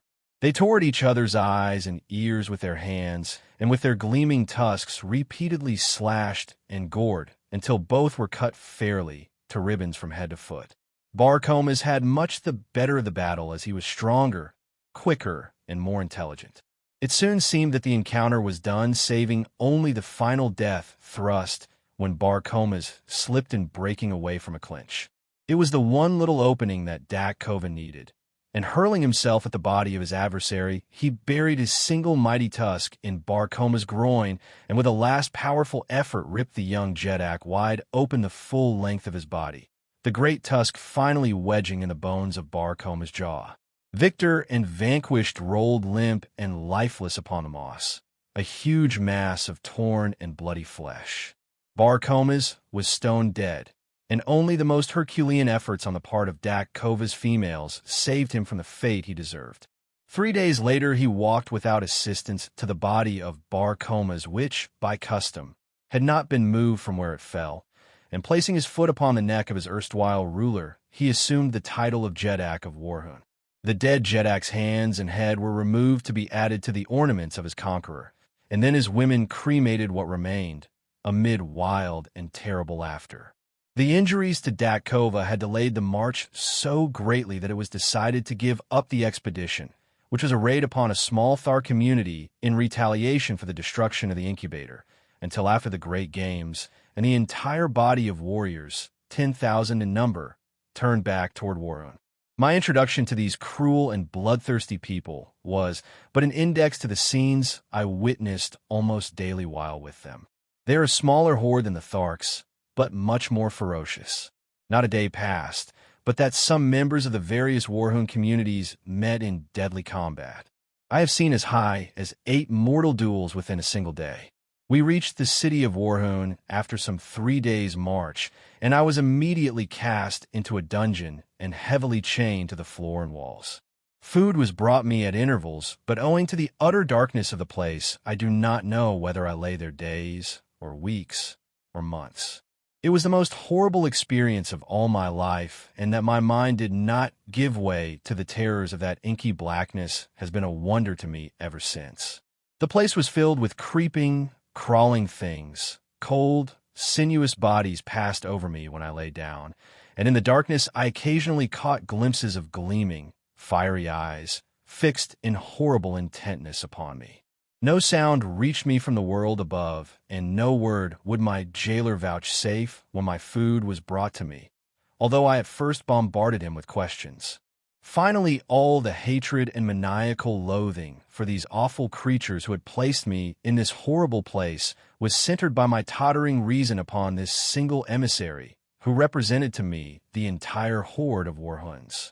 I had noticed that he always advanced with his dim torch to where he could place the food within my reach, and as he stooped to place it upon the floor, his head was about on a level with my breast. So, with the cunning of a madman, I backed into the far corner of my cell when next I heard him approaching, and gathering a little slack of the great chain which held me in my hand, I waited his coming, crouching like some beast of prey. As he stooped to place my food upon the ground, I swung the chain above my head and crashed the links with all my strength upon his skull. Without a sound, he slipped to the floor, stone dead. Laughing and chattering like the idiot I was fast becoming, I fell upon his prostrate form, my fingers feeling for his dead throat. Presently, they came in contact with a small chain at the end of which dangled a number of keys. The touch of my fingers on these keys brought back my reason with the suddenness of thought. No longer was I a gibbering idiot, but a sane, reasoning man with the means of escape within my very hands. As I was groping to remove the chain from about my victim's neck, I glanced up into the darkness to see 6 pairs of gleaming eyes fixed, unwinking, upon me. Slowly they approached, and slowly I shrank back from the awful horror of them. Back into my corner, I crouched, holding my hands palms out before me, and stealthily on came the awful eyes until they reached the dead body at my feet. Then slowly they retreated, but this time with a strange grating sound, and finally they disappeared in some black and distant recess of my dungeon. Chapter 19. Battling in the Arena. Slowly I regained my composure and finally essayed again to attempt to remove the keys from the dead body of my former jailer. But as I reached out into the darkness to locate it, I found to my horror that it was gone. Then the truth flashed on me. The owners of those gleaming eyes had dragged my prize away from me to be devoured in their neighboring lair, as they had been waiting for days, for weeks, for months, through all this awful eternity of my imprisonment, to drag my dead carcass to their feast. For 2 days no food was brought me, but then a new messenger appeared, and my incarceration went on as before, but not again did I allow my reason to be submerged by the horror of my position. Shortly after this episode, another prisoner was brought in and chained near me. By the dim torchlight, I saw that he was a red Martian, and I could scarcely await the departure of his guards to address him. As their retreating footsteps died away in the distance, I called out softly the Martian word of greeting, "Care? Who are you who speaks out of the darkness?" he answered. "John Carter, a friend of the Red Men of Helium." "I am of Helium," he said, "but I do not recall your name." And then I told him my story, as I have written it here, omitting only any reference to my love for Dejah Thoris. He was much excited by the news of Helium's princess, and seemed quite positive that she and Sola could easily have reached a point of safety from where they left me. He said that he knew the place well, because the defile through which the Warhoon warriors had passed when they discovered us was the only one ever used by them when marching to the south. Dejah Thoris and Sola entered the hills not 5 miles from a great waterway, and are now probably quite safe, he assured me. My fellow prisoner was Kantos Khan, a Padwar lieutenant in the Navy of Helium. He had been a member of the ill-fated expedition which had fallen into the hands of the Tharks at the time of Dejah Thoris' capture, and he briefly related the events which followed the defeat of the battleships. Badly injured and only partially manned, they had limped slowly toward Helium. But while passing near the city of Zodanga, the capital of Helium's hereditary enemies among the Red Men of Barsoom, they had been attacked by a great body of war vessels, and all but the craft to which Kantos can belong were either destroyed or captured. His vessel was chased for days by 3 of the Zodangan war ships, but finally escaped during the darkness of a moonless night. 30 days after the capture of Dejah Thoris, or about the time of our coming to Thark, his vessel had reached Helium with about 10 survivors of the original crew of 700 officers and men. Immediately 7 great fleets, each of 100 mighty war ships, had been dispatched to search for Dejah Thoris, and from these vessels 2,000 smaller craft had been kept out continuously in futile search for the missing princess.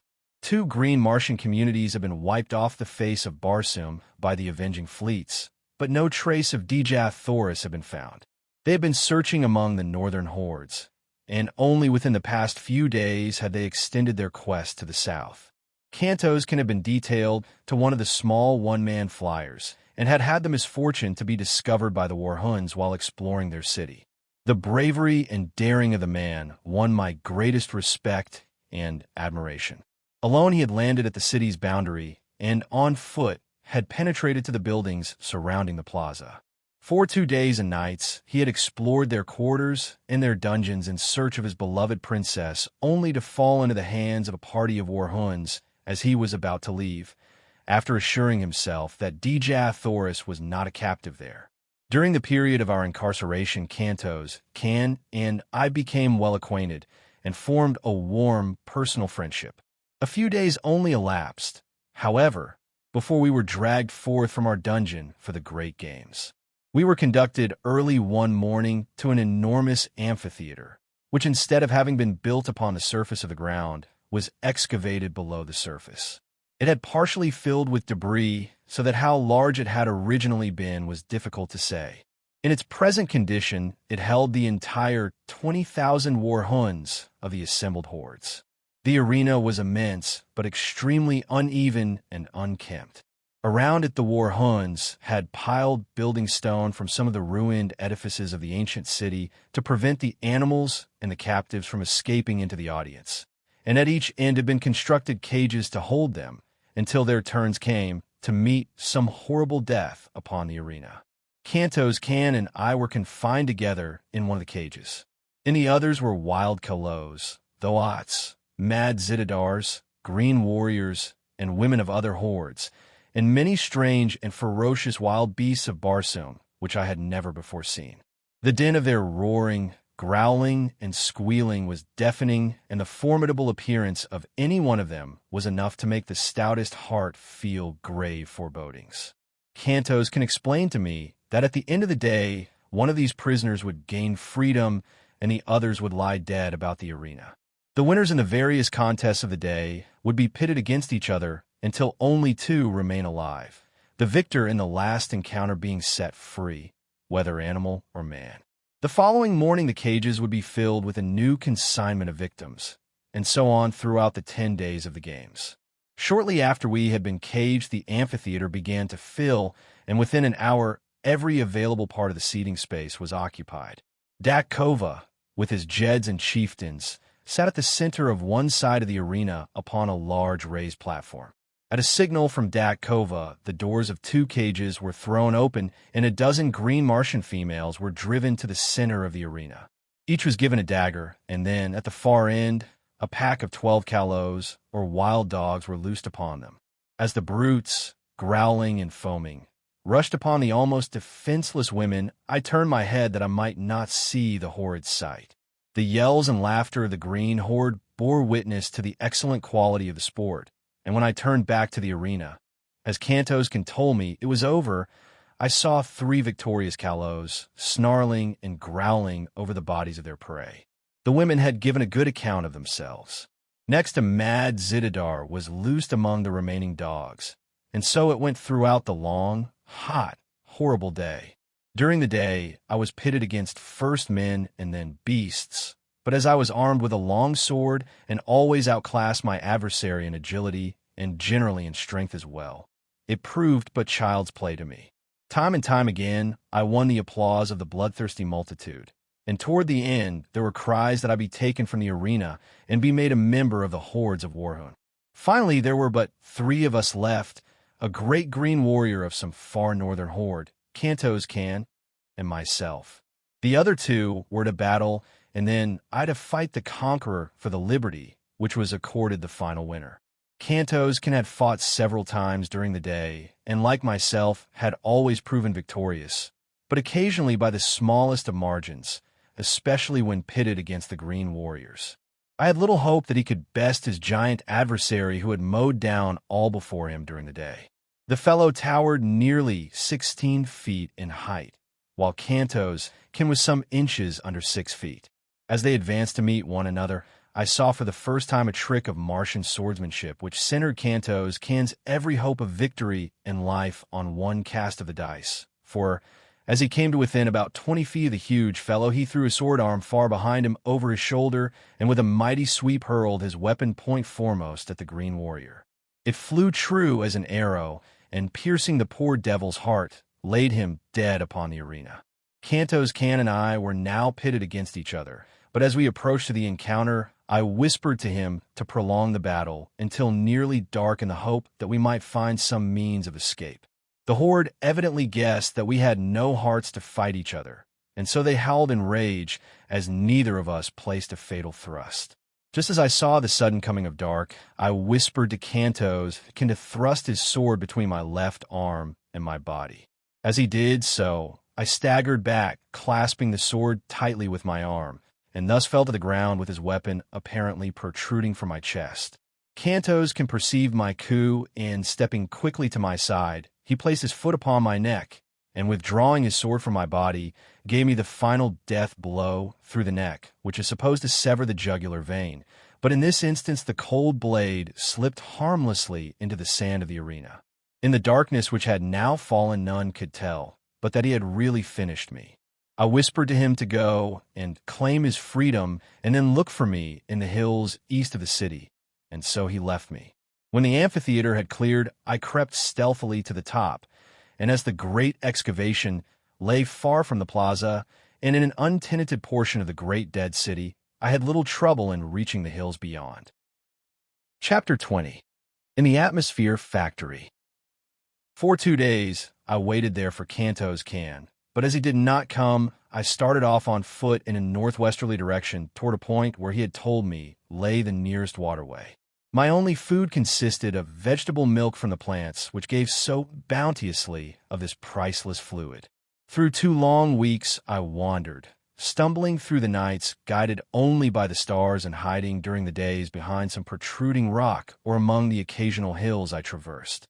Several times I was attacked by wild beasts, strange, uncouth monstrosities that leaped upon me in the dark, so that I had ever to grasp my long sword in my hand that I might be ready for them. Usually my strange, newly acquired telepathic power warned me in ample time, but once I was down with vicious fangs at my jugular and a hairy face pressed close to mine before I knew that I was even threatened. What manner of thing was upon me I did not know, but that it was large and heavy and many-legged I could feel. My hands were at its throat before the fangs had a chance to bury themselves in my neck, and slowly I forced the hairy face from me and closed my fingers, vice-like, upon its windpipe. Without sound we lay there, the beast exerting every effort to reach me with those awful fangs, and I straining to maintain my grip and choke the life from it as I kept it from my throat. Slowly my arms gave to the unequal struggle, and inch by inch the burning eyes and gleaming tusks of my antagonist crept toward me, until, as the hairy face touched mine again, I realized that all was over. And then a living mass of destruction sprang from the surrounding darkness, full upon the creature that held me pinioned to the ground. The 2 rolled growling upon the moss, tearing and rending one another in a frightful manner. But it was soon over, and my preserver stood with lowered head above the throat of the dead thing, which would have killed me. The nearer moon, hurtling suddenly above the horizon and lighting up the Barsoomian scene, showed me that my preserver was Woola, but from whence he had come, or how found me, I was a loss to know. That I was glad of his companionship it is needless to say, but my pleasure at seeing him was tempered by anxiety as to the reason of his leaving Dejah Thoris.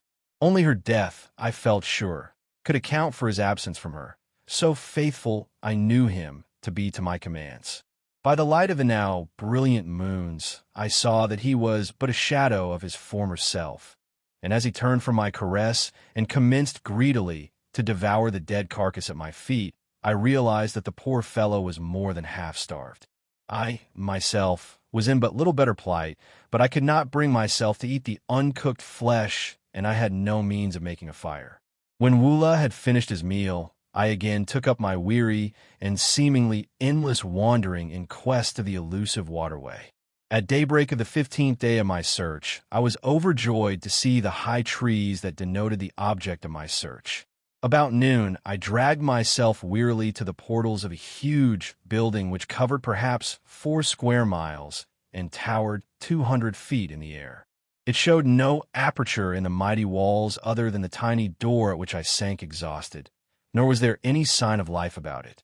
I could find no bell or other method of making my presence known to the inmates of the place, unless a small round hole in the wall near the door was for that purpose.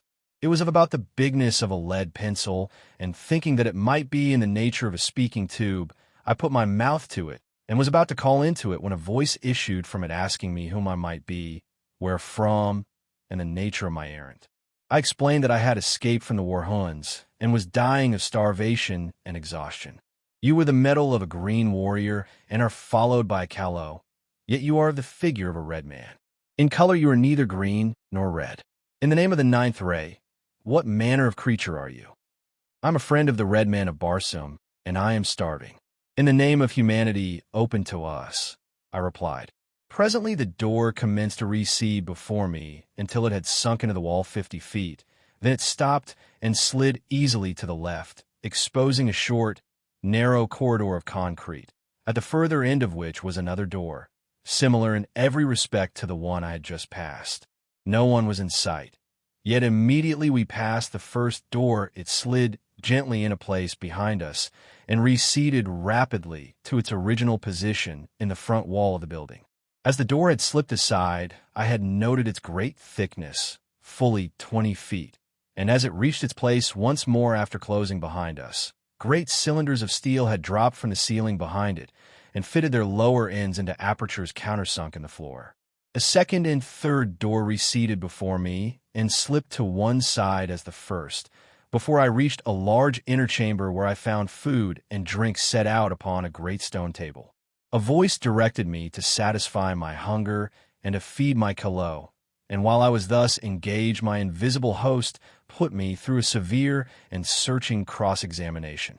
"Your statements are most remarkable," said the voice, on concluding its questioning. "But you are evidently speaking the truth, and it is equally evident that you are not a Barsoom. I can tell that by the conformation of your brain and the strange location of your internal organs and the shape and size of your heart. Can you see through me?" I exclaimed, "Yes, I can see all but your thoughts, and were you a Barsoomian, I could read those." Then a door opened at the far side of the chamber, and a strange, dried-up, little mummy of a man came toward me. He wore but a single article of clothing or adornment, a small collar of gold from which depended upon his chest a great ornament as large as a dinner plate set solid with huge diamonds, except for the exact center, which was occupied by a strange stone, an inch in diameter, that scintillated 9 different and distinct rays, the 7 colors of our earthly prism, and 2 beautiful rays which, to me, were new and nameless. I cannot describe them any more than you could describe red to a blind man. I only know that they were beautiful in the extreme. The old man sat and talked with me for hours, and the strangest part of our intercourse was that I could read his every thought while he could not fathom an iota from my mind unless I spoke. Illustration: the old man sat and talked with me for hours. I did not apprise him of my ability to sense his mental operations, and thus I learned a great deal which proved of immense value to me later, and which I would never have known had he suspected my strange power. For the Martians have such perfect control of their mental machinery that they are able to direct their thoughts with absolute precision. The building in which I found myself contained the machinery which produces that artificial atmosphere which sustains life on Mars. The secret of the entire process hinges on the use of the ninth ray, one of the beautiful scintillations which I had noted emanating from the great stone in my host's diadem. This ray is separated from the other rays of the sun by means of finely adjusted instruments placed upon the roof of the huge building, 3/4 of which is used for reservoirs in which the ninth ray is stored. This product is then treated electrically, or rather certain proportions of refined electric vibrations are incorporated with it, and the result is then pumped to the 5 principal air centers of the planet where, as it is released, contact with the ether of space transforms it into atmosphere.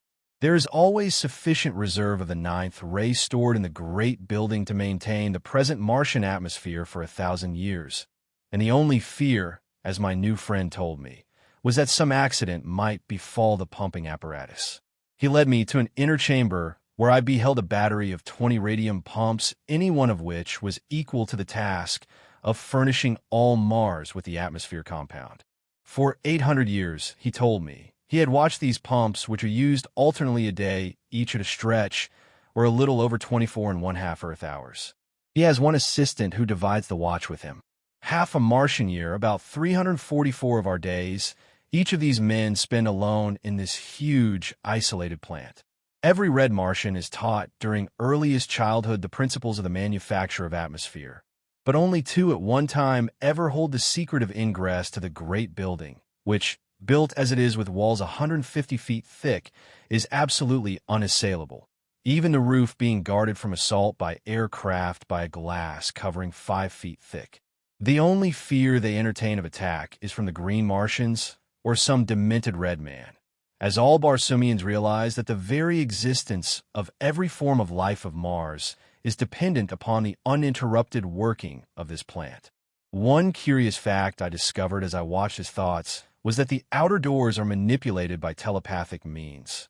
The locks are so finely adjusted that the doors are released by the action of a certain combination of thought waves. To experiment with my newfound toy, I thought to surprise him into revealing this combination, and so I asked him in a casual manner how he had managed to unlock the massive doors for me from the inner chambers of the building.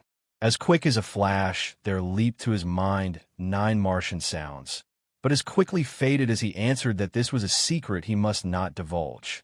From then on, his manner toward me changed as though he feared that he had been surprised into divulging his great secret, and I read suspicion and fear in his looks and thoughts, though his words were still fair. Before I retired for the night, he promised to give me a letter to a nearby agricultural officer who would help me on my way to Zodanga, which he said was the nearest Martian city. But be sure that you do not let them know you are bound for Helium, as they are at war with that country. My assistant and I are of no country. We belong to all Barsoom, and this talisman which we wear protects us in all lands, even among the green men.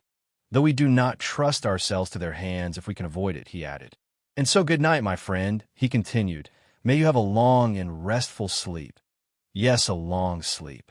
And though he smiled pleasantly, I saw in his thoughts the wish that he had never admitted me, and then a picture of him standing over me in the night, and the swift thrust of a long dagger, and the half-formed words, I am sorry, but it is for the best good of Barsoom.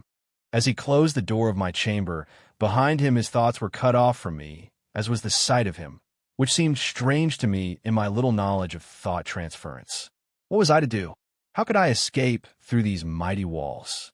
Easily could I kill him now that I was warned, but once he was dead, I could no more escape, and with the stopping of the machinery of the great plant, I should die with all the other inhabitants of the planet. All, even Dejah Thoris, were she not already dead. For the others I did not give the snap of my finger, but the thought of Dejah Thoris drove from my mind all desire to kill my mistaken host. Cautiously I opened the door of my apartment and, followed by Woola, sought the inner of the great doors. A wild scheme had come to me. I would attempt to force the great locks by the 9 thought waves I had read in my host's mind. Creeping stealthily through corridor after corridor and down winding runways which turned hither and thither, I finally reached the great hall in which I had broken my long fast that morning. Nowhere had I seen my host, nor did I know where he kept himself by night. I was on the point of stepping boldly out into the room when a slight noise behind me warned me back into the shadows of a recess in the corridor. Dragging Wula after me, I crouched low in the darkness. Presently the old man passed close by me, and as he entered the dimly lighted chamber which I had been about to pass through, I saw that he held a long, thin dagger in his hand, and that he was sharpening it upon a stone. In his mind was the decision to inspect the radium pumps, which would take about 30 minutes, and then return to my bedchamber and finish me. As he passed through the great hall and disappeared down the runway which led to the pump room, I stole stealthily from my hiding place and crossed to the great door, the inner of the three which stood between me and liberty. Concentrating my mind upon a massive lock, I hurled the 9 thought waves against it. In breathless expectancy, I waited, when finally the great door moved softly toward me and slid quietly to one side. One after the other, the remaining mighty portals opened at my command, and Wula and I stepped forth into the darkness, free, but little better off than we had been before, other than that we had full stomachs. Hastening away from the shadows of the formidable pile, I made for the first crossroad, intending to strike the central turnpike as quickly as possible. This I reached about morning, and entering the first enclosure, I searched for some evidences of a habitation.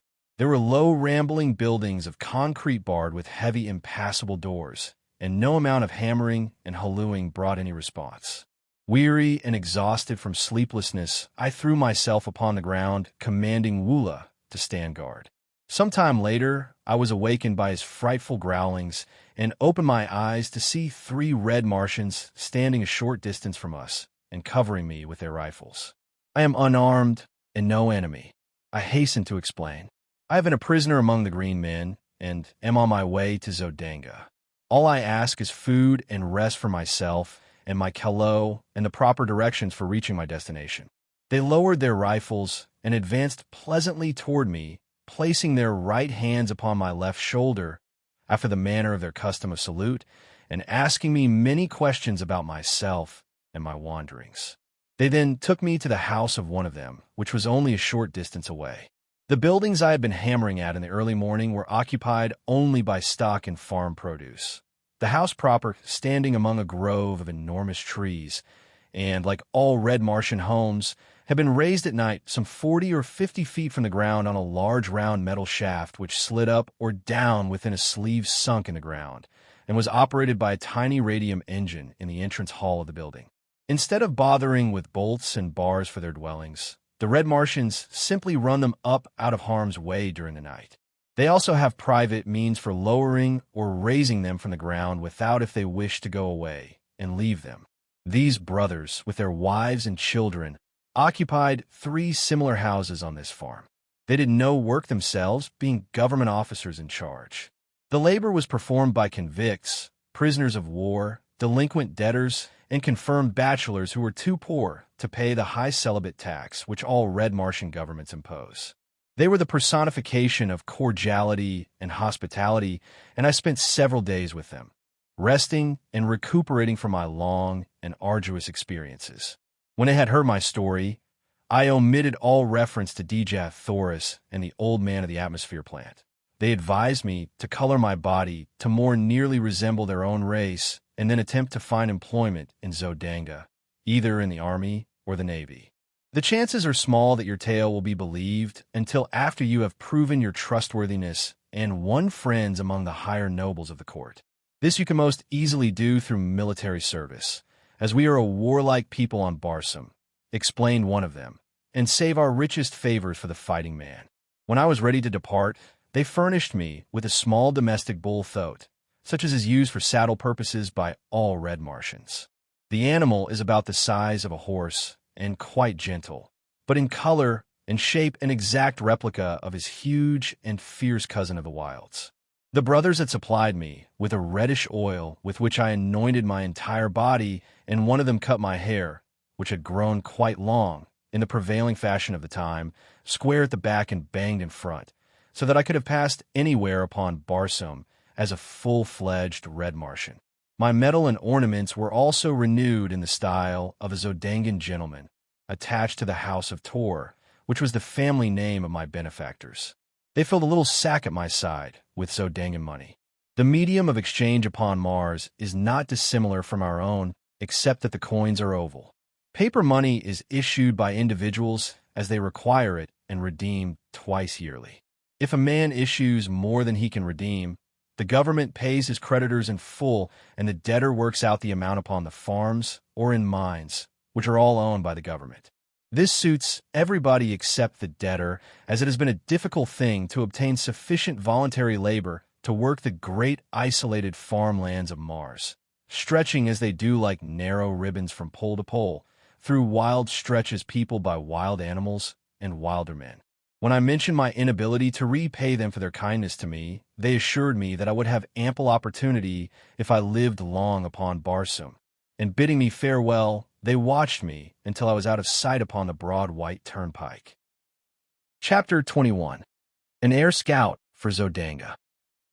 As I proceeded on my journey towards Zodanga, many strange and interesting sights arrested my attention, and at the several farmhouses where I stopped, I learned a number of new and instructive things concerning the methods and manners of Barsoom. The water which supplies the farms of Mars is collected in immense underground reservoirs at either pole from the melting ice caps, and pumped through long conduits to the various populated centers. Along either side of these conduits, and extending their entire length, lie the cultivated districts. These are divided into tracts of about the same size, each tract being under the supervision of one or more government officers. Instead of flooding the surface of the fields, and thus wasting immense quantities of water by evaporation, the precious liquid is carried underground through a vast network of small pipes directly to the roots of the vegetation. The crops upon Mars are always uniform, for there are no droughts, no rains, no high winds, and no insects or destroying birds. On this trip, I tasted the first meat I had eaten since leaving Earth, large, juicy steaks and chops from the well-fed domestic animals of the farms. Also, I enjoyed luscious fruits and vegetables, but not a single article of food which was exactly similar to anything on Earth. Every plant and flower and vegetable and animal has been so refined by ages of careful, scientific cultivation and breeding that the like of them on Earth dwindled into pale, gray, characterless nothingness by comparison. At a second stop, I met some highly cultivated people of the noble class, and while in conversation, we chanced to speak of helium. One of the older men had been there on a diplomatic mission several years before, and spoke with regret of the conditions which seemed destined ever to keep these two countries at war. Helium, he said, rightly boasts the most beautiful women of Barsoom, and of all her treasures the wondrous daughter of Mor's Kajak, Dejah Thoris, is the most exquisite flower. Why, he added, the people really worship the ground she walks upon, and since her loss on that ill-starred expedition, all Helium has been draped in mourning. That our ruler should have attacked the disabled fleet as it was returning to Helium was but another of his awful blunders which I fear will sooner or later compel Zodanga to elevate a wiser man to his place. Even now, though our victorious armies are surrounding Helium, the people of Zodanga are voicing their displeasure, for the war is not a popular one, since it is not based on right or justice. Our forces took advantage of the absence of the principal fleet of Helium on their search for the princess, and so we have been able easily to reduce the city to a sorry plight. It is said she will fall within the next few passages of the further moon. And what, think you, may have been the fate of the princess, Dejah Thoris? I asked as casually as possible. She is dead, he answered.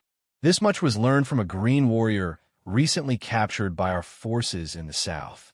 She escaped from the hordes of Tharks with a strange creature of another world, only to fall into the hands of the Warhoons. Their thoughts were found wandering upon the sea bottom, and evidences of a bloody conflict were discovered nearby.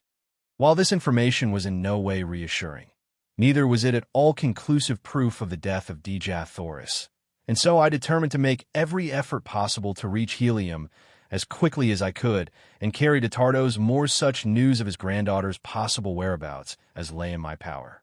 10 days after leaving the three Tor brothers, I arrived at Zodanga. From the moment that I had come in contact with the red inhabitants of Mars, I had noticed that Woola drew a great amount of unwelcome attention to me, since the huge brute belonged to a species which is never domesticated by the red men. Were one to stroll down Broadway, with a Numidian lion at his heels, the effect would be somewhat similar to that which I should have produced had I entered Zodanga with Woola. The very thought of parting with the faithful fellow caused me so great regret and genuine sorrow that I put it off until just before we arrived at the city's gates. But then, finally, it became imperative that we separate. Had nothing further than my own safety or pleasure been at stake, no argument could have prevailed upon me to turn away the one creature upon Barsoom that had never failed in a demonstration of affection and loyalty. But as I would willingly have offered my life in the service of her, in search of whom I was about to challenge the unknown dangers of this, to me, mysterious city, I could not permit even Woola's life to threaten the success of my venture, much less his momentary happiness, for I doubted not he soon would forget me. And so I bade the poor beast an affectionate farewell, promising him, however, that if I came through my adventure in safety, that in some way I should find the means to search him out. He seemed to understand me fully, and when I pointed back in the direction of Thark, he turned sorrowfully away, nor could I bear to watch him go, but resolutely set my face towards Zodanga, and with a touch of heartsickness approached her frowning walls. The letter I bore from them gained me immediate entrance to the vast, walled city. It was still very early in the morning, and the streets were practically deserted. The residences, raised high upon their metal columns, resembled huge rookeries, while the uprights themselves presented the appearance of steel tree trunks. The shops, as a rule, were not raised from the ground, nor were their doors bolted or barred, since thievery is practically unknown upon Barsoom. Assassination is the ever-present fear of all Barsoomians, and for this reason alone their homes are raised high above the ground at night or in times of danger. The Tor brothers had given me explicit directions for reaching the point of the city where I could find living accommodations and be near the offices of the government agents to whom they had given me letters. My way led to the central square or plaza, which is a characteristic of all Martian cities. The plaza of Zodanga covers a square mile and is bounded by the palaces of the Jedak, the Jeds, and other members of the royalty and nobility of Zodanga, as well as by the principal public buildings, cafes, and shops. As I was crossing the great square, lost in wonder and admiration of the magnificent architecture and the gorgeous scarlet vegetation which carpeted the broad lawns, I discovered a red Martian walking briskly toward me from one of the avenues. He paid not the slightest attention to me, but as he came abreast, I recognized him, and turning, I placed my hand upon his shoulder, calling out, "Gaur, Kontoshkan." Like lightning he wheeled, and before I could so much as lower my hand, the point of his long sword was in my breast. "Who are you?" he growled, and then, as a backward leap carried me 50 feet from his sword, he dropped the point to the ground and exclaimed, laughing. I did not need a better reply. There is but one man upon all Barsoom who can bounce about like a rubber ball. By the mother of the further moon, John Carter, how came you here? And have you become a Darseen that you can change your color at will? You gave me a bad half-minute, my friend, he continued, after I had briefly outlined my adventures since parting with him in the arena at Warhoon. Were my name and city known to the Zodangans, I would shortly be sitting on the banks of the lost sea of Chorus with my revered and departed ancestors. I am here in the interest of Tardos Moors, Jedak of Helium, to discover the whereabouts of Dejah Thoris, our princess. Sabthand, Prince of Zodanga, has her hidden in the city and has fallen madly in love with her. His father, Tharks, Jedak of Zodanga, has made her voluntary marriage to his son the price of peace between our countries. But Tardos Moors will not accede to the demands, and has sent word that he and his people would rather look upon the dead face of their princess than see her wed to any than her own choice, and that personally he would prefer being engulfed in the ashes of a lost and burning helium to joining the metal of his house with that of Tharks. His reply was the deadliest affront he could have put upon Tharks and the Zodangans, but his people love him the more for it, and his strength in helium is greater today than ever. I have been here 3 days, continued Cantos Can, but I have not yet found where Dejah Thoris is imprisoned. Today, I joined the Zodanga Navy as an air scout, and I hope in this way to win the confidence of Sabthan, the prince, who is commander of this division of the Navy, and thus learn the whereabouts of Dejah Thoris. I am glad that you are here, John Carter, for I know your loyalty to my princess, and two of us working together should be able to accomplish much. The plaza was now commencing to fill with people going and coming upon the daily activities of their duties. The shops were opening and the cafes filling with early morning patrons. Cantos can lead me to one of these gorgeous eating places where we were served entirely by mechanical apparatus. No hand touched the food from the time it entered the building in its raw state until it emerged hot and delicious upon the tables before the guests, in response to the touching of tiny buttons to indicate their desires. After our meal, Cantos took me with him to the headquarters of the Air Scout Squadron and introducing me to his superior asked that I be enrolled as a member of the Corps. In accordance with custom, an examination was necessary, but Cantos had told me to have no fear on this score as he would attend to that part of the matter. He accomplished this by taking my order for examination to the examining officer and representing himself as John Carter. This ruse will be discovered later, he cheerfully explained, when they check up my weights, measurements, and other personal identification data, but it will be several months before this is done, and our mission should be accomplished or have failed long before that time. The next few days were spent by Cantos in teaching me the intricacies of flying and of repairing the dainty little contrivances which the Martians use for this purpose. The body of the one-man aircraft is about 16 feet long, 2 feet wide, and 3 inches thick, tapering to a point at each end. The driver sits on top of this plane upon a seat constructed over the small, noiseless radium engine which propels it. The medium of buoyancy is contained within the thin metal walls of the body and consists of the 8th Barsoomian ray, or ray of propulsion, as it may be termed in view of its properties. This ray, like the 9th ray, is unknown on Earth, but the Martians have discovered that it is an inherent property of all light no matter from what source it emanates. They have learned that it is the solar 8th ray which propels the light of the sun to the various planets, and that it is the individual 8th ray of each planet which reflects or propels the light thus obtained out into space once more. The solar 8th ray would be absorbed by the surface of Barsoom, but the Barsoomian 8th ray, which tends to propel light from Mars into space, is constantly streaming out from the planet, constituting a force of repulsion of gravity, which when confined is able to lift enormous weights from the surface of the ground. It is this ray which has enabled them to so perfect aviation that battleships, far outweighing anything known upon Earth, sail as gracefully and lightly through the thin air of Barsoom as a toy balloon in the heavy atmosphere of Earth. During the early years of the discovery of this ray, many strange accidents occurred before the Martians learned to measure and control the wonderful power they had found. In one instance, some 900 years before, the first great battleship to be built with 8th ray reservoirs was stored with too great a quantity of the rays, and she had sailed up from Helium with 500 officers and men, never to return. Her power of repulsion for the planet was so great that it had carried her far into space, where she can be seen today by the aid of powerful telescopes, hurtling through the heavens 10,000 miles from Mars, a tiny satellite that will thus encircle Barsoom to the end of time. The 4th day after my arrival at Zodanga, I made my first flight, and as a result of it, I won a promotion which included quarters in the palace of Ninkoses.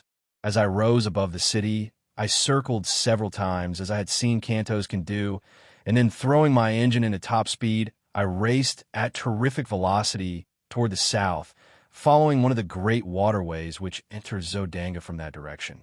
I had traversed perhaps 200 miles in a little less than an hour when I descried far below me a party of 3 green warriors racing madly toward a small figure on foot, which seemed to be trying to reach the confines of one of the walled fields. Dropping my machine rapidly toward them, and circling to the rear of the warriors, I soon saw that the object of their pursuit was a red Martian wearing the medal of the scout squadron to which I was attached. A short distance away lay his tiny flyer, surrounded by the tools with which he had evidently been occupied in repairing some damage when surprised by the green warriors. They were now almost upon him, their flying mounts charging down on the relatively puny figure at terrific speed, while the warriors leaned low to the right, with their great metal-shod spears. Each seemed striving to be the first to impale the poor Zodangan, and in another moment his fate would have been sealed had it not been for my timely arrival. Driving my fleet aircraft at high speed, directly behind the warriors, I soon overtook them, and without diminishing my speed, I rammed the prow of my little flyer between the shoulders of the nearest. The impact sufficient to have torn through inches of solid steel, hurled the fellow's headless body into the air over the head of his throat, where it fell sprawling upon the moss. The mounts of the other two warriors turned squealing in terror and bolted in opposite directions. Reducing my speed, I circled and came to the ground at the feet of the astonished Zodangan. He was warm in his thank for my timely aid and promised that my day's work would bring the reward it merited, for it was none other than a cousin of the Jeddak of Zodanga, whose life I had saved. We wasted no time in talk, as we knew that the warriors would surely return as soon as they had gained control of their mounts. Hastening to his damaged machine, we were bending every effort to finish the needed repairs, and had almost completed them when we saw the two green monsters returning at top speed from opposite sides of us. When they had approached within 100 yards, their thoughts again became unmanageable and absolutely refused to advance further toward the aircraft which had frightened them. The warriors finally dismounted and, hobbling their animals, advanced toward us on foot with drawn long swords. I advanced to meet the larger, telling the Zodangan to do the best he could with the other, finishing my man with almost no effort, as had now, from much practice, become habitual with me. I hastened to return to my new acquaintance, whom I found indeed in desperate straits. He was wounded and down, with the huge foot of his antagonist upon his throat, and the great long sword raised to deal the final thrust. With a bound, I cleared the 50 feet intervening between us, and with outstretched point drove my sword completely through the body of the green warrior. His sword fell, harmless, to the ground, and he sank limply upon the prostrate form of the Zodangan. A cursory examination of the latter revealed no mortal injuries, and after a brief rest he asserted that he felt fit to attempt the return voyage. He would have to pilot his own craft, however, as these frail vessels are not intended to convey but a single person. Quickly completing the repairs, we rose together into the still, cloudless Martian sky, and at great speed, and without further mishap, returned to Zodanga. As we neared the city, we discovered a mighty concourse of civilians and troops assembled upon the plain before the city. The sky was black with naval vessels and private and public pleasure craft, flying long streamers of gay-colored silks and banners and flags of odd and picturesque design. My companion signaled that I slow down, and running his machine close beside mine suggested that we approach and watch the ceremony, which, he said, was for the purpose of conferring honors on individual officers and men for bravery and other distinguished service.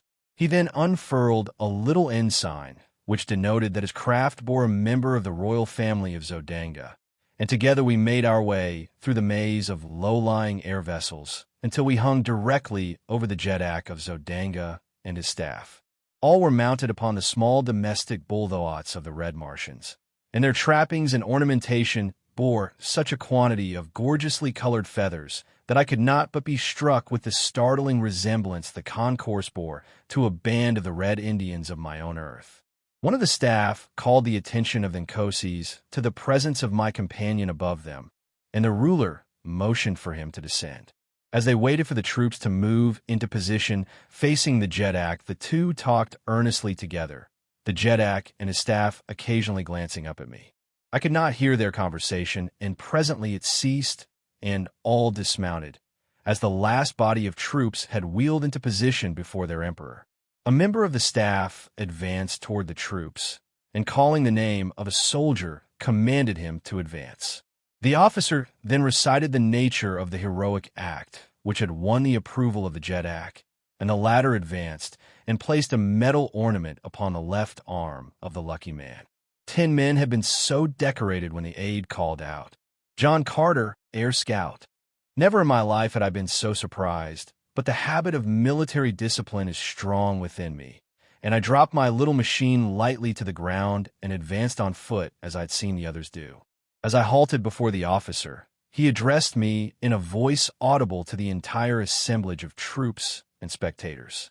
In recognition, John Carter, he said, of your remarkable courage and skill in defending the person of the cousin of the Jeddak Thakoses and, single-handed, vanquishing 3 green warriors, it is the pleasure of our Jeddak to confer on you the mark of his esteem. Thakoses then advanced toward me, and placing an ornament upon me, said, My cousin has narrated the details of your wonderful achievement, which seems little short of miraculous. And if you can so well defend a cousin of the Jeddak, how much better could you defend the person of the Jeddak himself? You are therefore appointed a Padwar of the guards, and will be quartered in my palace hereafter. I thanked him, and, at his direction, joined the members of his staff. After the ceremony, I returned my machine to its quarters on the roof of the barracks of the Air Scout Squadron, and with an orderly from the palace to guide me, I reported to the officer in charge of the palace. Chapter 22. I find Dejah. The major domo to whom I reported had been given instructions to station me near the person of the Jeddak, who in time of war is always in great danger of assassination, as the rule that all is fair in war seems to constitute the entire ethics of Martian conflict. He therefore escorted me immediately to the apartment in which Thakoses then was. The ruler was engaged in conversation with his son, Sabthan, and several courtiers of his household, and did not perceive my entrance. The walls of the apartment were completely hung with splendid tapestries, which hid any windows or doors which may have pierced them. The room was lighted by imprisoned rays of sunshine held between the ceiling proper and what appeared to be a ground glass false ceiling a few inches below. My guide drew aside one of the tapestries, disclosing a passage which encircled the room, between the hangings and the walls of the chamber. Within this passage I was to remain, he said, so long as Thakoses was in the apartment. When he left, I was to follow. My only duty was to guard the ruler and keep out of sight as much as possible. I would be relieved after a period of 4 hours. The major domo then left me. The tapestries were of a strange weaving which gave the appearance of heavy solidity from one side. But from my hiding place I could perceive all that took place within a room as readily as though there had been no curtain intervening. Scarcely had I gained my post than the tapestry at the opposite end of the chamber separated and 4 soldiers of the guard entered, surrounding a female figure. As they approached Thakoses, the soldiers fell to either side, and they're standing before the Jeddak and not 10 feet from me. Her beautiful face, radiant with smiles, was Dejah Thoris. Sabthan, Prince of Zodanga, advanced to meet her, and hand in hand they approached close to the Jeddak. Thakoses looked up in surprise, and, rising, saluted her. To what strange freak do I owe this visit from the Princess of Helium, who, 2 days ago, with rare consideration for my pride, assured me that she would prefer Dejah, the green Thark, to my son? Dejah Thoris only smiled the more, and with the roguish dimples playing at the corners of her mouth, she made answer. From the beginning of time upon Barsoom, it has been the prerogative of woman to change her mind as she listed and to dissemble in matters concerning her heart. That you will forgive Thakoses, as has your son. 2 days ago I was not sure of his love for me, but now I am, and I have come to beg of you to forget my rash words and to accept the assurance of the Princess of Helium that when the time comes she will wed Sabthan, Prince of Zodanga. I am glad that you have so decided, replied Thakoses. It is far from my desire to push war further against the people of Helium, and your promise shall be recorded and a proclamation to my people issued forthwith. It were better, Thakoses, interrupted Dejah Thoris, that the proclamation wait the ending of this war. It would look strange indeed to my people, and to yours were the Princess of Helium, to give herself to her country's enemy in the midst of hostilities. Cannot the war be ended at once? Spoke Sabthan. It requires but the word of Thakoses to bring peace. Say it, my father, say the word that will hasten my happiness and end this unpopular strife. We shall see, replied Thakoses, how the people of Helium take to peace. I shall at least offer it to them. Dejah Thoris, after a few words, turned and left the apartment, still followed by her guards. Thus was the edifice of my brief dream of happiness dashed, broken, to the ground of reality. The woman for whom I had offered my life, and from whose lips I had so recently heard a declaration of love for me, had lightly forgotten my very existence and smilingly given herself to the son of her people's most hated enemy. Although I had heard it with my own ears, I could not believe it. I must search out her apartments and force her to repeat the cruel truth to me alone before I would be convinced. And so I deserted my post and hastened through the passage behind the tapestries toward the door by which she had left the chamber.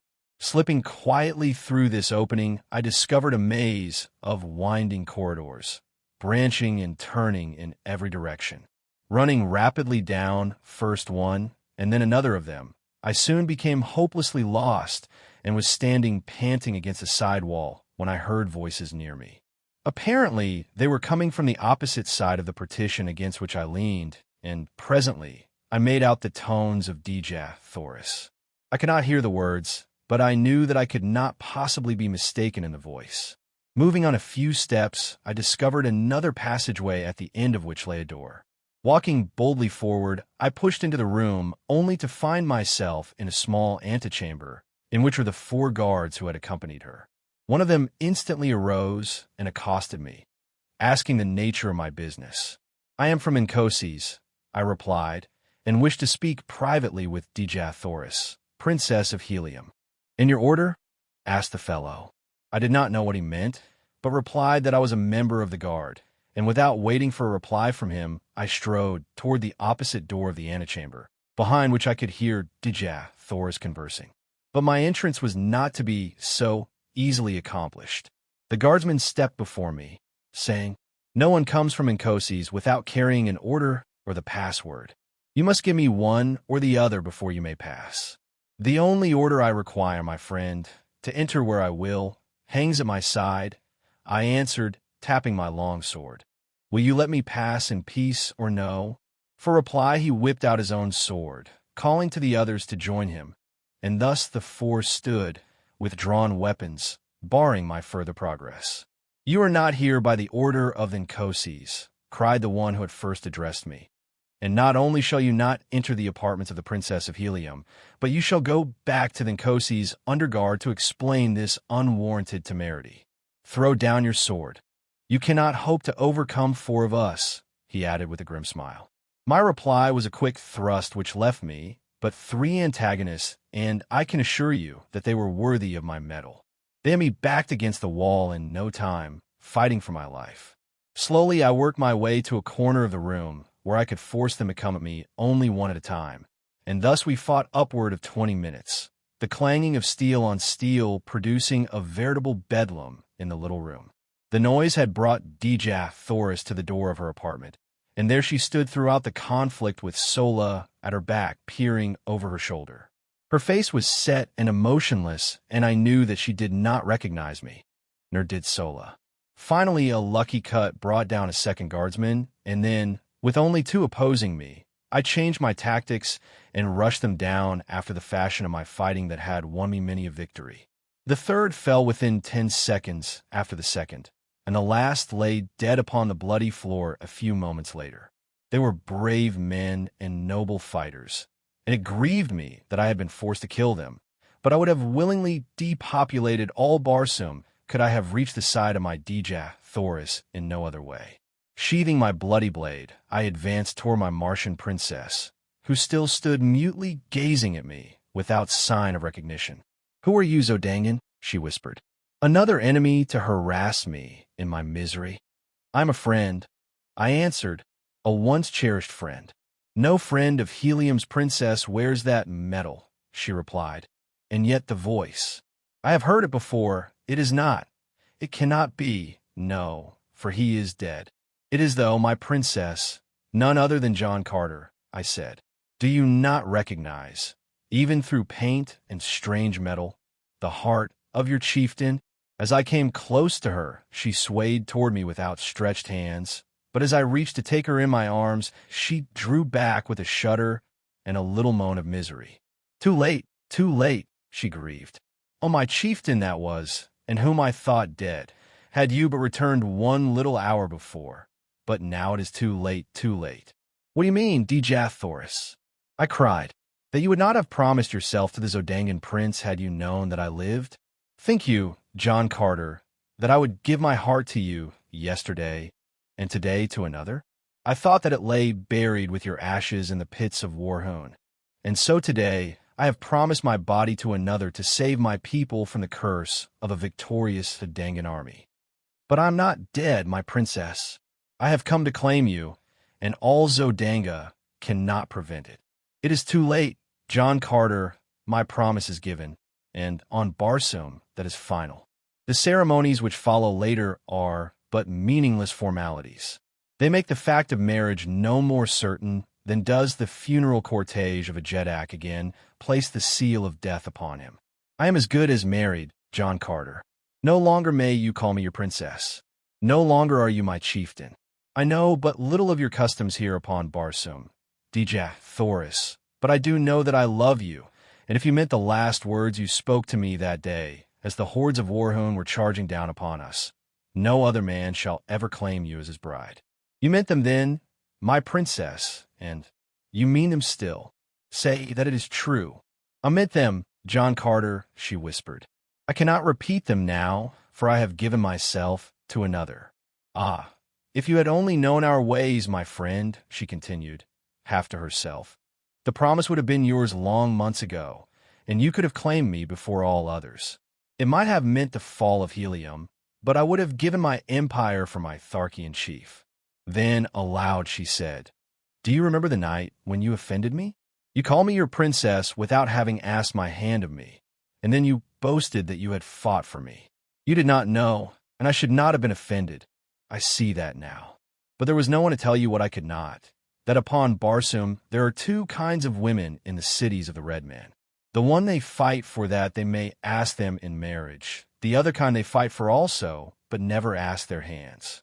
When a man has won a woman, he may address her as his princess, or in any of the several terms which signify possession. You had fought for me, but had never asked me in marriage. And so, when you call me your princess, you see, she faltered, I was hurt, but even then, John Carter, I did not repulse you as I should have done, until you made it doubly worse by taunting me with having won me through combat. I do not need ask your forgiveness now, Dejah Thoris, I cried. You must know that my fault was of ignorance of your Barsoomian customs. What I failed to do, through implicit belief that my petition would be presumptuous and unwelcome, I do now, Dejah Thoris. I ask you to be my wife, and by all the Virginian fighting blood that flows in my veins you shall be. No, John Carter, it is useless, she cried, hopelessly. I may never be yours while Sabden lives. You have sealed his death warrant, my princess, Sabden dies. Nor that either, she hastened to explain. I may not wed the man who slays my husband, even in self-defense. It is custom. We are ruled by custom upon Barsoom. It is useless, my friend. You must bear the sorrow with me. That at least we may share in common. That, and the memory of the brief days among the Tharks. You must go now, nor ever see me again. Goodbye, my chieftain that was. Disheartened and dejected, I withdrew from the room, but I was not entirely discouraged, nor would I admit that Dejah Thoris was lost to me until the ceremony had actually been performed.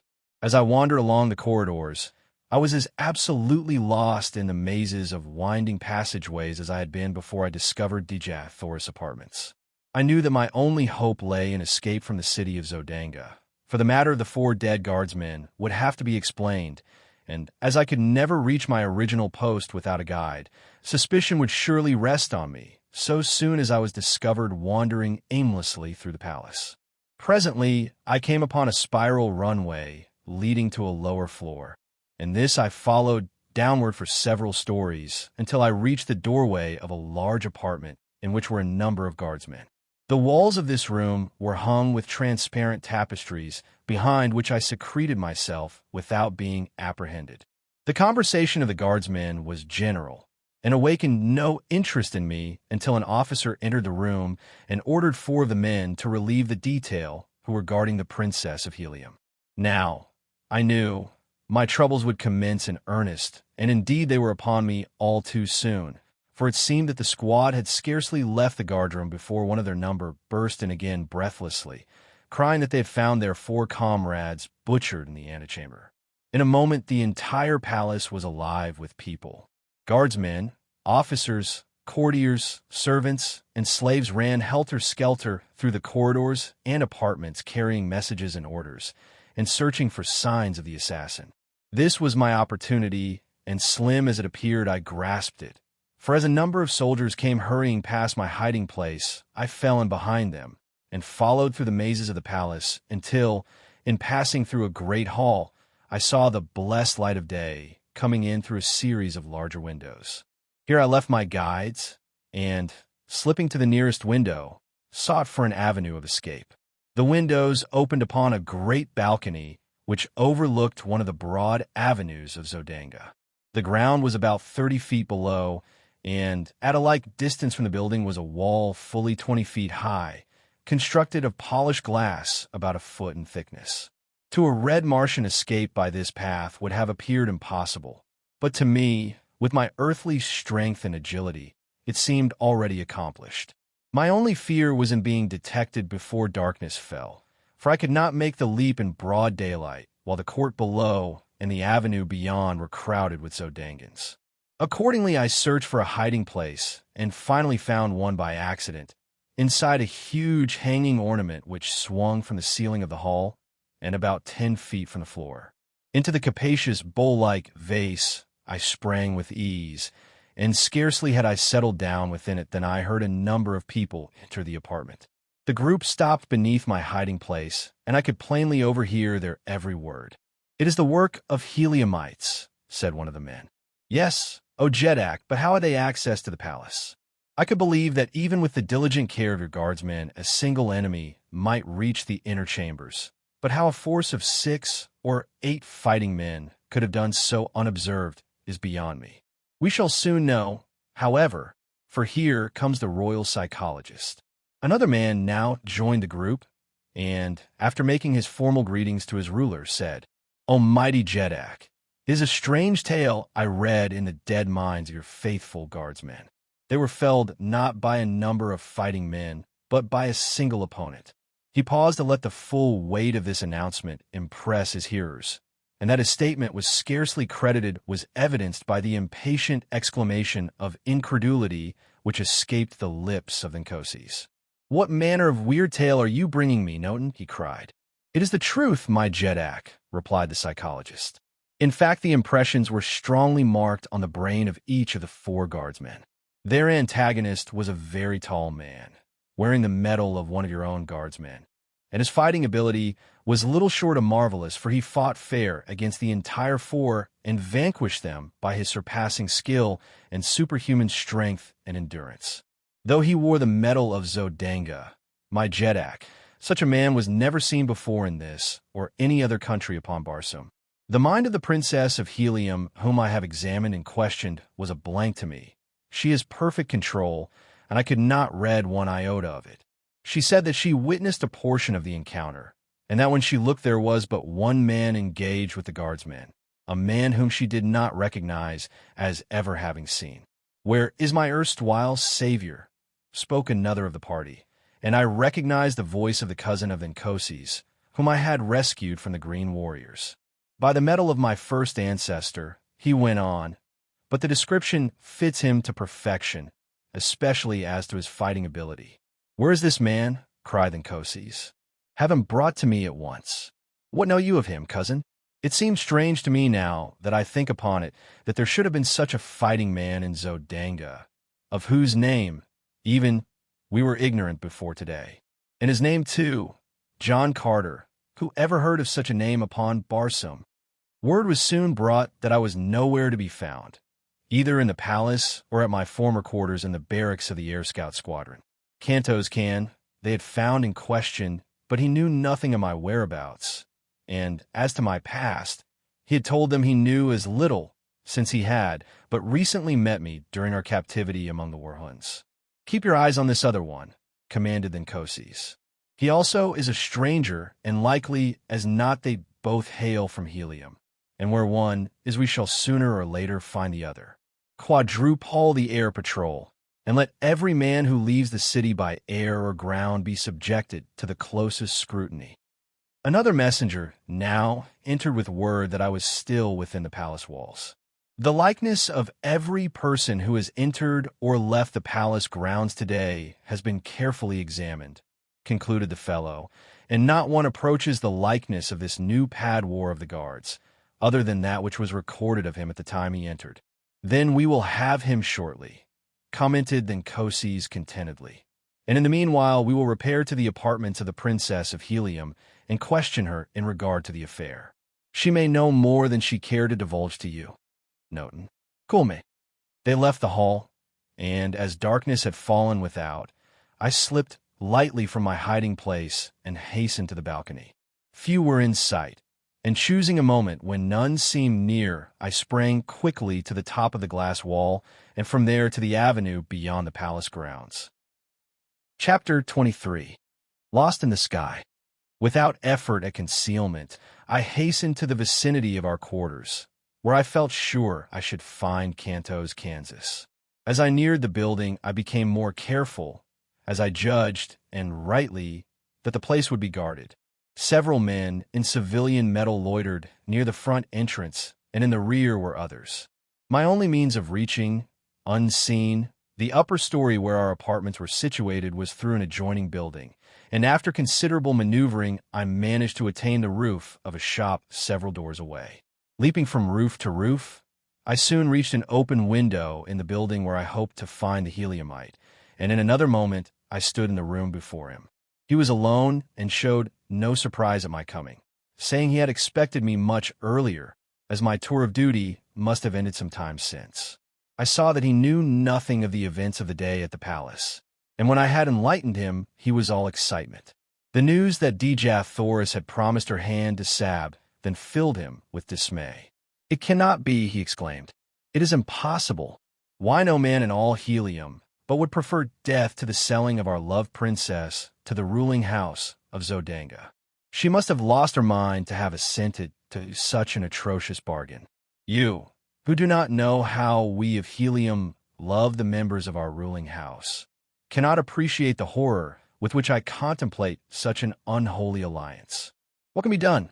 John Carter," he continued, "you are a resourceful man. Can you not think of some way to save Helium from this disgrace?" "If I can come within sword's reach of Sabthan," I answered, "I can solve the difficulty in so far as Helium is concerned, but for personal reasons I would prefer that another struck the blow that frees Dejah Thoris." Cantos eyed me narrowly before he spoke. "You love her," he said. "Does she know it?" "She knows it," Cantos can, "and repulses me only because she is promised to Sabthan." The splendid fellow sprang to his feet, and grasping me by the shoulder, raised his sword on high, exclaiming, "And had the choice been left to me, I could not have chosen a more fitting mate for the first princess of Barsoom. Here is my hand upon your shoulder, John Carter, and my word that Sabthan shall go out at the point of my sword for the sake of my love for Helium, for Dejah Thoris, and for you. This very night I shall try to reach his quarters in the palace." "How?" I asked. "You are strongly guarded, and a quadruple force patrols the sky." He bent his head and thought a moment, then raised it with an air of confidence. "I only need to pass these guards and I can do it," he said at last. "I know a secret entrance to the palace through the pinnacle of the highest tower. I fell upon it by chance one day as I was passing above the palace on patrol duty. In this work, it is required that we investigate any unusual occurrence we may witness, and a face peering from the pinnacle of the high tower of the palace was, to me, most unusual. I therefore drew near and discovered that the possessor of the peering face was none other than Sabthan. He was slightly put out at being detected and commanded me to keep the matter to myself, explaining that the passage from the tower led directly to his apartments and was known only to him. If I can reach the roof of the barracks and get my machine, I can be in Sabthan's quarters in 5 minutes. But how am I to escape from this building? Guarded, as you say it is. How well are the machine sheds at the barracks guarded?" I asked. "There is usually but one man on duty there at night upon the roof. Go to the roof of this building, Cantos can, and wait me there." Without stopping to explain my plans, I retraced my way to the street and hastened to the barracks. I did not dare to enter the building, filled as it was with members of the Air Scout Squadron, who, in common with all Zodanga, were on the lookout for me. The building was an enormous one, rearing its lofty head fully 1,000 feet into the air. But few buildings in Zodanga were higher than these barracks, though several topped it by a few hundred feet. The docks of the great battleships of the line, standing some 1,500 feet from the ground, while the freight and passenger stations of the merchant squadrons rose nearly as high. It was a long climb up the face of the building, and one fraught with much danger, but there was no other way, and so I essayed the task. The fact that Barsoomian architecture is extremely ornate made the feat much simpler than I had anticipated, since I found ornamental ledges and projections which fairly formed a perfect ladder for me all the way to the eaves of the building. Here I met my first real obstacle. The eaves projected nearly 20 feet from the wall to which I clung, and though I encircled the great building, I could find no opening through them. The top floor was alight and filled with soldiers engaged in the pastimes of their kind. I could not, therefore, reach the roof through the building. There was one slight, desperate chance, and that I decided I must take. It was for Dejah Thoris, and no man has lived who would not risk 1,000 deaths for such as she. Clinging to the wall with my feet and one hand, I unloosened one of the long leather straps of my trappings, at the end of which dangled a great hook by which air sailors are hung to the sides and bottoms of their craft for various purposes of repair, and by means of which landing parties are lowered to the ground from the battleships. I swung this hook cautiously to the roof several times before it finally found lodgment. Gently I pulled on it to strengthen its hold, but whether it would bear the weight of my body, I did not know. It might be barely caught upon the very outer verge of the roof, so that as my body swung out at the end of the strap, it would slip off and launch me to the pavement 1,000 feet below. An instant I hesitated, and then, releasing my grasp upon the supporting ornament, I swung out into space at the end of the strap. Far below me lay the brilliantly lighted streets, the hard pavements, and death. There was a little jerk at the top of the supporting eaves, and a nasty, slipping, grating sound which turned me cold with apprehension. Then the hook caught, and I was safe. Clambering quickly aloft, I grasped the edge of the eaves and drew myself to the surface of the roof above. As I gained my feet, I was confronted by the sentry on duty, into the muzzle of whose revolver I found myself looking. "Who are you and whence came you?" he cried.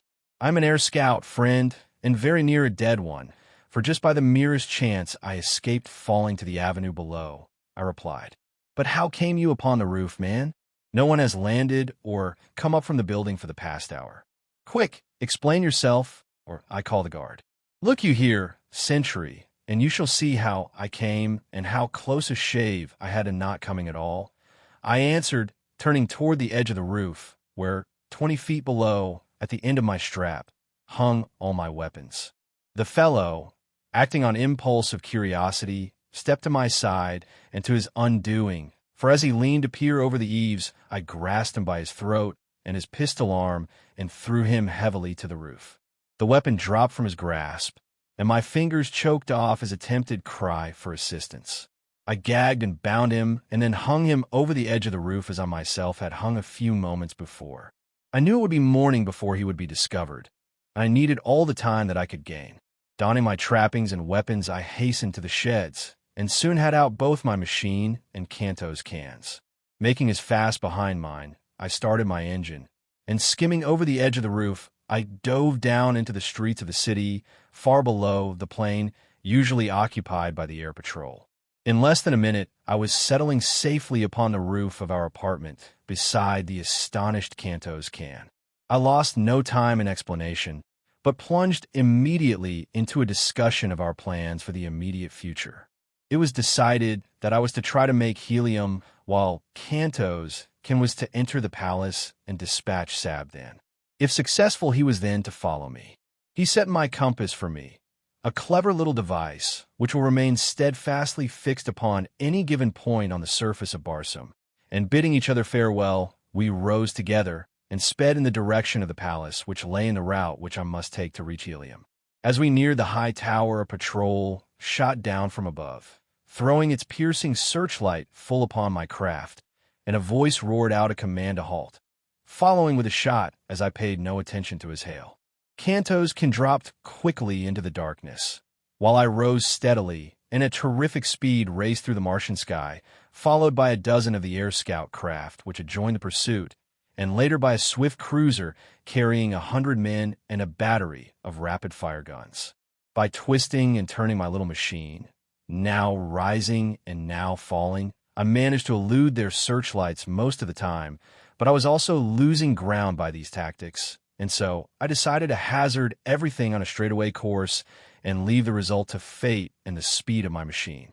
Cantos can have shown me a trick of gearing, which is known only to the Navy of Helium, that greatly increased the speed of our machines, so that I felt sure I could distance my pursuers if I could dodge their projectiles for a few moments. As I sped through the air, the screeching of the bullets around me convinced me that only by a miracle could I escape, but the die was cast, and throwing on full speed, I raced a straight course toward Helium. Gradually, I left my pursuers further and further behind, and I was just congratulating myself on my lucky escape, when a well-directed shot from the cruiser exploded at the prow of my little craft. The concussion nearly capsized her, and with a sickening plunge, she hurtled downward through the dark night. How far I fell before I regained control of the plane I do not know, but I must have been very close to the ground when I started to rise again, as I plainly heard the squealing of animals below me. Rising again, I scanned the heavens for my pursuers, and finally making out their lights far behind me, saw that they were landing, evidently, in search of me.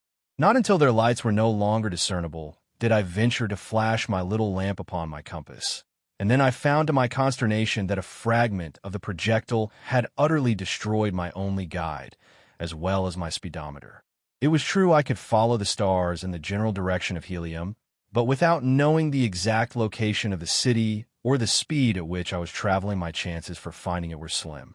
Helium lies 1,000 miles southwest of Zodanga, and with my compass intact, I should have made the trip, barring accidents, in between 4 and 5 hours. As it turned out, however, morning found me speeding over a vast expanse of Dead Sea bottom after nearly 6 hours of continuous flight at high speed. Presently, a great city showed below me, but it was not Helium, as that alone of all Barsoomian metropolises consists in 2 immense circular walled cities about 75 miles apart, and would have been easily distinguishable from the altitude at which I was flying. Believing that I had come too far to the north and west, I turned back in a southeasterly direction, passing during the forenoon several other large cities, but none resembling the description which Cantos can have given me of Helium. In addition to the twin city formation of Helium, another distinguishing feature is the 2 immense towers, one of vivid scarlet rising nearly a mile into the air from the center of one of the cities, while the other, of bright yellow and of the same height, marks her sister. Chapter 24. Tarkas finds a friend. About noon I passed low over a great dead city of ancient Mars, and as I skimmed out across the plain beyond, I came full upon several thousand green warriors engaged in a terrific battle. Scarcely had I seen them than a volley of shots was directed at me, and with the almost unfailing accuracy of their aim, my little craft was instantly a ruined wreck, sinking erratically to the ground. I fell almost directly in the center of the fierce combat, among warriors who had not seen my approach, so busily were they engaged in life and death struggles. The men were fighting on foot with long swords, while an occasional shot from a sharpshooter on the outskirts of the conflict would bring down a warrior who might for an instant separate himself from the entangled mass. As my machine sank among them, I realized that it was fight or die, with good chances of dying in any event, and so I struck the ground with drawn long sword ready to defend myself as I could. I fell beside a huge monster who was engaged with 3 antagonists, and as I glanced at his fierce face, filled with the light of battle, I recognized Tarkas the Thark. He did not see me, as I was a trifle behind him, and just then the 3 warriors opposing him, and whom I recognized as Warhoons, charged simultaneously. The mighty fellow made quick work of one of them, but in stepping back for another thrust, he fell over a dead body behind him and was down and at the mercy of his foes in an instant. Quick as lightning they were upon him, and Tarkas would have been gathered to his fathers in short order had I not sprung before his prostrate form and engaged his adversaries. I had accounted for one of them when the mighty Thark regained his feet and quickly settled the other. He gave me one look, and a slight smile touched his grim lip as, touching my shoulder, he said, "I would scarcely recognize you, John Carter, but there is no other mortal upon Barsoom who would have done what you have for me. I think I have learned that there is such a thing as friendship, my friend." He said no more, nor was there opportunity, for the Warhoons were closing in about us, and together we fought, shoulder to shoulder, during all that long, hot afternoon, until the tide of battle turned and the remnant of the fierce Warhoon horde fell back upon their thoughts and fled into the gathering darkness. 10,000 men had been engaged in that titanic struggle, and upon the field of battle lay 3,000 dead. Neither side asked or gave quarter, nor did they attempt to take prisoners. On our return to the city after the battle, we had gone directly to Tarkas' quarters, where I was left alone while the chieftain attended the customary council, which immediately follows an engagement. As I sat awaiting the return of the Green Warrior, I heard something move in an adjoining apartment, and as I glanced up there rushed suddenly upon me a huge and hideous creature which bore me backward upon the pile of silks and furs upon which I had been reclining. It was Woola, faithful, loving Woola. He had found his way back to Thark and, as Tarkas later told me, had gone immediately to my former quarters where he had taken up his pathetic and seemingly hopeless watch for my return. "Dejah knows that you are here, John Carter," said Tarkas on his return from the Jedak's quarters. "Sarkojas saw and recognized you as we were returning. Dejah has ordered me to bring you before him tonight. I have 10 noats, John Carter. You may take your choice from among them, and I will accompany you to the nearest waterway that leads to Helium. Tarkas may be a cruel green warrior, but he could be a friend as well. Come, we must start." "And when you return, Tarkas?" I asked. "The wild Kalos, possibly, or worse," he replied. "Unless I should chance to have the opportunity one have so long waited of battling with Dejah. We will stay, Tarkas, and see Dejah tonight. You shall not sacrifice yourself, and it may be that tonight you can have the chance you wait." He objected strenuously, saying that Dejah often flew into wild fits of passion at the mere thought of the blow I had dealt him, and that if ever he laid his hand upon me, I would be subjected to the most horrible tortures. While we were eating, I repeated to Tarkas the story which Sola had told me that night upon the sea bottom during the march to Thark. He said but little, but the great muscles of his face worked in passion and in agony at recollection of the horrors which had been heaped upon the only thing he had ever loved in all his cold, cruel, terrible existence. He no longer demurred when I suggested that we go before Dejah, only saying that he would like to speak to Sarkoja first.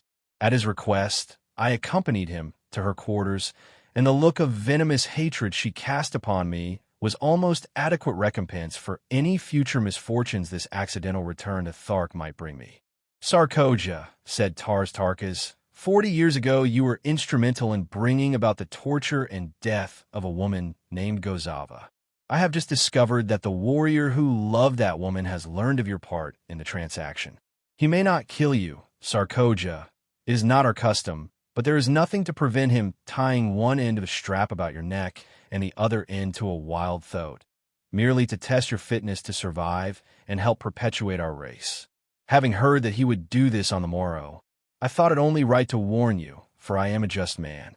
The river ISS is but a short pilgrimage, Sarkoja. Come, John Carter." The next morning Sarkoja was gone, nor was she ever seen after. In silence we hastened to the Jedak's palace, where we were immediately admitted to his presence. In fact, he could scarcely wait to see me and was standing erect upon his platform glowering at the entrance as I came in. "Strap him to that pillar," he shrieked. "We shall see who it is dares strike the mighty Dejah. Heat the irons. With my own hands I shall burn the eyes from his head that he may not pollute my person with his vile gaze." "Chieftains of Thark," I cried, turning to the assembled council and ignoring Dejah. "I have been a chief among you, and today I have fought for Tharks shoulder to shoulder with her greatest warrior. You owe me, at least, a hearing. I have won that much today. You claim to be a just people. Silence rod talfajus. Gag the creature and bind him as I command." "Justice, Dejah," exclaimed Lorquas Tommel. "Who are you to set aside the customs of ages among the Tharks?" "Yes, justice," echoed a dozen voices, and so, while Dejah fumed and frothed, I continued. "You are a brave people, and you love bravery. But where was your mighty Zodanga during the fighting today? I did not see him in the thick of battle. He was not there. He rends defenseless women and little children in his lair. But how recently has one of you seen him fight with men? Why, even I, a midget beside him, felled him with a single blow of my fist. Is it of such that the Tharks fashion their Zodangas? There stands beside me now a great Thark, a mighty warrior and a noble man. Chieftains, how sounds Tarkas Zodanga of Thark?" A roar of deep-toned applause greeted this suggestion. It but remains for this council to command, and Dejah must prove his fitness to rule. Were he a brave man, he would invite Tarkas to combat, for he does not love him, but Dejah is afraid. Dejah, your Zodanga, is a coward. With my bare hands I could kill him, and he knows it. After I ceased, there was tense silence, as all eyes were riveted upon Dejah. He did not speak or move, but the blotchy green of his countenance turned livid, and the froth froze upon his lips. "Dejah," said Lorquas Tommel in a cold, hard voice, "never in my long life have I seen a Zodanga of the Tharks so humiliated. There could be but one answer to this arraignment." We waited, and still Dejah stood as though petrified. "Chieftains," continued Lorquas Tommel, "shall the Zodanga, Dejah, prove his fitness to rule over Tarkas?" There were 20 chieftains about the rostrum, and 20 swords flashed high in assent. There was no alternative. That decree was final, and so Dejah drew his long sword and advanced to meet Tarkas. The combat was soon over, and with his foot upon the neck of the dead monster, Tarkas became Zodanga among the Tharks. His first act was to make me a full-fledged chieftain with the rank I had won by my combats the first few weeks of my captivity among them. Seeing the favorable disposition of the warriors toward Tarkas, as well as toward me, I grasped the opportunity to enlist them in my cause against Zodanga. I told Tarkas the story of my adventures, and in a few words had explained to him the thought I had in mind. "John Carter has made a proposal," he said, addressing the council, "which meets with my sanction. I shall put it to you briefly. Dejah Thoris, the Princess of Helium, who is our prisoner, is now held by the Zodanga of Zodanga, whose son she must wed to save her country from devastation at the hands of the Zodangan forces. John Carter suggests that we rescue her and return her to Helium. The loot of Zodanga would be magnificent, and I have often thought that had we an alliance with the people of Helium, we could obtain sufficient assurance of sustenance to permit us to increase the size and frequency of our hatchings, and thus become unquestionably supreme among the green men of all Barsoom. What say you?" It was a chance to fight, an opportunity to loot, and they rose to the bait as a speckled trout to a fly. For Tharks, they were wildly enthusiastic, and before another half hour had passed, 20 mounted messengers were speeding across Dead Sea bottoms to call the hordes together for the expedition. In 3 days, we were on the march towards Zodanga, 100,000 strong, as Tarkas had been able to enlist the services of 3 smaller hordes on the promise of the great loot of Zodanga. At the head of the column, I rode beside the great Thark, while at the heels of my mount trotted my beloved Wula. We traveled entirely by night, timing our marches so that we camped during the day at deserted cities where, even to the beasts, we were all kept indoors during the daylight hours. On the march, Tarkas, through his remarkable ability and statesmanship, enlisted 50,000 more warriors from various hordes, so that 10 days after we set out, we halted at midnight outside the great walled city of Zodanga, 150,000 strong. The fighting strength and efficiency of this horde of ferocious green monsters was equivalent to 10 times their number of red men. Never in the history of Barsoom, Tarkas told me, had such a force of green warriors march to battle together.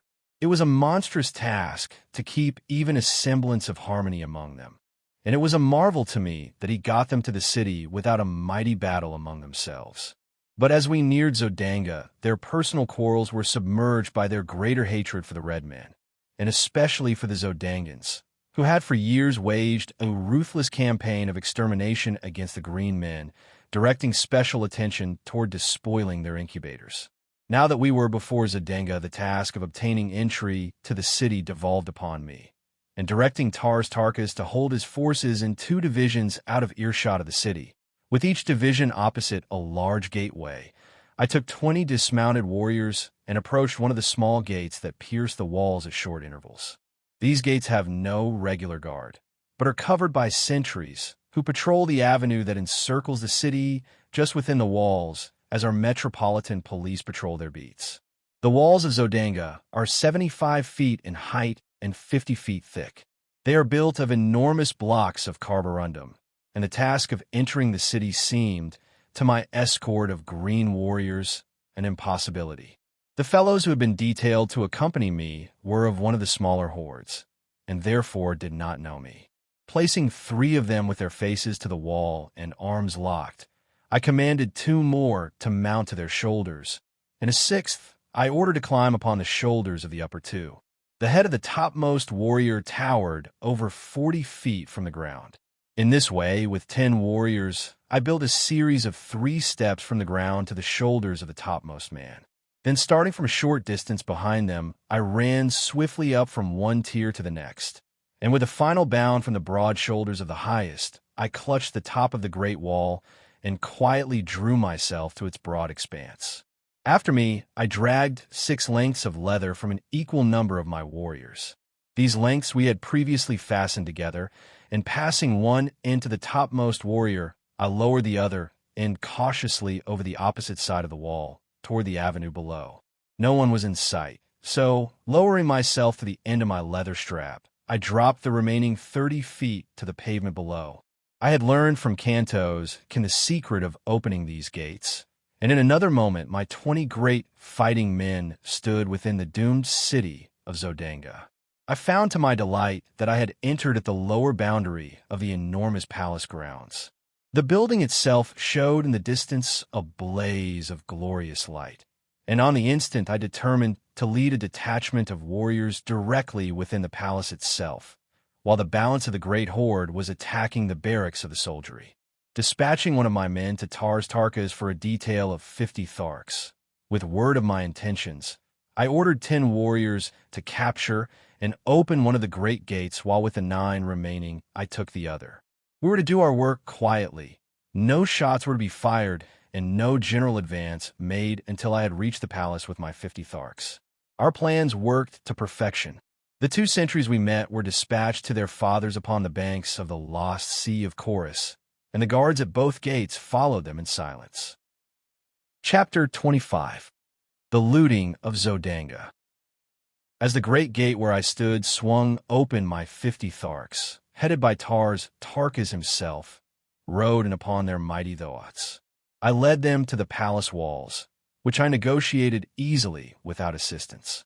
Once inside, however, the gate gave me considerable trouble, but I finally was rewarded by seeing it swing upon its huge hinges, and soon my fierce escort was riding across the gardens of the Jeddak of Zodanga. As we approached the palace, I could see through the great windows of the first floor into the brilliantly illuminated audience chamber of Inkosis. The immense hall was crowded with nobles and their women, as though some important function was in progress. There was not a guard in sight without the palace, due, I presume, to the fact that the city and palace walls were considered impregnable, and so I came close and peered within. At one end of the chamber, upon massive golden thrones encrusted with diamonds, sat Inkosis and his consort, surrounded by officers and dignitaries of state. Before them stretched a broad aisle lined on either side with soldiery, and as I looked there entered this aisle at the far end of the hall, the head of a procession which advanced to the foot of the throne. First there marched 4 officers of the Jedak's Guard bearing a huge salver on which reposed, upon a cushion of scarlet silk, a great golden chain with a collar and padlock at each end. Directly behind these officers came 4 others carrying a similar salver which supported the magnificent ornaments of a prince and princess of the reigning house of Zodanga. At the foot of the throne, these 2 parties separated and halted, facing each other at opposite sides of the aisle. Then came more dignitaries, and the officers of the palace and of the army, and finally 2 figures entirely muffled in scarlet silk, so that not a feature of either was discernible. These 2 stopped at the foot of the throne, facing Ninkoses. When the balance of the procession had entered and assumed their stations, Ninkoses addressed the couple standing before him. I could not hear his words, but presently 2 officers advanced and removed the scarlet robe from one of the figures, and I saw that Cantoskin had failed in his mission, for it was Sab then, Prince of Zodanga, who stood revealed before me. Then Ninkoses now took a set of the ornaments from one of the salvers and placed one of the collars of gold about his son's neck, springing the padlock fast. After a few more words addressed to Sab, then he turned to the other figure, from which the officers now removed the enshrouding silks, disclosing to my now comprehending view Dejah Thoris, Princess of Helium. The object of the ceremony was clear to me. In another moment, Dejah Thoris would be joined forever to the Prince of Zodanga.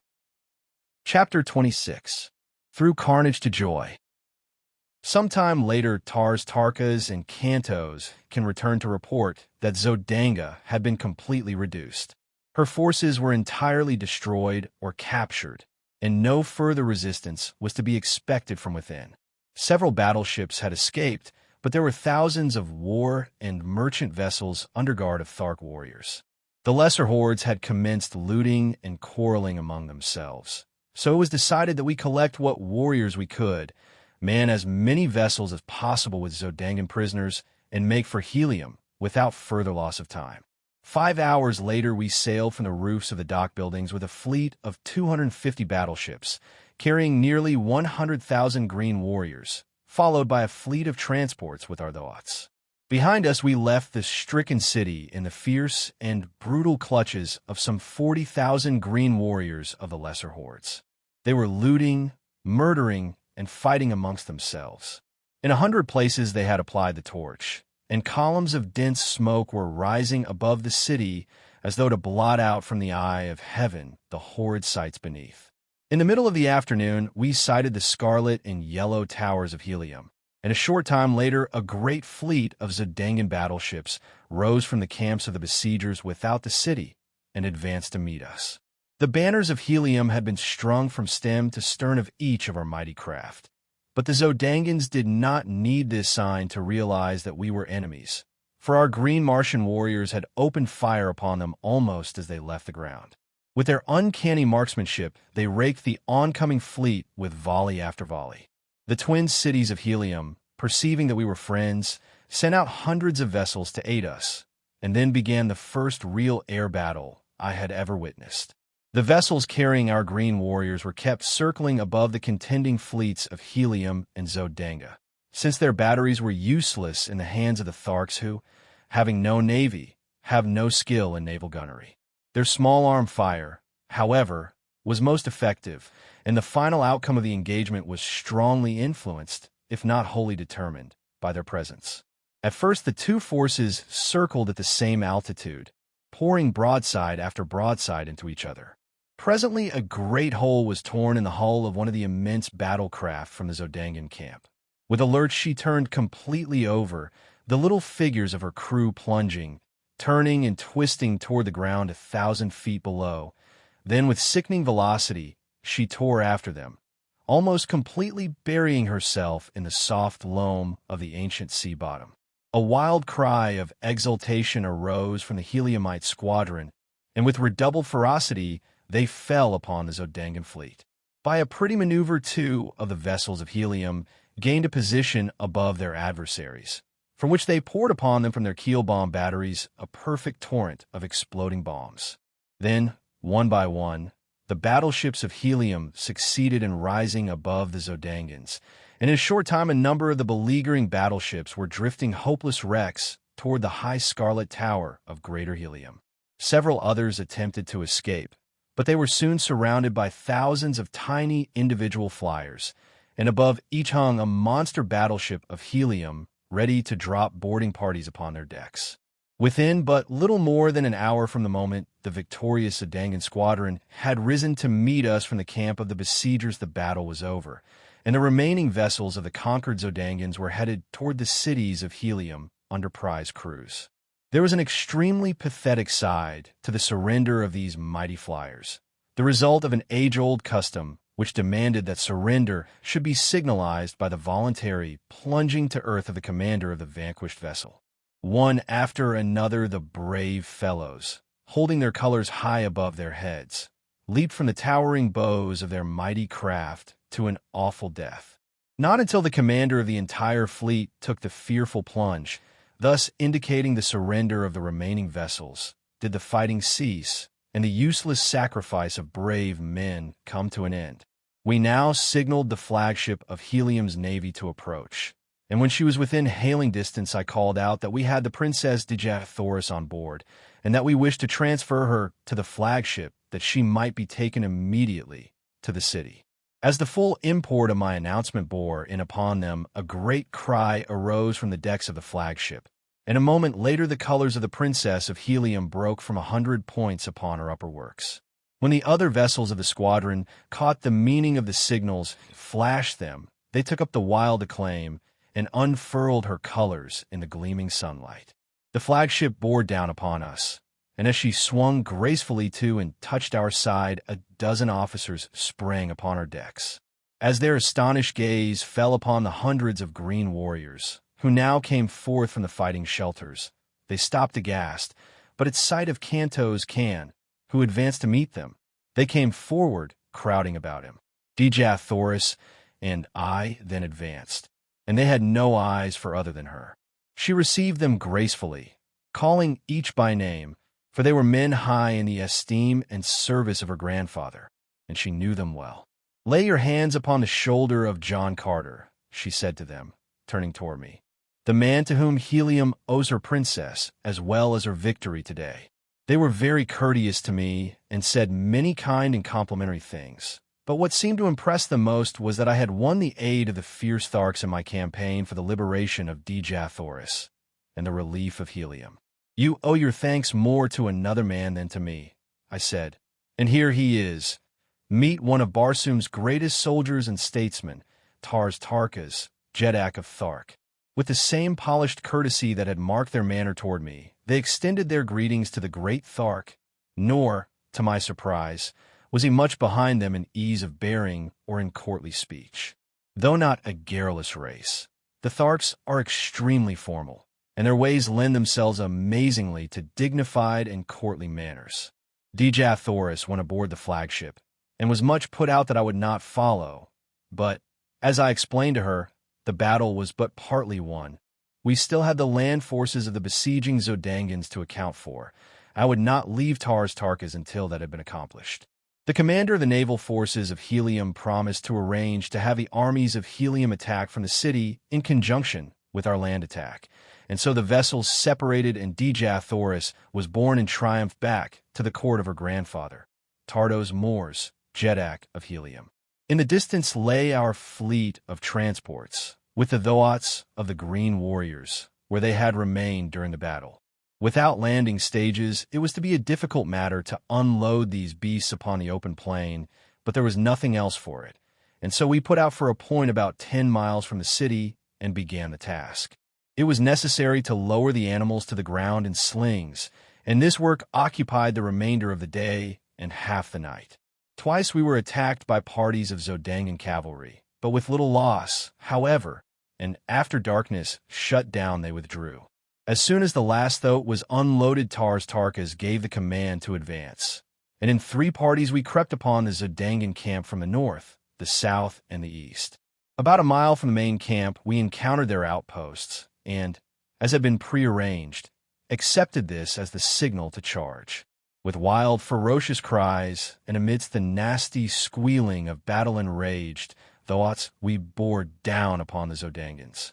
We did not catch them napping, but found a well-entrenched battle line confronting us. Time after time we were repulsed until, toward noon, I began to fear for the result of the battle. The Zodangans numbered nearly 1,000,000 fighting men, gathered from pole to pole, wherever stretched their ribbon-like waterways, while pitted against them were less than 100,000 green warriors. The forces from Helium had not arrived, nor could we receive any word from them.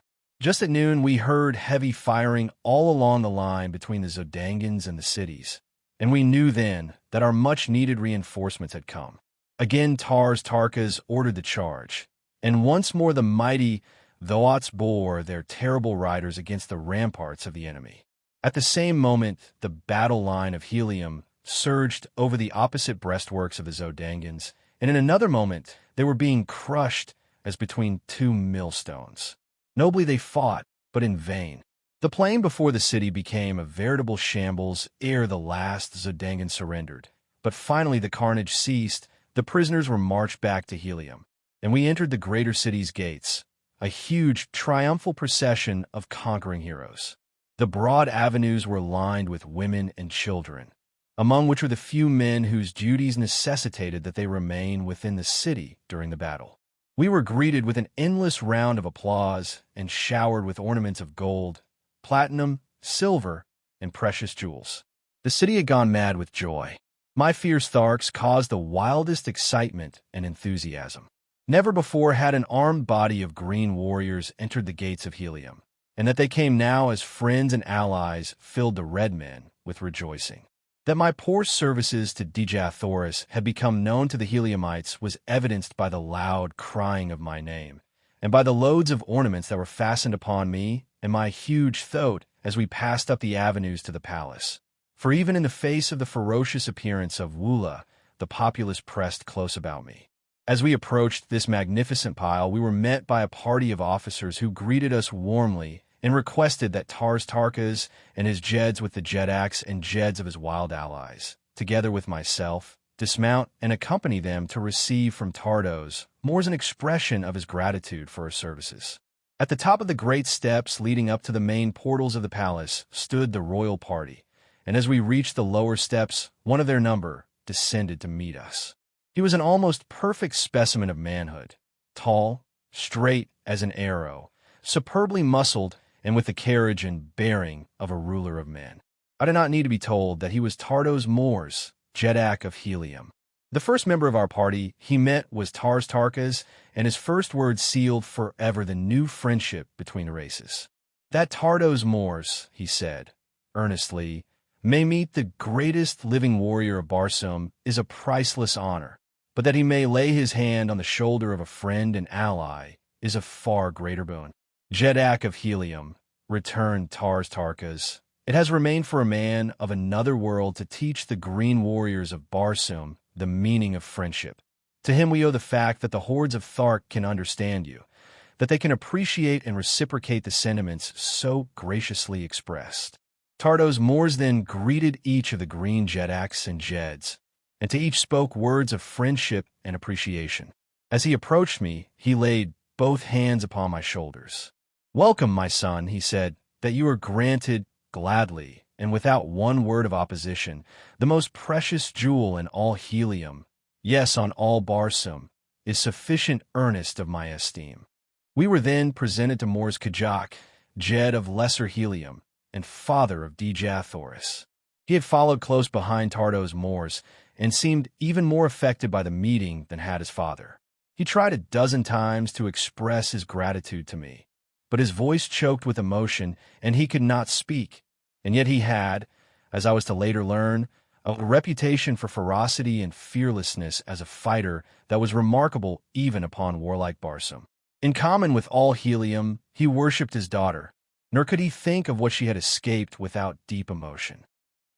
Chapter 27. From Joy to Death. For 10 days the hordes of Thark and their wild allies were feasted and entertained, and then, loaded with costly presents and escorted by 10,000 soldiers of Helium commanded by Mors Kajak, they started on the return journey to their own lands. Dejah of Lesser Helium, with a small party of nobles, accompanied them all the way to Tharks to cement more closely the new bonds of peace and friendship. Sola also accompanied Tarkas, her father, who before all his chieftains had acknowledged her as his daughter. 3 weeks later, Mors Kajak and his officers, accompanied by Tarkas and Sola, returned upon a battleship that had been dispatched to Tharks to fetch them in time for the ceremony, which made Dejah Thoris and John Carter one. For 9 years, I served in the councils and fought in the armies of Helium as a prince of the house of Tardos Mors. The people seemed never to tire of heaping honors upon me, and no day passed that did not bring some new proof of their love for my princess, the incomparable Dejah Thoris. In a golden incubator upon the roof of our palace lay a snow-white egg. For nearly 5 years, 10 soldiers of the Jedak's Guard had constantly stood over it, and not a day passed when I was in the city that Dejah Thoris and I did not stand hand in hand before a little shrine planning for the future when the delicate shell should break. Vivid in my memory is the picture of the last night as we sat there talking in low tones of the strange romance which had woven our lives together and of this wonder which was coming to augment our happiness and fulfill our hopes. In the distance we saw the bright white light of an approaching airship, but we attached no special significance to so common a sight. Like a bolt of lightning it raced toward Helium until its very speed bespoke the unusual. Flashing the signals which proclaimed it a dispatch bearer for the Jedak, it circled impatiently awaiting the tardy patrol boat which must convoy it to the palace docks. 10 minutes after it touched at the palace, a message called me to the council chamber, which I found filling with the members of that body. On the raised platform of the throne was Tardos Mors, pacing back and forth with tense, drawn face. When all were in their seats, he turned toward us. "This morning," he said, "word reached the several governments of Barsoom that the keeper of the atmosphere plant had made no wireless report for 2 days, nor had almost ceaseless calls upon him from a score of capitals elicited a sign of response. The ambassadors of the other nations asked us to take the matter in hand and hastened the assistant keeper to the plant. All day 1,000 cruisers have been searching for him until just now one of them returns bearing his dead body, which was found in the pits beneath his house, horribly mutilated by some assassin. I do not need to tell you what this means to Barsoom. It would take months to penetrate those mighty walls. In fact, the work has already commenced, and there would be little to fear were the engine of the pumping plant to run as it should, and as they all have for hundreds of years. But the worst, we fear, has happened. The instruments show a rapidly decreasing air pressure on all parts of Barsoom. The engine has stopped. My gentlemen," he concluded, "we have at best 3 days to live." There was absolute silence for several minutes, and then a young noble arose, and with his drawn sword held high above his head addressed Tardos Mors. "The men of Helium have prided themselves that they have ever shown Barsoom how a nation of red men should live. Now is our opportunity to show them how they should die. Let us go about our duties as though 1,000 useful years still lay before us." The chamber rang with applause, and as there was nothing better to do than to allay the fears of the people, by our example, we went our ways with smiles upon our faces and sorrow gnawing at our hearts. When I returned to my palace, I found that the rumor already had reached Dejah Thoris, so I told her all that I had heard. "We have been very happy, John Carter," she said, "and I thank whatever fate overtakes us that it permits us to die together." The next 2 days brought no noticeable change in the supply of air, but on the morning of the 3rd day, breathing became difficult at the higher altitudes of the rooftops. The avenues and plazas of Helium were filled with people. All business had ceased. For the most part, the people looked bravely into the face of their unalterable doom. Here and there, however, men and women gave way to quiet grief. Toward the middle of the day, many of the weaker commenced to succumb, and within an hour the people of Barsoom were sinking by thousands into the unconsciousness which precedes death by asphyxiation. Dejah Thoris and I, with the other members of the royal family, had collected in a sunken garden within an inner courtyard of the palace. We conversed in low tones, when we conversed at all, as the awe of the grim shadow of death crept over us. Even Wula seemed to feel the weight of the impending calamity, for he pressed close to Dejah Thoris and to me, whining pitifully. The little incubator had been brought from the roof of our palace at request of Dejah Thoris, and she sat gazing longingly upon the unknown little life that now she would never know. As it was becoming perceptibly difficult to breathe, Tardos Mors arose, saying, "Let's bid each other farewell. The days of the greatness of Barsoom are over. Tomorrow's sun will look down upon a dead world, which through all eternity must go swinging through the heavens, peopled not even by memories. It is the end." He stooped and kissed the women of his family, and laid his strong hand upon the shoulders of the men. As I turned sadly from him, my eyes fell upon Dejah Thoris. Her head was drooping upon her breast. To all appearances, she was lifeless. With a cry, I sprang to her and raised her in my arms. Her eyes opened and looked into mine. "Kiss me, John Carter," she murmured. "I love you. I love you.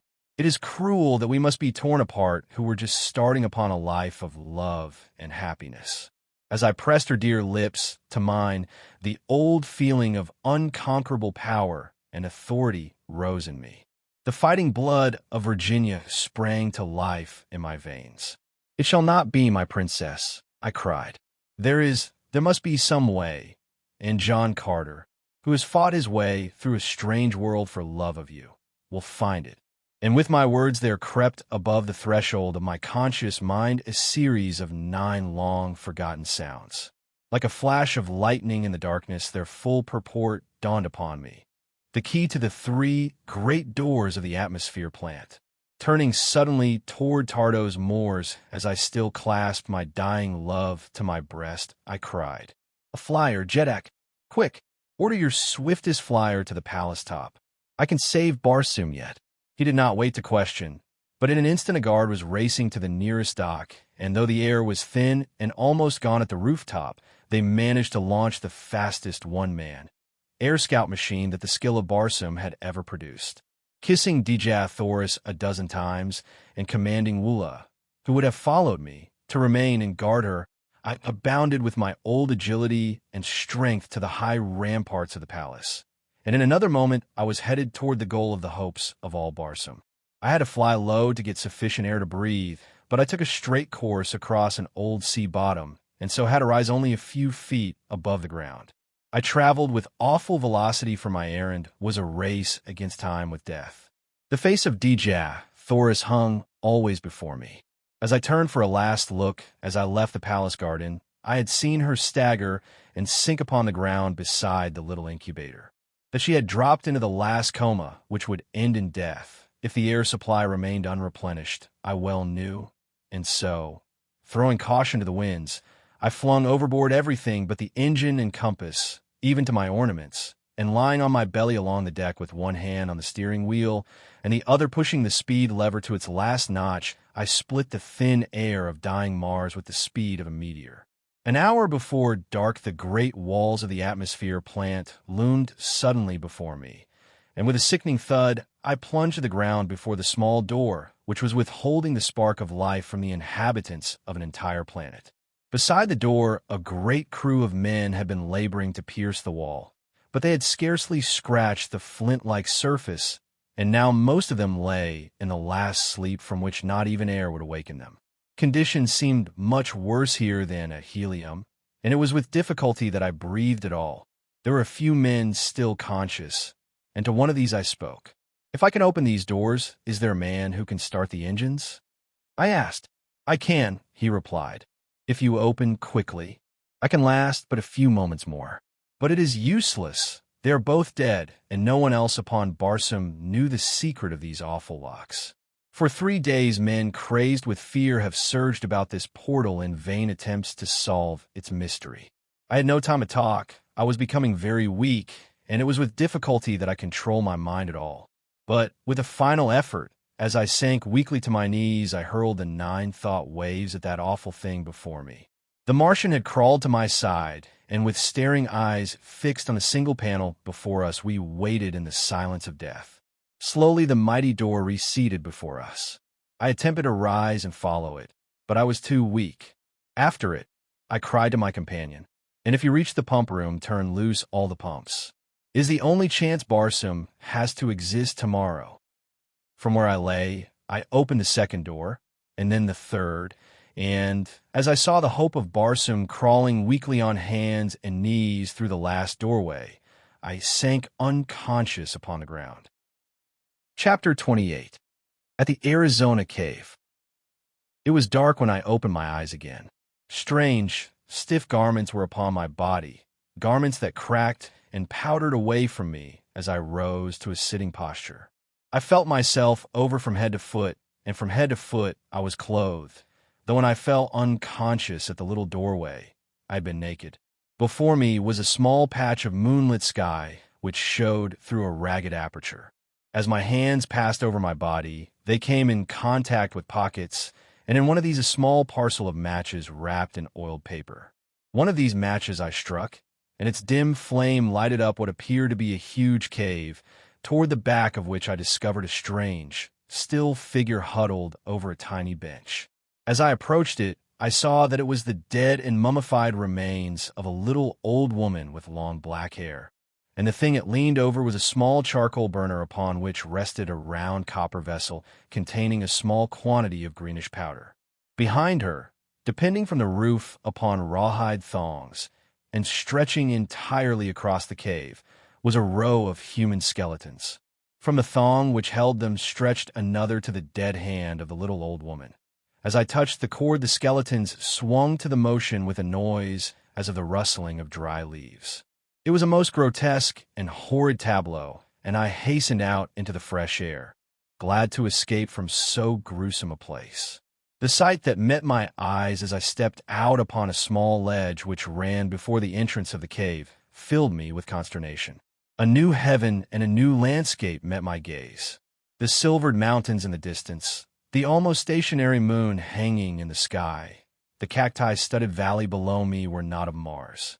I could scarce believe my eyes, but the truth slowly forced itself upon me. I was looking upon Arizona from the same ledge from which 10 years before I had gazed with longing upon Mars. Burying my head in my arms, I turned, broken and sorrowful, down the trail from the cave. Above me shone the red eye of Mars, holding her awful secret 48 million miles away. Did the Martian reach the pump room? Did the vitalizing air reach the people of that distant planet in time to save them? Was my Dejah Thoris alive, or did her beautiful body lie cold in death beside the tiny golden incubator in the sunken garden of the inner courtyard of the palace of Tardos Moors, the Dejah of Helium? For 10 years, I have waited and prayed for an answer to my questions. For 10 years, I have waited and prayed to be taken back to the world of my lost love. I would rather lie dead beside her there than live on earth all those millions of terrible miles from her. The old mine, which I found untouched, has made me fabulously wealthy. But what care I for wealth? As I sit here tonight in my little study overlooking the Hudson, just 20 years have elapsed since I first opened my eyes upon Mars. I can see her shining in the sky through the little window by my desk. And tonight she seems calling to me again as she has not called before since that long dead night. And I think I can see, across that awful abyss of space, a beautiful black-haired woman standing in the garden of a palace. And at her side is a little boy who puts his arm around her as she points into the sky toward the planet Earth, while at their feet is a huge and hideous creature with a heart of gold. I believe that they are waiting there for me, and something tells me that I shall soon know. Thanks for listening. For more classic audiobooks, check out www.youtube.com/@theoldbooknook.